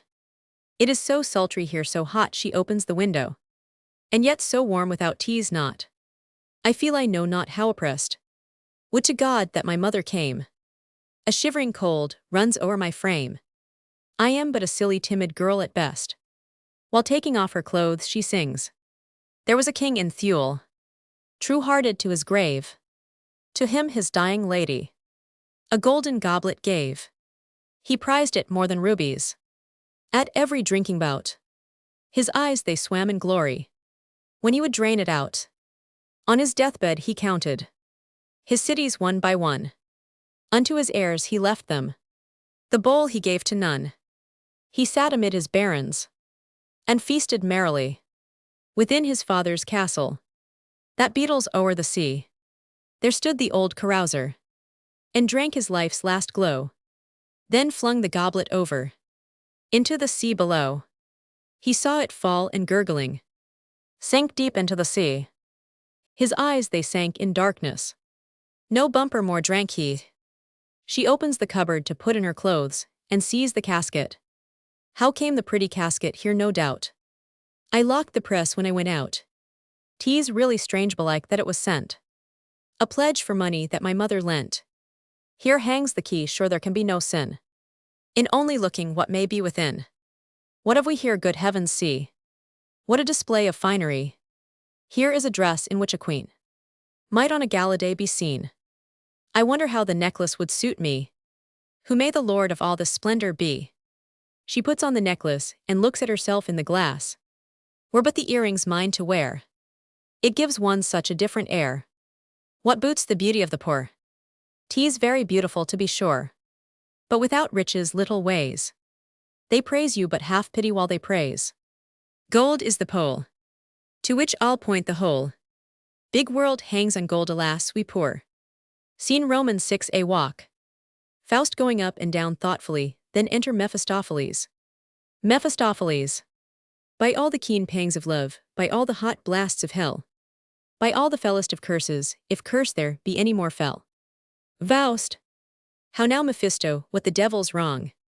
I ne'er beheld a face one half so long. Mephistopheles. But that I am a devil myself id sell both soul and body on the spot to hell. Faust. I verily believe you've got a craze. Beseems it you with such outrageous phrase to rage like any bedlamite. Mephistopheles. Only conceive the box of rare gewgaws. For Margaret got is in a parson's claws. The thing came to the mother's sight, who soon suspected all was not right. The woman has got a most delicate nose, that snuffling through the prayer book goes, and seldom scents a thing in vain, if it be holy or profane. Your jewels, she was not long in guessing, were not like to bring a blessing. My child, quoth she, ill-gotten gear ensnares the soul, consumes the blood. Well, give it to Maramother dear, and she will feed us with heavenly food. Margaret looked blankties hard, thought she, to put a gift thorse away from me. And surely godless was he never, who lodged it here, a gracious giver. The mother then brought in the priest. He quickly understood the jest, and his eyes watered at the sight. Good dame, quoth he, you have done right. He conquers all the world who wins a victory o'er his darling sins. The church is a most sharp-set lady, and her stomach holds good store, has swallowed lands on lands already, and still unglutted craves for more. The church alone, my ladies dear, can digest ill-gotten gear. Faust. That is a general fashion, Jew, and king and kaiser have it too. Mephistopheles. Then ring and earring and necklace and casket, like a bundle of toadstools away he bore. Thanked her no less, and thanked her no more, than had it been so many nuts in a basket. On heavenly treasures, then held an oration, much of course to their edification. Faust. And Margaret. Mephistopheles.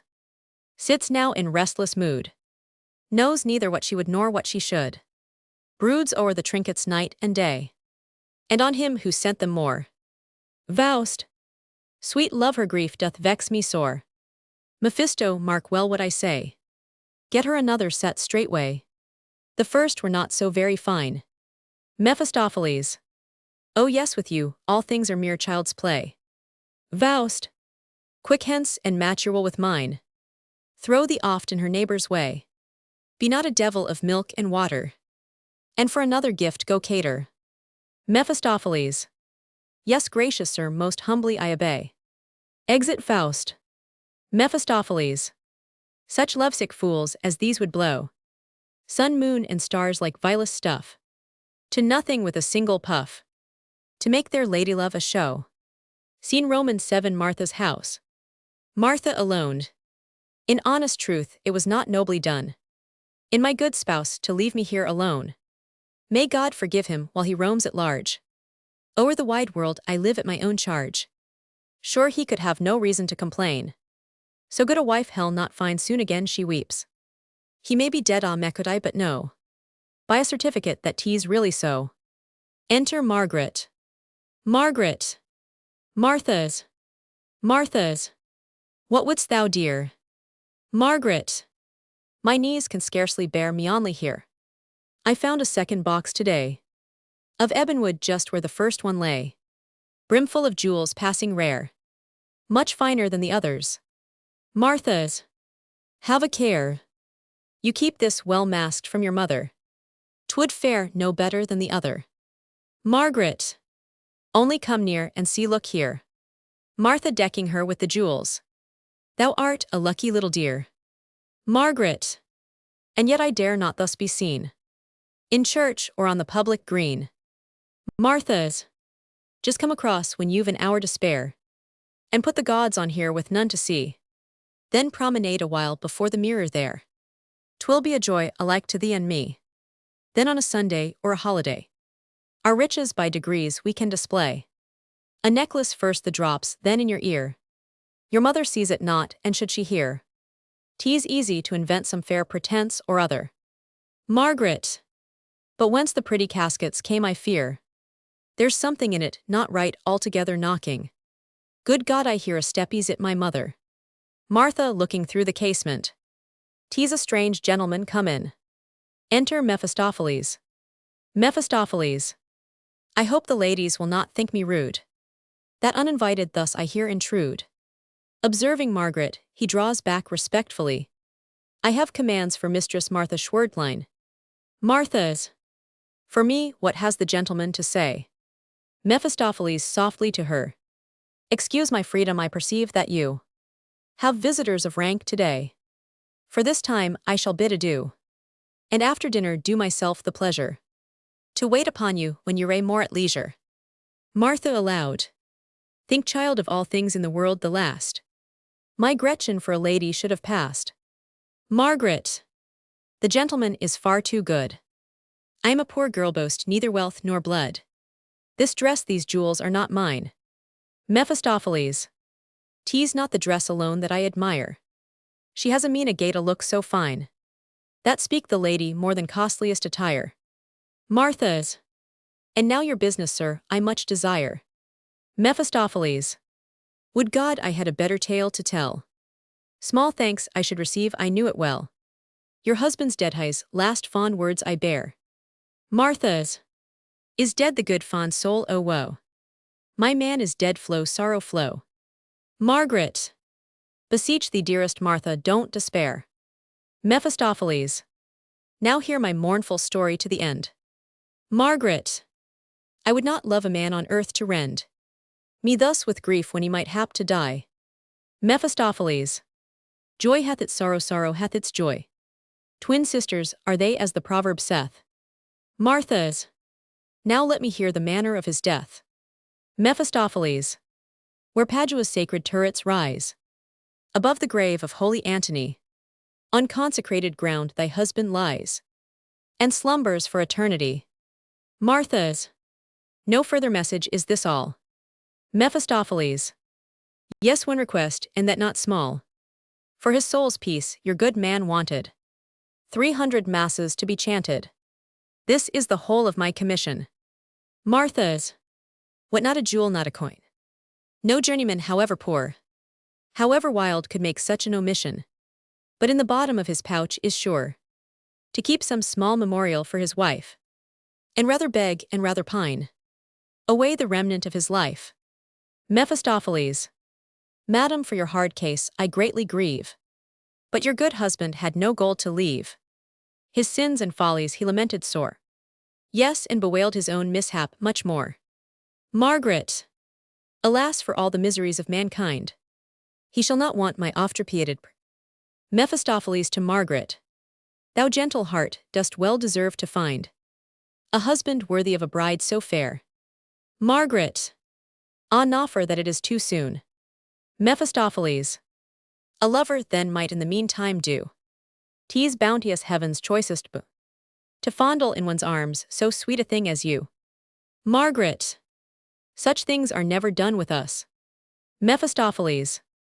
Done or not done, it may be managed thus. Martha's. Now let me hear's. Mephistopheles. By his deathbed I stood. It was a little better than of dung. Of mouldy straw there as a Christian should. With many a sin repented on his tongue. He died, oh how must I, he said. Myself detest so to throw up my trade. And my dear wife abandoned so.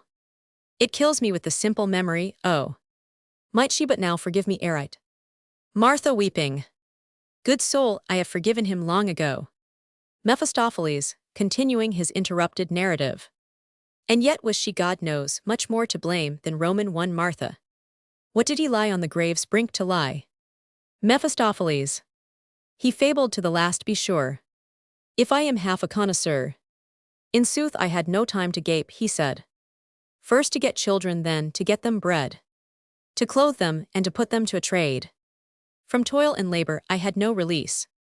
And could not even eat my own thin slice in peace. Martha's. Can it then be has he forgotten quite? My fag and drudgery by day and night. Mephistopheles. Not quite attend the sequel of my tale.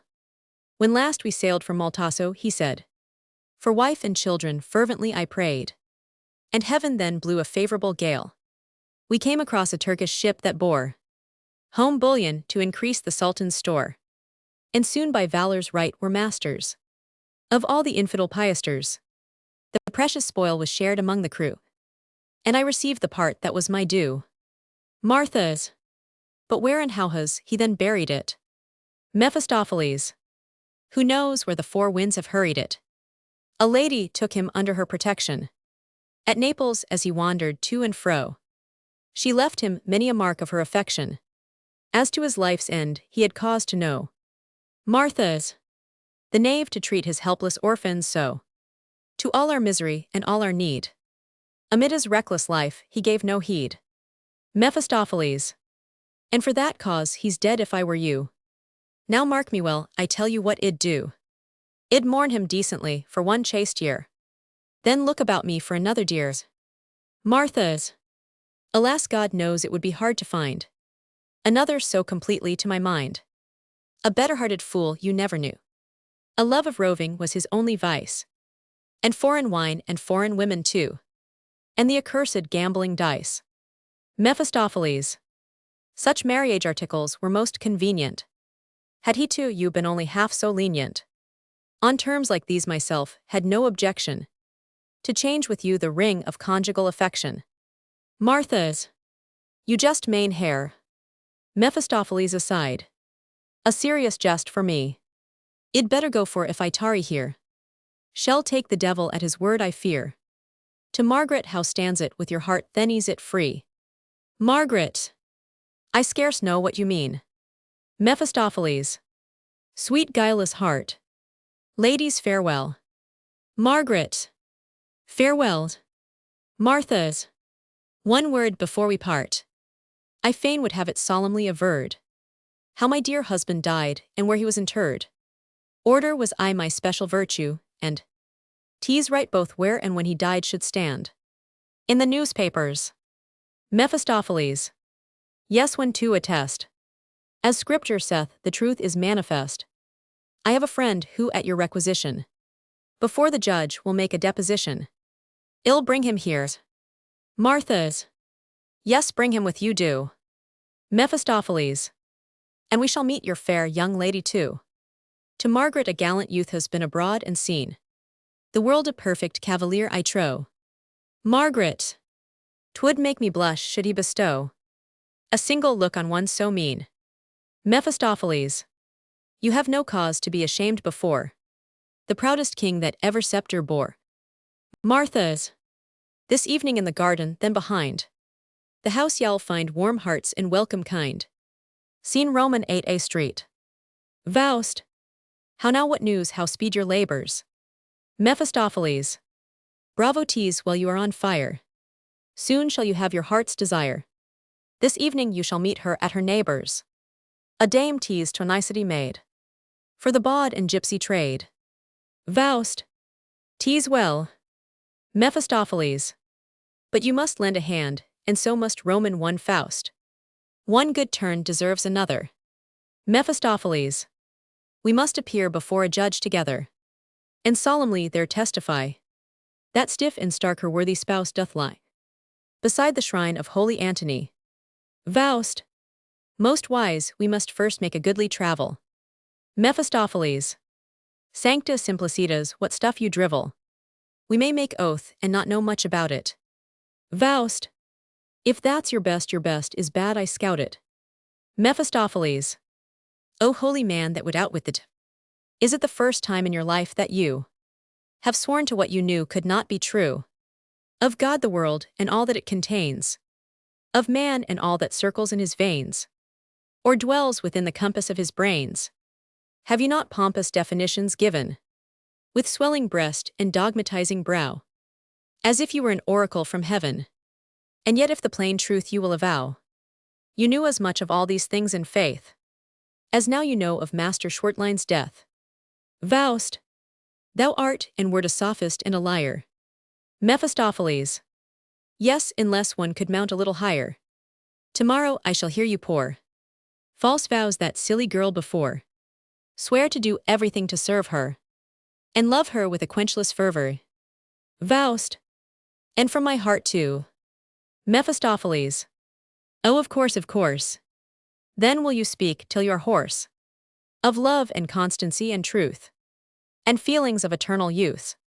Will that too be the simple sooth?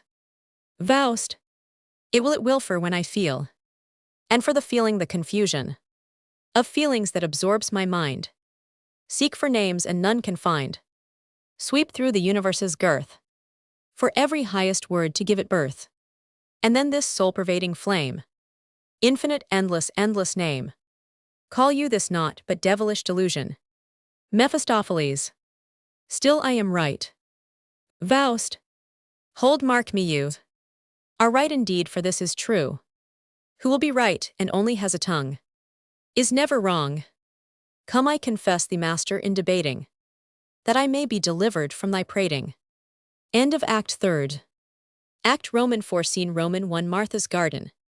Margaret on Faust's arm, Martha, with Mephistopheles walking up and down. Margaret, I feel it well, tease, from pure condescension. You pay to one like me so much attention. With travelers 'tis a thing of course, to be contented with the best they find. For sure a man of cultivated mind can have small pleasure in my poor discourse. Faust, one look from thee, one word, delights me more than all the world's high-vaunted lure. He kisses her hand. Margaret, oh, trouble not yourself, how could you kiss it? It is so coarse, so rough, for I must go through all the work above stairs and below. Mother will have it so. They pass on. Martha's, and you, sir, will it still be your delight from place to roam? Mephistopheles, in this our duty guides us, not our will. With what sad hearts from many a place where we had almost learned to be at home. Martha's, when one is young, it seems a harmless gamble, thus round and round through the wide world to ramble. But soon the evil day comes on, and as a stiff old bachelor to die has never yet done good to anyone. Mephistopheles, I see ahead and fear such wretched fate.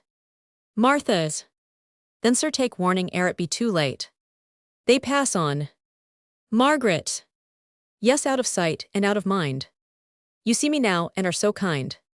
But you have friends at home of station high, with far more wit and far more sense than Roman 1 Faust. Their sense, dear girl, is often nothing more than vain conceit of vain, short-sighted lore. Margaret, how mean you that? Faust, oh, that the innocent heart and sweet simplicity, unspoiled by art, so seldom knows its own rare quality, that fair humility, the comeliest grace, which bounteous nature sheds on blooming face. Margaret, do thou bestow a moment's thought on me. I shall have time enough to think of thee. Faust, you are then much alone. Margaret, our household is but small, I own, and yet must be attended to. We keep no maid, I have the whole to do. Must wash and brush and sew and knit, and cook and early run and late. And then my mother is in every wit so accurate. Not that she needs to pinch her household, we might do much more than many others do. My father left a goodly sum quite free. From debt with a neat house and garden too. Close by the town, just as you pass the gate. But we have lived retired enough of late. My brother is a soldier, he is at the wars, my little sister's dead. Poor thing, it caused me many an hour of pain to see it pine and droop its little head. But gladly would I suffer all again. So much I loved the child. Faust, an angel if like thee. Margaret, I nursed it, and it loved me heartily. My father died before it saw the light. My mother was despaired of quite. So miserably weak. Yet she recovered slowly day by day. And as she had not strength herself to suckle the poor helpless elf, she gave it in charge to me, and I, with milk and water, nursed it carefully. Thus in my arm and on my lap it grew, and smiled and crowed and flung its legs about, and called me mother too. Faust, to thy pure heart the purest joy no doubt. Margaret, I but full many an hour, heavy with sorrow and with labor sour. The infant's cradle stood beside my bed, and when it stirred or cried, I must awake, sometimes to give it drink, sometimes to take it with me to my bed and fondle it. And when all this its fretting might not stay, I rose and danced about and dandled it. And after that I must away to wash the clothes by break of day. I make the markets too, and keep house for my mother. One weary day just like another. Thus drudging on the day might lack delights. But food went lightly down, and sleep was sweet o' nights. They pass on. Martha's. A woman's case is not much to be vaunted. A hardened bachelor is hard to mend. Mephistopheles. A few apostles, such as you were wanted, from evil ways their vagrant steps to bend. Martha's. Speak plainly, sir, have you found nothing yet? Are you quite disentangled from the net? Mephistopheles. A house and hearth, we have been often told, with a good wife is worth its weight in gold. Martha's. I mean, sir, have you never felt the want? Mephistopheles. A good reception I have always found. Martha's. I mean to say, did your heart never pant? Mephistopheles. For ladies my respect is too profound to jest on such a serious theme as this. Martha's. My meaning still you strangely miss. Mephistopheles. Alas that I should be so blind. One thing I plainly see, that you are very kind. They pass on. Faust. You knew me then, you little angel straight, when you beheld me at the garden gate. Margaret. Marked you it not, you saw my downward look. Faust. And you forgive the liberty I took, when from the minster you came out that day. And I with forward boldness more than meet, then ventured to address you on the street. Margaret. I was surprised, I knew not what to say. No one could speak an evil word of me. Did he perchance in my comportment see aught careless or improper on that day, that he should take me for a worthless girl, whom round his little finger he might twirl? Not yet the favorable thoughts I knew, that even then were rising here for you. One thing I know myself I sharply chid, that I could treat you then no harshlier than I Roman 999 Faust. Sweet love. Margaret. Let go. She plucks a starflower, and pulls the petals off one after another. Faust. What's that, a nosegay? Let me see. Margaret. 'Tis but a game. Faust. How so? Margaret. Go, you would laugh at me. She continues pulling the petals, and murmuring to herself. Faust. What are you murmuring now, so sweetly low? Margaret half loud. He loves me, yes, loves me no. Faust. Thou sweet angelic face. Margaret murmuring as before. He loves me, yes, loves me no. Pulling out the last petal with manifest delight. He loves me, yes. Faust. Yes, child, the fair flower star hath answered yes. In this the judgment of the gods approves thee. He loves thee, knowst thou what it means, he loves thee? He seizes her by both hands. Margaret. I scarce can speak for joy. Faust. Fear thee not, love, but let this look proclaim. This pressure of my hand declare. What words can never name. To yield us to an ecstasy of joy. And feel this transful bliss must be eternal, yes, its end would be despair. It hath no end for thee and me. Margaret presses his hands, makes herself free, and runs away. He stands still for a moment thoughtfully, then follows her. Martha coming up. Tea's getting late. Mephistopheles. Yes, and we must away. Martha's. I fain would have you stay.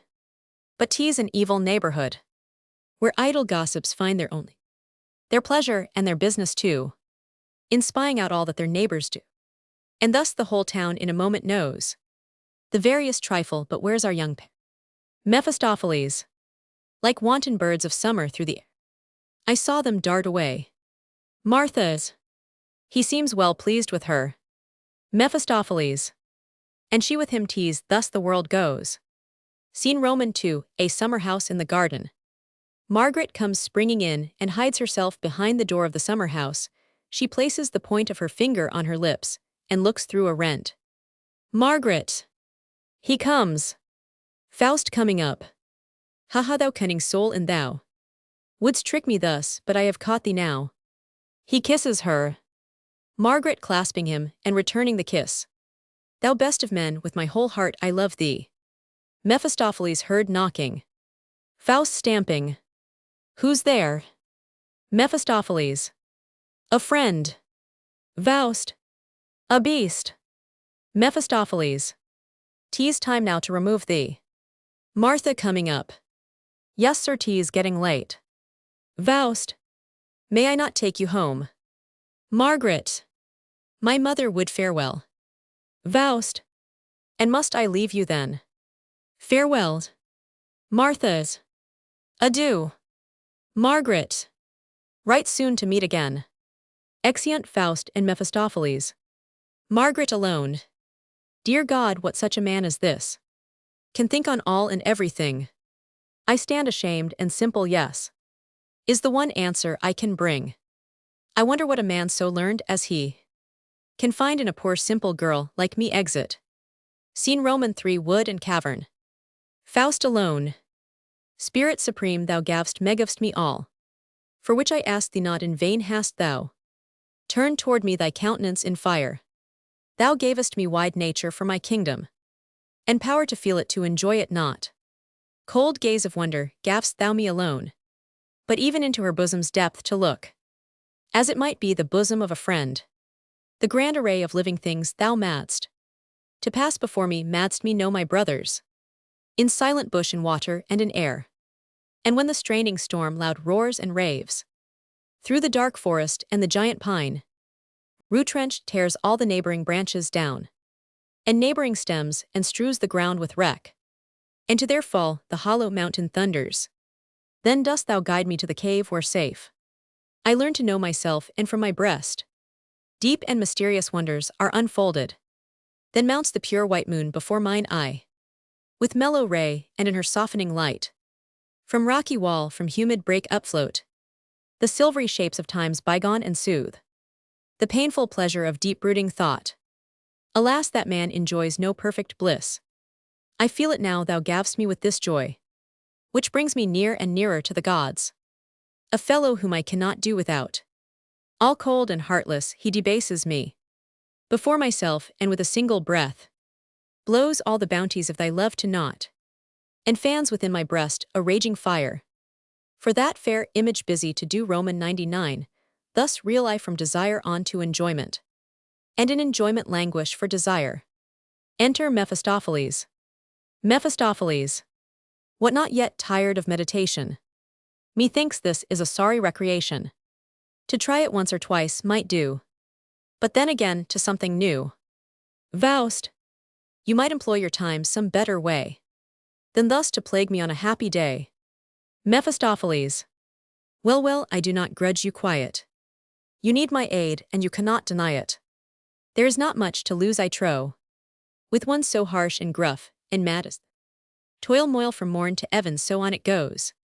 And what one should, and what one should not do, one cannot always read it on your nose. Faust, this is the proper tone for you. Annoy me first, and then my thanks are due. Mephistopheles. Poor son of earth, without my timed assistance, How had you ever dragged on your existence? From freakish fancies, fevered effervescence. I have worked long ago your convalescence. And but for me, you would have marched away. In your best youth, from the blessed light of day. What have you here in caves and clefts to do? Like an old owl screeching tohit tohu. Or like a torpid toad that sits alone, sipping the oozing moss and dripping stone. A precious condition to be in. I see the doctor sticks yet in your skin.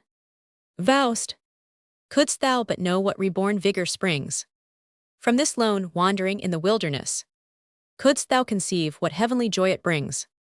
Then wert thou fiend enough to envy me my bliss. Mephistopheles, a supermundane bliss. In night and dew to lie upon the height, and clasp the heaven and earth in wild delight, to swell up to the Godhead's stature, and pierce with clear miraculous sight the inmost pith of central nature, to carry in your breast with strange elation the ferment of the whole 6 days' creation, with proud anticipation of I know not what glow in rapturous over, and melt into the universal mind, casting the paltry son of earth behind. And then the heaven-sprung intuition, with a gesture to end I shall not say in what fruition. Faust, shame on thee. Mephistopheles, yes, that's not quite to your mind. You have a privilege to cry out shame when things are mentioned by their proper name. Before chaste ears one may not dare to spout what chastest hearts yet cannot do without. I do not envy you the pleasure of palming lies upon yourself at leisure, but long it cannot last, I warrant thee. You are returned to your old whims, I see, and at this rate you soon will wear your strength away in madness and despair. Of this enough thy love sits waiting thee, in doubt and darkness cabined and confined. By day by night she has thee in her mind. I trow she loves thee in no common kind. Thy raging passion 'gan to flow, like a torrent in spring from melted snow. Into her heart thy tide gushed high. Now is thy shallow streamlet dry. Instead of standing here to overbrim with fine ecstatic rapture to the trees, methinks the mighty gentleman might please to drop some words of fond regard to ease the sweet young chick who droops and pines for him. Poor thing, she is half dead of ennui, and at the window stands whole hours to see the clouds pass by the old town wall along, where a little bird so goes her song, the livelong day and half the night to boot. Sometimes she will be merry, mostly sad, now like a child weeping her sorrows out, now calm again to look at never glad, always in love. Faust, thou snake. Mephistopheles to himself, so be it that my guile thy stubborn will may break. Faust, hence and begone, thou son of filth and fire. Name not the lovely maid again. Bring not that overmastering desire once more to tempt my poor bewildered brain. Mephistopheles, what then? She deems that you are gone forever, and half methinks you are. Faust, no, I am nigh, and were I near so far, I could forget her, I could lose her never. I envy even the body of the Lord, when on the sacred cake her lips she closes. Mephistopheles, yes, to be honest and confess my sins, I oft have envied thee the lovely twins that have their fragrant pasture among roses. Faust, avaunt thou pimp. Mephistopheles, rail you and I will laugh. The God who made the human stuff, both male and female if the book don't lie, himself the noblest trade knew well enough how to carve out an opportunity. But come, why peak and pine you here? I lead you to the chamber of your dear, not to the gallows.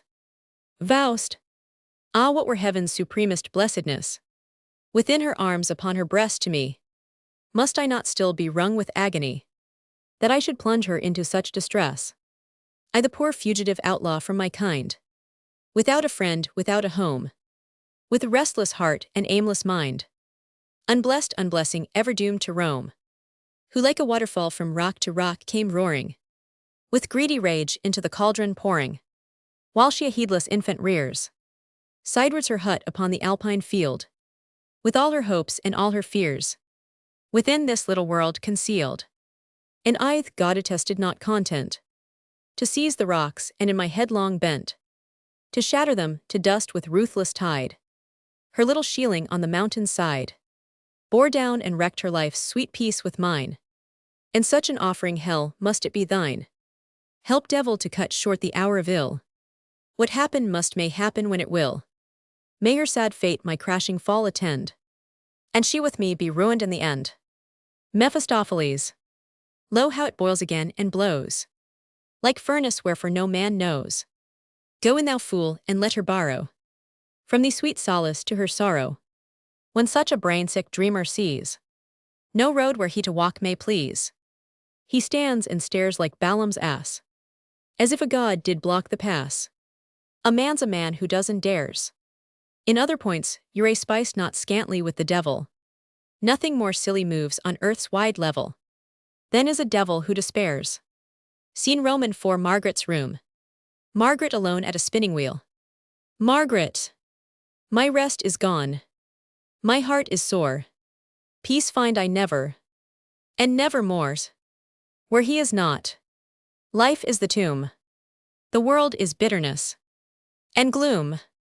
Crazed is my distracted brain. My thread of thought is rent in twain. My rest is gone. My heart is sore.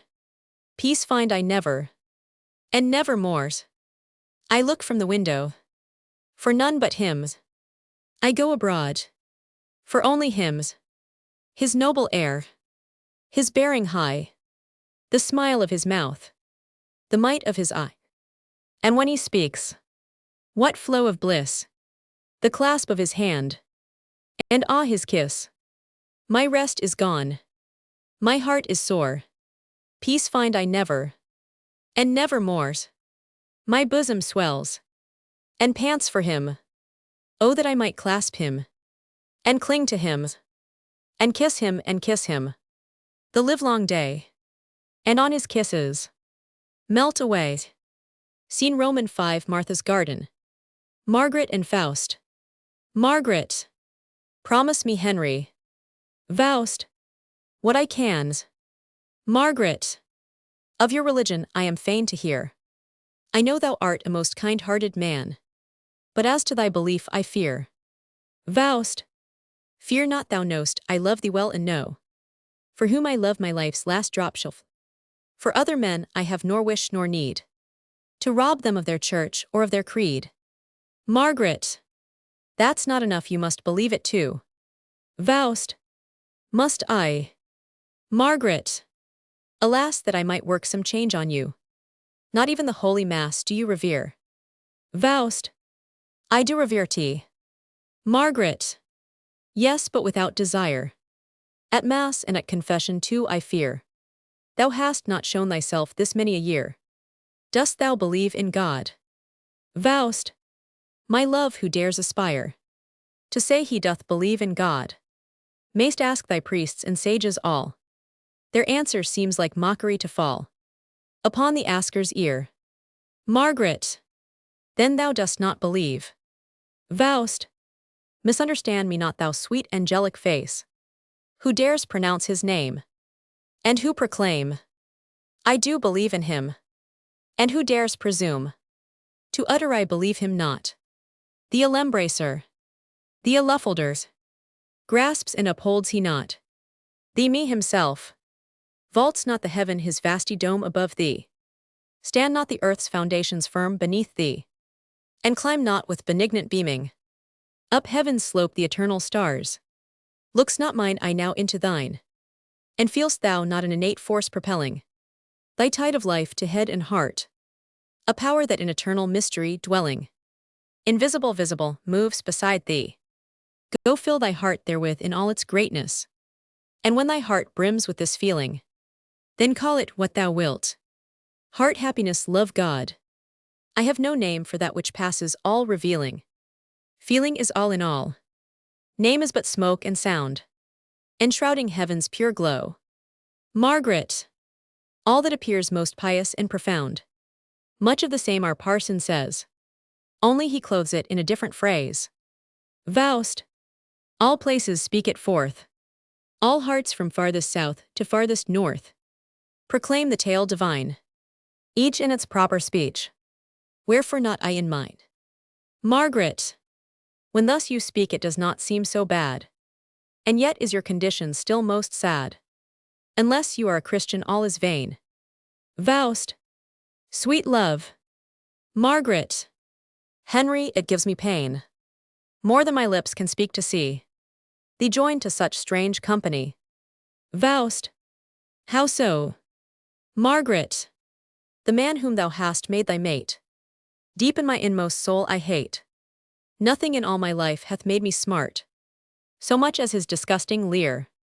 His face stabs like a dagger through my heart. Faust. Sweet doll, thou hast no cause to fear. Margaret. It makes my blood to freeze when he comes near. To other men I have no lack of kindly thoughts, but as I long to see thy face I shudder back. From him that he's a knave I make no doubt. May God forgive me if I do him wrong. Faust. Such grim old owls must be without. Their help the world could not get on, I fear. Margaret. With men like him, I would have naught to do. As often as he shows him here, he looks in at the door with such a scornful leer. Half angry too. Whate'er is done he takes no kindly part. And one can see it written on his face. He never loved a son of Adam's race. Henry, within thy loving arm, I feel so free, so trustful warm. But when his foot comes near I start, and feel a freezing grip tie up my heart. Faust. O thou prophetic angel thou. Margaret. This overpowers me so, that when his icy foot may cross the door, I feel as if I could not love thee more. When he is here too, I could never pray. This eats my very heart now say. Henry, is't not the same with thee? Faust. Nay, now this is mere blind antipathy. Margaret. I must be gone. Faust. Oh, may it never be that I shall spend one quiet hour with thee. One single little hour, and breast on breast, and soul on soul with panting love be pressed. Margaret. Alas, did I but sleep alone this night, the door unbarred thy coming should invite. But my good mother has but broken sleep, and if her ears an inkling got, then were I dead upon the spot. Faust. Sweet angel, that's an easy fence to leap. Here is a juice whose grateful power can steep her senses in a slumber soft and deep. 3 drops mixed with her evening draught will do. Margaret. I would adventure this, and more for you. Of course there's nothing hurtful in the phial. Faust. If so would I advise the trial. Margaret. Thou best of men, if I but look on thee, all will deserts me to thy wish untrue. So much already have I done for thee, that now scarce aught remains for me to do. Exit. Enter Mephistopheles. Mephistopheles. Well, is the monkey gone? Faust. And now must I submit again to see you play the spy. Mephistopheles. I have been duly advertised how Dr. Faust was catechized. I hope it will agree with you. The girls are want thee, have their reasons too, to see that one in every point believes the faith that from his fathers he receives. They think if little metal here he shows, we too may lead him by the nose. Faust. Thou monster dost not know how this fond soul, who yields her being's whole to God and feels and knows that from such faith alone her own salvation flows, with many an anxious holy fear is tossed, lest he whom best she loves should be forever lost. Mephistopheles. Thou supersensual sensual fool, a silly girl takes thee to school. Faust. Thou son of filth and fire, thou monster thou. Mephistopheles.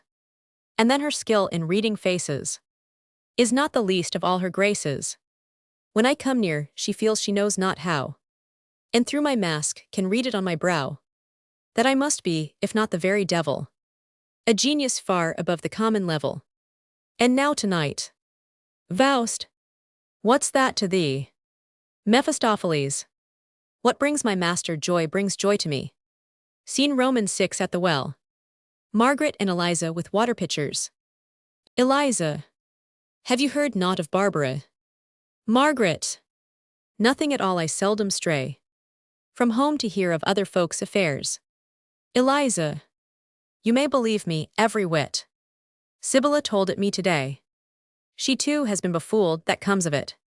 When people give themselves such airs. Margaret. How so? Eliza. Tea's rank. She eats and drinks for two, not now for one. Margaret. Poor girls. Eliza. Well, she has herself to thank.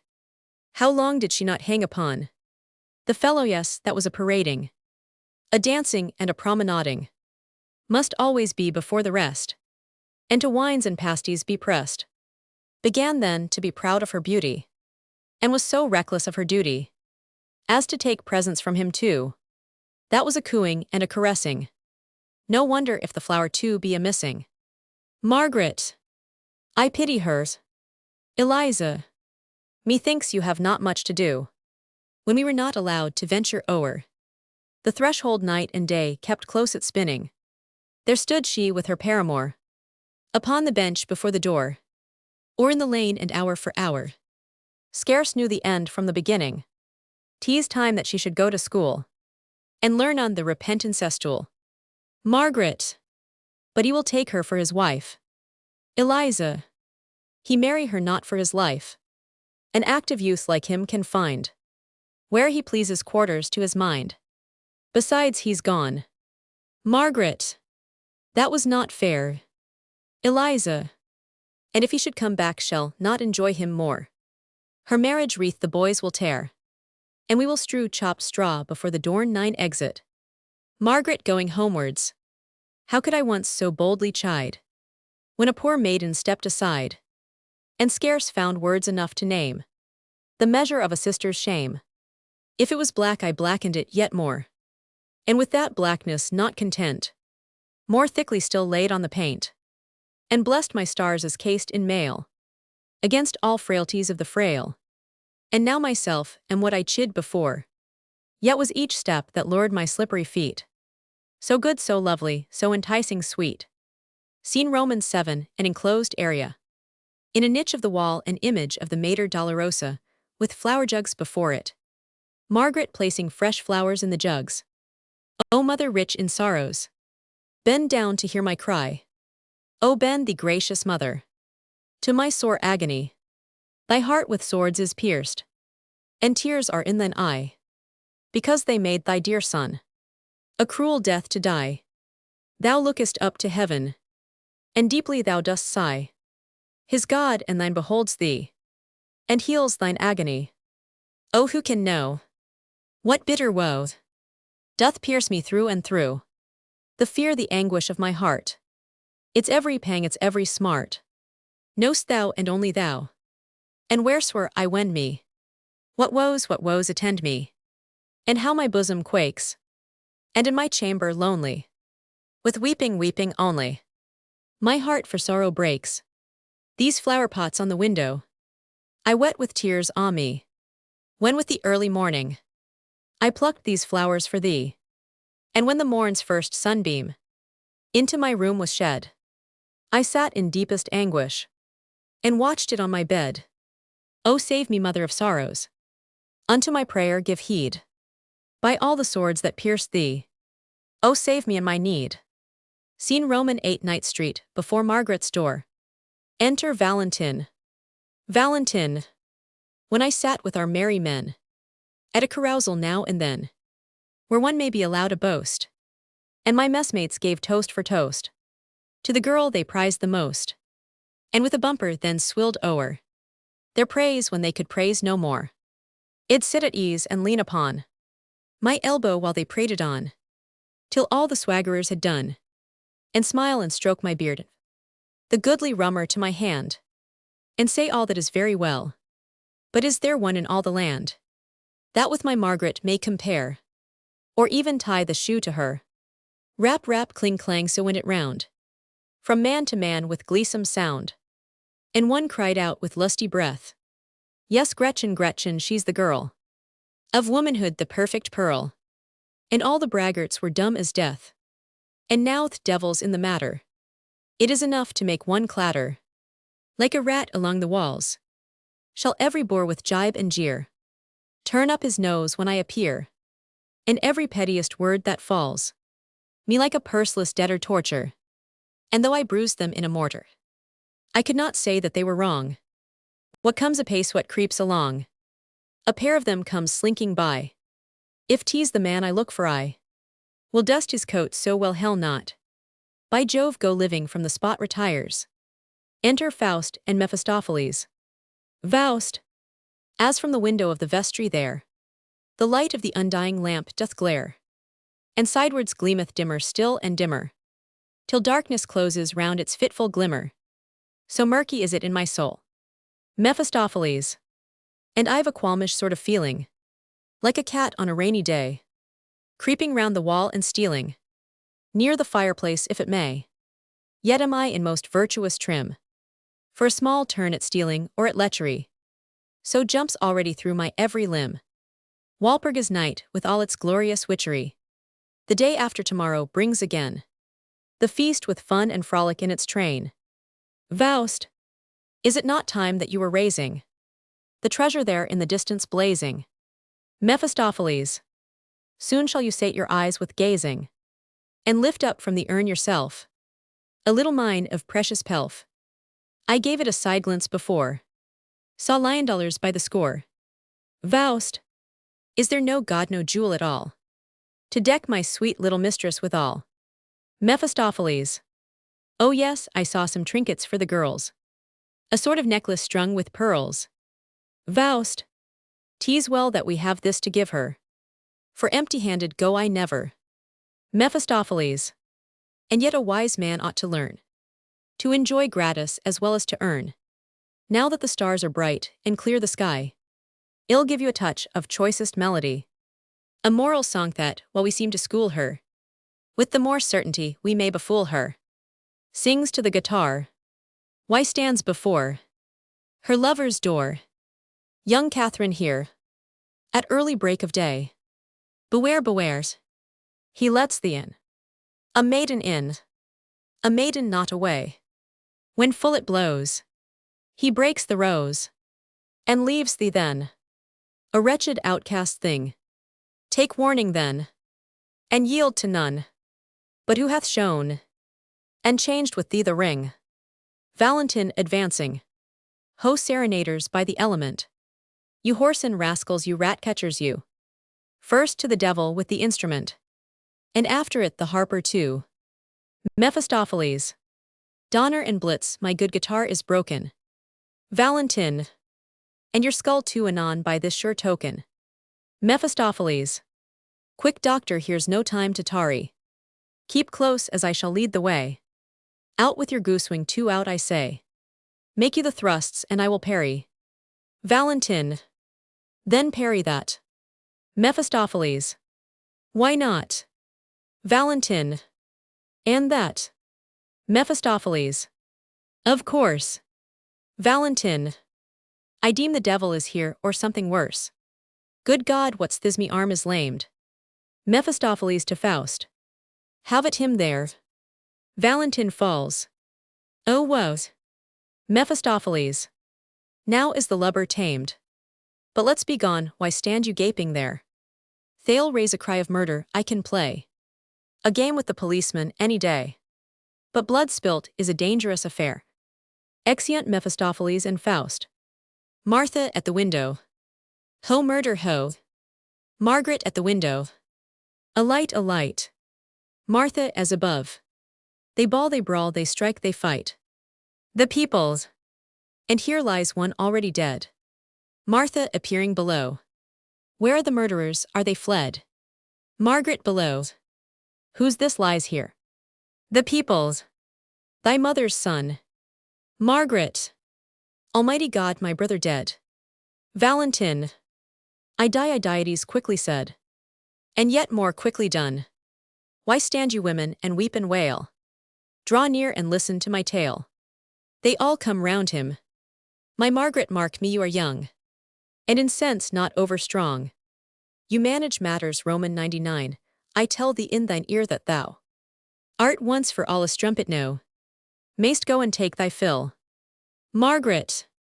My brother God, what do you mean? Valentin. Leave the Lord God out of the jest. Said is said and done is done. Now you may manage as you best. Know how to help the matter on. You commence the trade with one. We shall have 2, 3, 4 anon. Next a dozen, and next a score. And then the whole town at your door. When sin is born, it shuns the light. For conscience, guilt may not abide it. And they draw the veil of night over head and ears to hide it. Yea, they would murder it if they might. But anon it waxes bolder, and walks about in broad daylight, and uglier still as it grows older.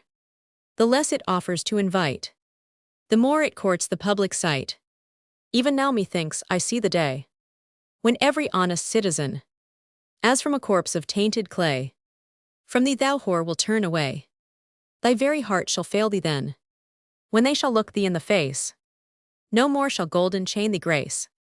The church shall spurn thee from its door.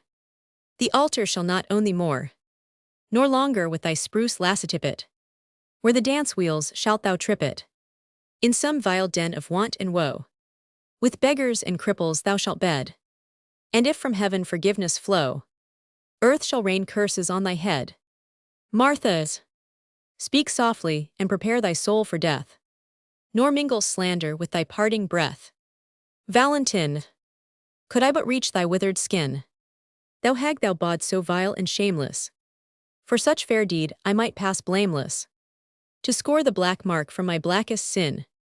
Margaret, brother, thou mak'st me feel a hell of pain. Valentin, I tell thee all thy tears are vain. When with thy honor thou didst part, thou dealt the blow that pierced my heart. I go through death with fearless mood, to meet my God as a soldier should dies. Scene Roman 9, a cathedral. Mass organ and song. Margaret, amid a crowd of people, evil spirit behind her. Evil spirit, how different, Margaret, was thy case, when in thine innocence thou didst kneel before the altars, and from the well-worn book didst lisp thy prayers.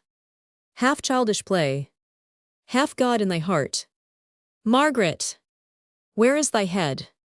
Within thy heart, what dire misdeed prayest thou for thy mother's soul, whom thou didst make to sleep a long, long sleep of sorrow, whose blood is on thy threshold, and underneath thy heart moves not the swelling germ of life already, and with its boding presence thee tortures and itself.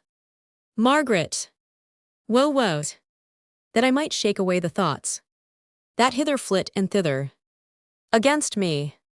Choirs, dies illa, solvet seclum in favilla. The organ sounds. Evil spirit, terror doth seize thee. The trumpet sounds. The graves quake. And thy heart, from its rest of ashes to fiery pain, created again, quivers to life. Margaret, would I were hence. I feel as if the organ stopped my breaths, and at the hymns my inmost heart melted away. Choirs, judex ergo cum sedibit, quidquid latet id perbit, nil inultum remainbit. Margaret, I feel so straitened. The pillar shafts enclasp me round. The vault is closing o'er me ere. Evil spirit, yea, let them hide thee, but thy sin and shame no vault can hide. Ere light no. Woe on thee, woes. Choirs, quid sum miser tunc dicturus, quem patronum rogaturis, cum vix justa sit securus. Evil spirit, the blessed turn their looks away, and the pure shudder from touch of thee. Woe, Margaret, neighbor, help, help, I faint. She falls down in a swoon. End of Act 4th. Act Roman 5, Scene Roman 1, Walpurgis Night. The Harz Mountains neighborhood of Skirk and Elend. Faust and Mephistopheles. Mephistopheles, would you not like a broomstick to bestride? Would God I had a stout old goat to ride. The way is long, and I would rather spare me this uphill work.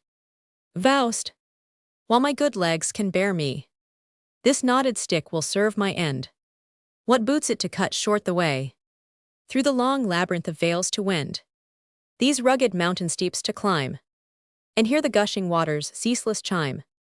No better seasoning on my wish today Could wait to make the Brocken banquet prime. The spring is waving in the birchen bower. And even, the pine begins to feel its power. Shall we alone be strangers to its sway? Mephistopheles.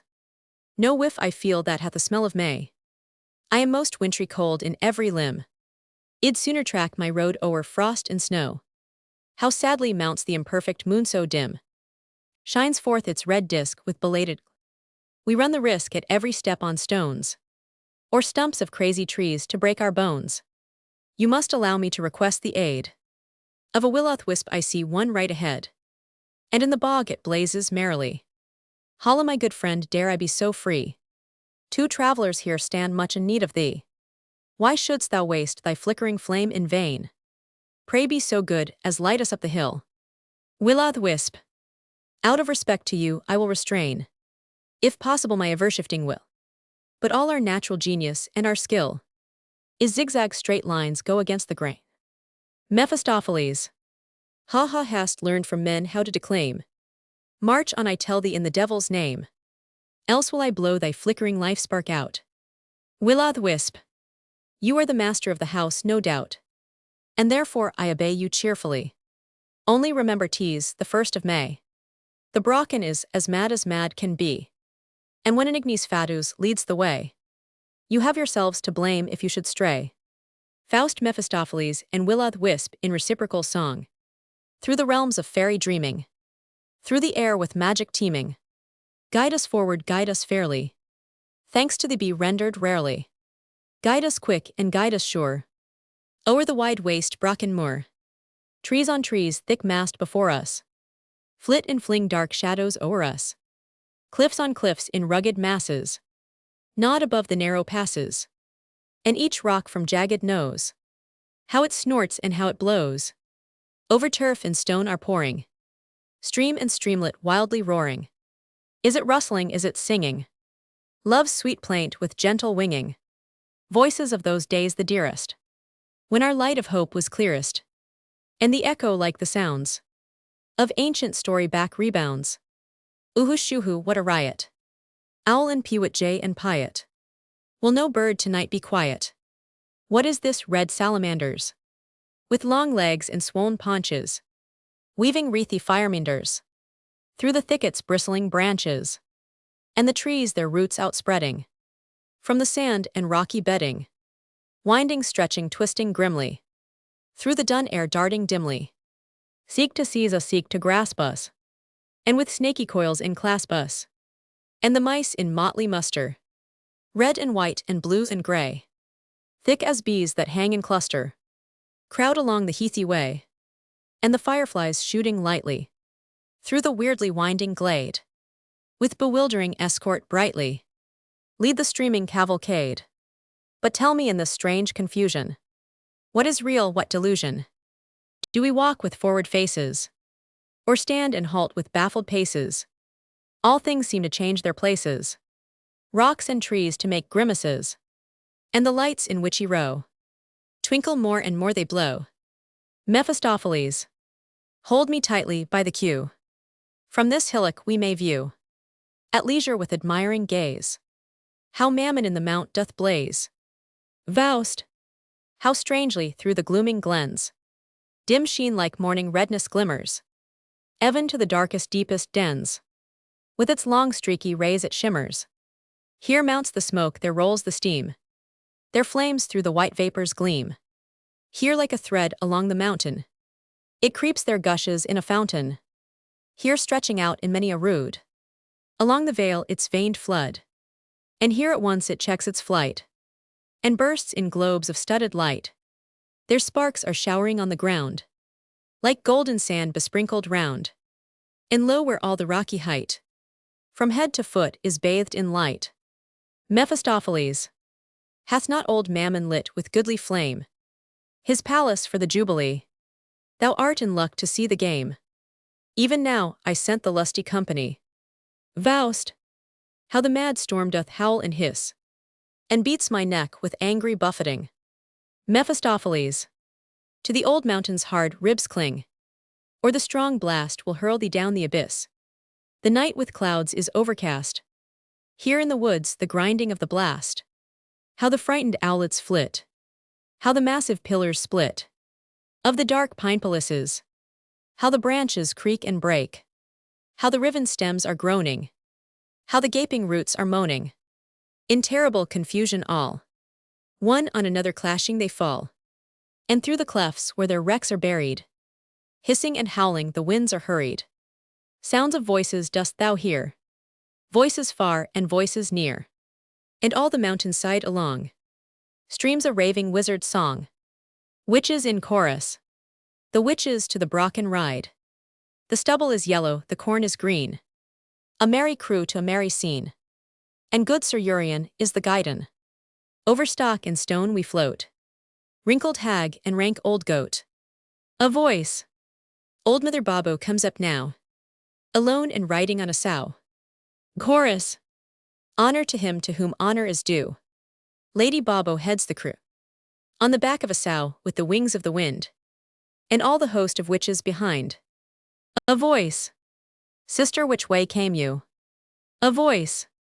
By Ilsenstein, and I looked into an owlet's nest as on I fared, that with its 2 eyes broadly stared. A voice. The deuce, at what a devil's pace you go, this march is not a race. A voice. It tore me, it flayed me. These red wounds it made me. Witches in chorus. The road is broad, the road is long. Why crowd you so on one another? Scrapes the besom, pricks the prong. Chokes the child and bursts the mother. Wizards semi-chorus. We trail us on like very snails. The women fly with flaunting sails. For when we run Squire Satan's races, they always win by 1,000 paces. Semi-chorus. Not quite so bad, the women need 1,000 paces to help their speed. But let them speed what most they can. With one spring comes up the man. Voice from above. Come up from the lake with me. Voices from below. Right gladly would we mount with thee.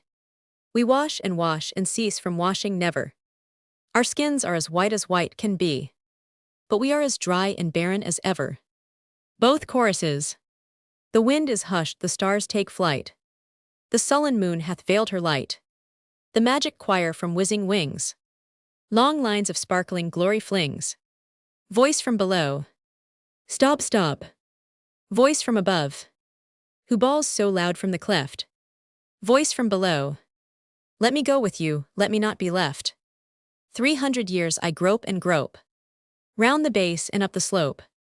But still the summit cheats my hope. I fain would be a merry guest. At Satan's banquet with the rest. Both choruses. On broomstick and on lusty goat. On pitchfork and on stick we float. And he today who cannot soar is a lost man for evermore. Half which below. I hobble on behind them all. The others scarcely hear my call. I find no rest at home and here. I limp on lamely in the rear. Chorus of witches. The ointment gives our sinews mighten. For us each rag is sail enough. We find a ship in every trough. Whoso will fly must fly tonight. Both choruses. While we upon the summit ride. Be yours to sweep along the side. Up and down and far and wide. On the left and on the right. Witch and wizard massed together. Scour the moor and sweep the heather. Bravely on Walpurgis night. They alight. Mephistopheles. What a thronging and jolting and rolling and rattling. What a whizzing and whirling and jostling and battling. What a sparkling and blazing and stinking and burning. And witches that all topsy-turvy are turning. Hold fast by me or I shall lose you quite. Where are you? Faust at a distance. Here. Mephistopheles. What so far in the rear? Why then tease time that I should use my right? As master of the house tonight. Make way, Squire Voland Comesson, sweet mob, make way. Here, doctor, hold by me now, I say. We must cut clear of this wild hubbub while we may. Even my cloth is puzzled here. Seest thou that light on yonder mound quite near? It hath a most peculiar glare. Well, slip in there, and watch behind the bush the humours of the fair. Faust, strange son of contradiction, mayst even guide us. A rare conceit, of course you must be right. This weary way we march on famed Walpurgis night, like hermits in a corner here to hide us. Mephistopheles. Lo, where the flames mount up with bickering glee. In sooth, it is a goodly company. In such a place one cannot be alone. Faust. And yet a place id rather own. Upon the top where whirling smoke I see, there thousands to the evil spirit high, and many a riddle there he will untie. Mephistopheles. Yes, and for every knot he disentangles, hell make another to produce new wrangles. Let the great world rant and riot. Well know to house us here in quiet. In the great world tease a sanctioned plan. Each makes a little world the best he can. Look there you see young witches without cover, and old ones prudently veiled over. Yield but to me and I can promise thee, with little labor mickle glee. I hear their noisy instruments begin. Confound their scrapping gone must bear the din. Come, come, what must be must, but let's go in. With my good introduction on this night, thou shalt have laughter to thy heart's delight.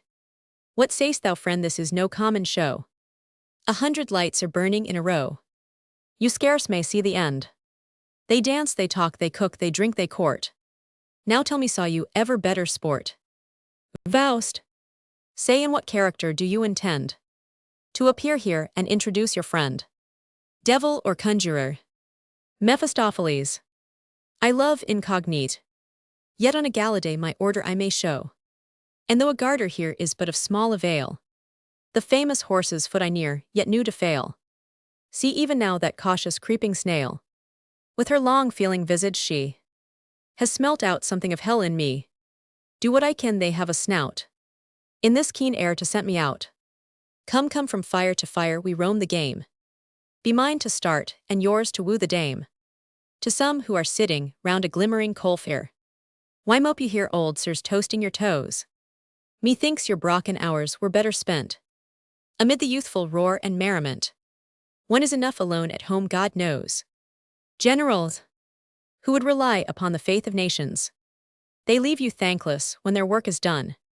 The people, like the women, pour libations only in honor of the rising sun.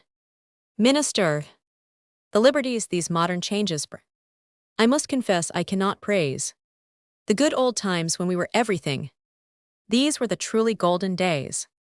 Parvenus, we too pushed forward with the pushing crew, and for the need could stretch a point or two.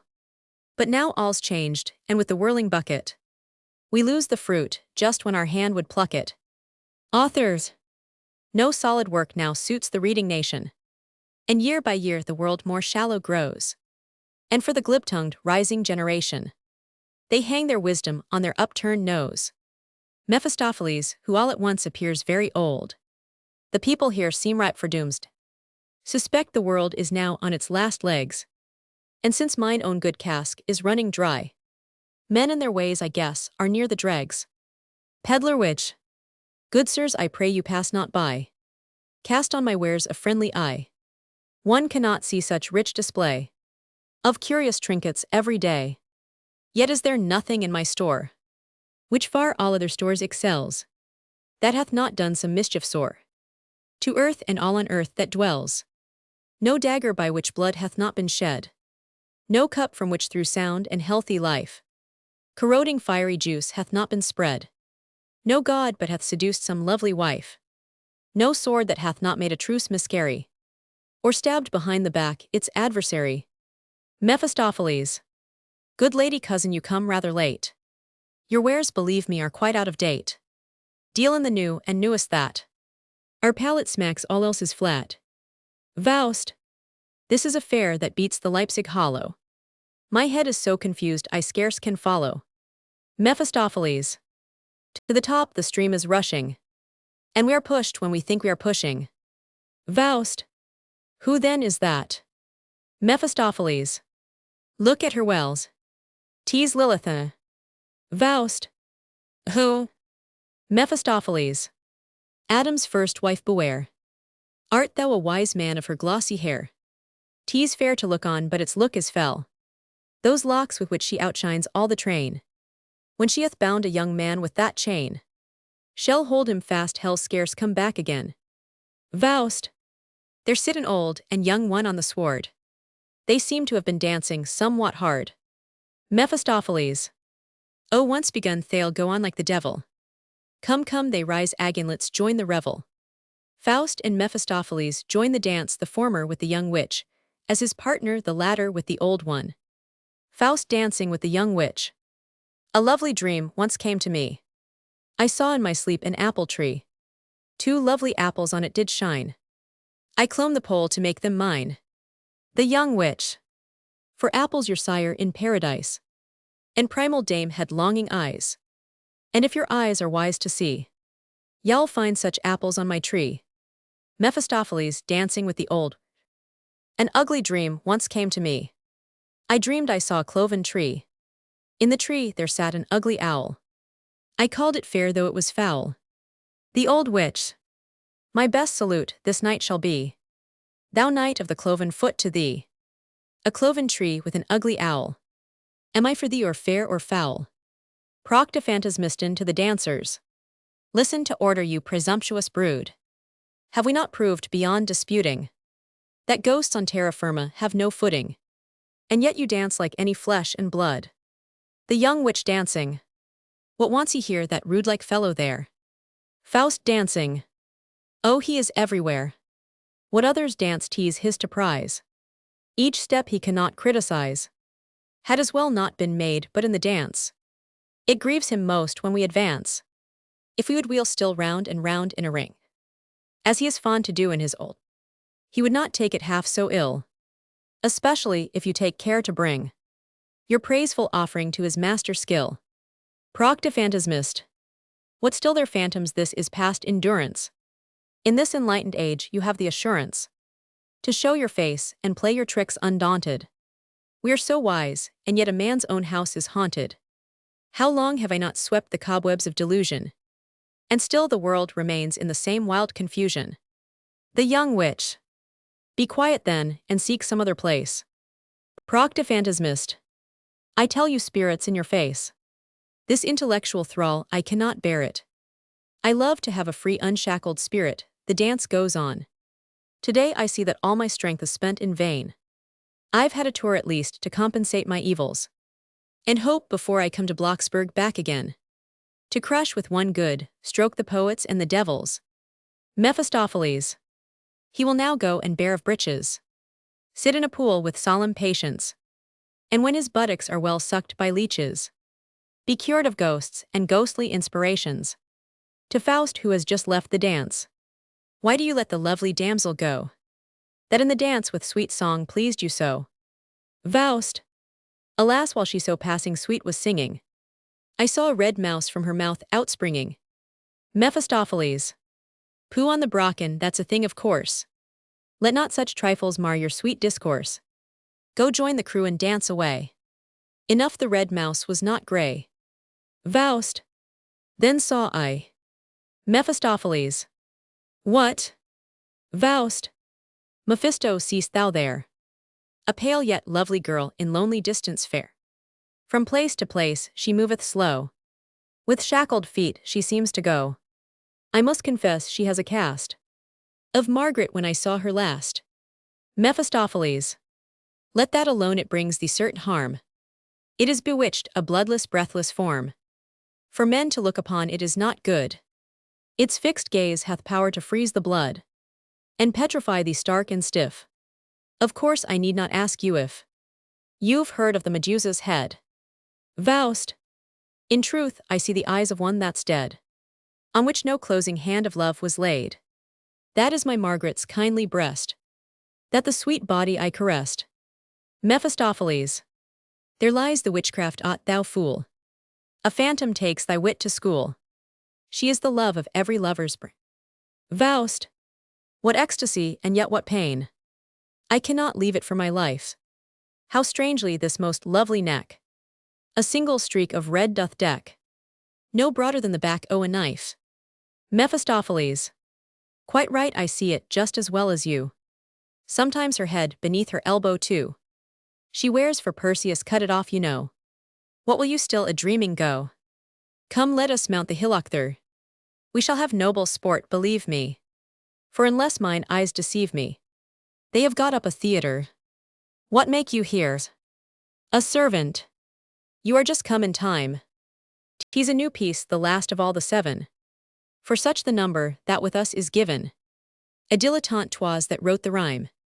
And dilettanti are the actors too. Excuse me, sirs, no disrespect to you. If I seem curt, I am the dilettante. To draw the curtain, and our time is scanty. Mephistopheles. Just so I only wish you were so clever. To know your home. Then from the Blocksberg you would never have lust to roam. Scene Roman 2, intermezzo. Walpurgis Night's Dream. Or Oberon and Titania's Golden Hightide. Director of the theatre. We players here may take our ease. For all we need for scenery is mount and mead and trees and seas of nature's leafy greenery. Herald.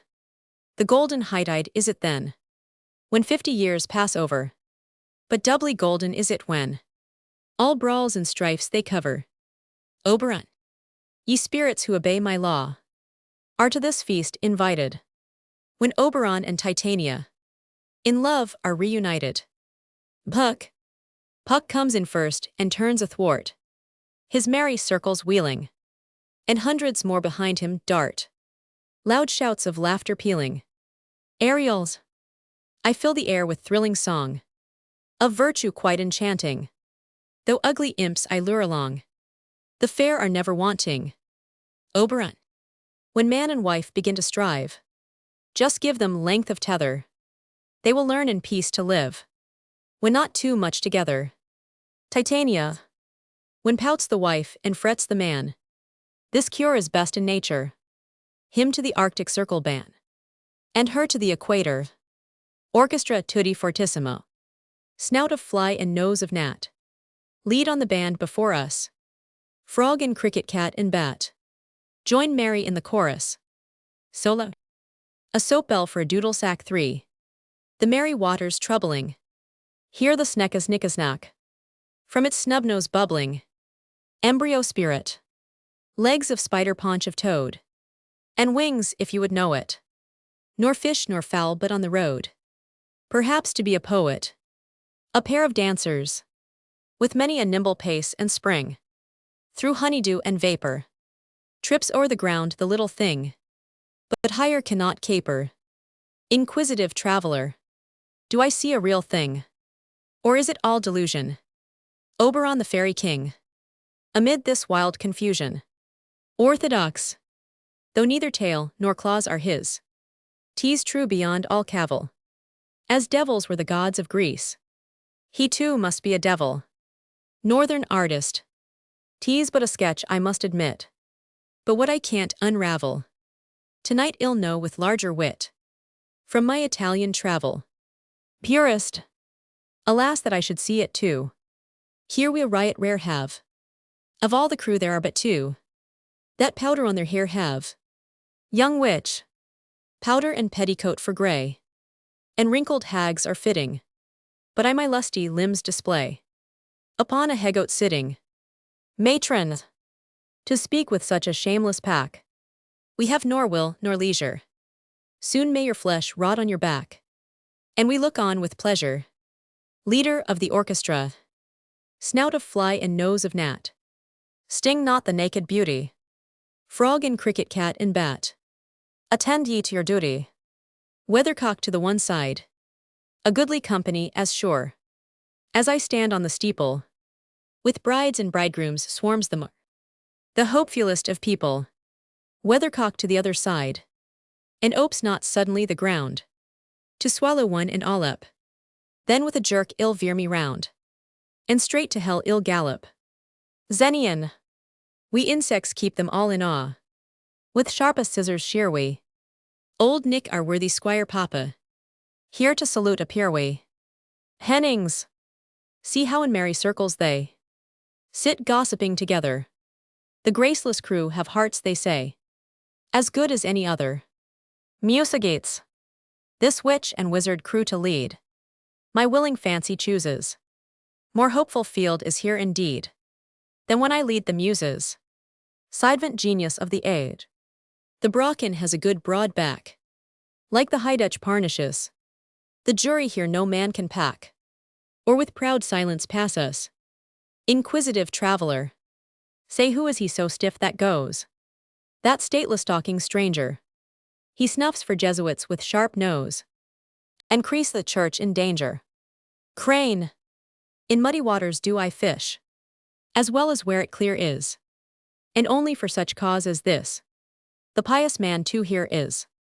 Worldlings, yes, though the saints declare that sin and Blocksberg are identical, yet here amid this demon din, Thales set up their conventicle. Dancer, a sound of drums, a sound of men, that wafted on the wind came. The weary bitterns in the fen are booming never mind dancing master. Lo how they kick and how they jump. How well each figure shown is. Springs the crooked, hops the plump. Each thinks him an Adonis. A good fellow. A sorry lot, what muffled ire. Their swelling breasts in flames here. The beasts were tamed by Orpheus' lyre, and them the bagpipe tames here. Professor of systematic theology, I let no one bamboozle me with doubts and critic cavils. The devil sure must something be, else whence so many devils? Idealist, imagination travels free, without a rein or rule here. If I am all that now I see, myself must be a fool here. Realist, that on the Brocken ghosts appear, now scarce admits disputing. Amid this hurly-burly here, I've fairly lost my footing. Supernaturalist, into this swarming hellish brood, I come without intrusion. From evil spirits to the good, it is a just conclusion. Skeptic, they chase the flame that flits about, and deem them near their treasure. Best rhymes with doubt this demon rout, and I look on with pleasure. Leader of the orchestra, snout of fly and nose of gnat. Ye stupid dilettanti, frog and cricket, cat and bat. Keep better time, why can't ye? Clever spirits, Sansousai is height the crew, on limber limbs that ply it. When on our feet it will not do, then on our heads we try it. Awkward spirits, with once or twice a lucky throw, we tramped the road together, but now we flounder on and show our toes outside the leather. Eans fadoy, though born but with the sultry ray, this morn in the morass all, yet now amid the gallants gay, we shine here and surpass all. Falling star, last night I shot from starry sky, and fell upon my nose here. Will no one come where flat I lie, and plant me on my toes here? Stout spirits, make way, and brush the dew. Right bravely from the lawn here. Spirits where but spirits too can show both pith and brawn here. Puck, why tramp ye so majestical, as cub of river horse is? The plumpest spirit of you all, stout Puck himself of course is. Ariels, if loving nature's bounteous care hath fitted you with pinions, then cleave with me the yielding air to rosy bright dominions. Orchestra, the mist draws off and overhead, all clear and bright the air is, and with the rustling breeze are fled the devils and the fairies. End of the interlude. Scene Roman 3, a cloudy day, the fields. Faust and Mephistopheles. Faust, in misery, in despair, wandering in hopeless wretchedness over the wide earth, and at last, made prisoner, shut up like a malefactor, in a dungeon, victim of the most horrible woe-spur miserable girl. Must it then come to this, thou treacherous and worthless spirit, this hast thou concealed from me stand, thou there stand, roll round thy fiendish eyes, infuriate in thy head, stand and confront me with thy insupportable presence, a prisoner in irredeemable misery, given over to evil spirits, and to the condemning voice of the unfeeling world, and me meanwhile thou cradlest to sleep amid a host of the most vapid dissipations, concealing from my knowledge her aggravated woes, while Shesh is left in hopeless wretchedness to die. Mephistopheles, she's not the first. Faust, dog, abominable monster, change him, O thou infinite spirit, change the reptile back again into his original formed poodle that ran before me in the twilight, now cowering at the feet of the harmless wanderer, now springing on his shoulders, change him again into his favorite shape, that he may crouch on his belly in the sand before me, and I may tramp him underneath my feet, the reprobate not the first misery. Misery by no human soul to be conceived, that more than one creature of God should ever have been plunged into the depth of this woe, that the first in the writhing agony of her death should not have atoned for the guilt of all the rest before the eyes of the All-Merciful. It digs even into the marrow of my life, the misery of this one, and thou grinnest in cold composure over the wretchedness of thousands. Mephistopheles. Here we are arrived once more at the limit of our wits, where the thread of human reason snaps in sunder. Wherefore seekest thou communion with us, unless thou wouldst carry it through, wouldst fly, and yet art not proof against giddiness, did we thrust ourselves on you or you on us. Faust. Whet not thy rows of voracious teeth at me, I loathe it, great and glorious spirit, who didst condescend to reveal thyself to me, who knowest my heart and my soul. Wherefore didst thou yoke me to this vilest of complices, who feeds on mischief and banquets on destruction. Mephistopheles. Art done's. Faust. Deliver her, or woe thieth, direst of curses lie on thee forever. Mephistopheles. I cannot loose the bonds of the avenger, nor open his bars. Deliver her. Who was it that plunged her into ruin, I or thou? Faust looks wildly round. Mephistopheles continues. Wouldst grasp the thunder, 'tis well, that you poor mortals have it not to wield to smash the innocent in pieces, is the proper tyrant's fashion of venting one's spleen in a dilemma. Faust. Bring me to her, she shall be free. Mephistopheles. And the danger to which thou exposest thyself, know, that the guilt of blood from thy hand still lies upon the town above the spot, where the slain fell. Avenging spirits hover and lie in wait for the returning murderer. Faust. That too from the murder and death of a world on thee, thou monster. Bring me to her, I say, and deliver her. Mephistopheles. Ill lead thee thither, and what I can do that I will do. Mark me, have I all power in heaven, and on earth I will cloud the wits of the warder, and thou mayst seize the keys, and bring her out with the hand of a man. I wait for you with the magic horses, to ensure your escape. This I can do. Faust. Up and away. Scene Roman forenight, the open field. Faust. Mephistopheles. Galloping past on black horses. Faust. What are they about there bustling round the Ravenstone for? Mephistopheles. Can't say what they are cooking and kitchening. Faust. They hover up, they hover down, bending and bowing. Mephistopheles. A corporation of witches. Faust. They seem to be sprinkling and blessing something. Mephistopheles. On. Scene Roman 5, a prison. Faust with a bundle of keys in his hand, and a lamp before an iron door. Faust. A strange cold shuddering dread comes o'er me all. The upheaped wretchedness of time. Here dwells she now behind this damp cold wall. And dear delusion was her only crime. Fear'st thou to go to her? Tremblest to meet her eye? Quick thy delay but brings her death more nigh. He seizes the lock, singing heard from within. My mother the wanton, that choked my breath in. My father the villain, that dined on my deaths. My sister dear, in the cool green shade, my bones she laid. Then was I a glad little bird in the May. Fly away, fly away. Faust opening the door. She dreams not that her loved one is so near. The clinking chains and rustling straw to hear. Margaret hiding herself on the bed. Woe, woe, they come to bitter death, they call. Faust softly. Hush, hush, I come to free thee from their thrall. Margaret throwing herself at his feet. Art thou a man? Feel for my hapless plight. Faust. Thy cries will wake the watchers of the night. He takes hold of the chains to unloose them. Margaret on her knees. Who gave the hangman such a power to drag me from my cell at midnight hour? Have pity on me, be not so harsh, so rough. Surely tomorrow morn is soon enough. She stands up. So young, so very young am I, and must already die. Once I was lovely, too was this that caused my fall. Near was the friend, but far from me today. Torn lies the wreath, the flowers are scattered all. Oh, tear me not so forcibly away. Spare me, what have I done to injure thee? Oh, hear my prayer, for once compassion show. 'Tis the first time I ever looked on thee. Faust. That I should live to see such depth of woe. Margaret. Thou hast me now completely in thy might. Only first give me time to suckle my sweet child. I hugged it the whole weary night. They took't from me in very spite. And now they say I murdered the sweet child.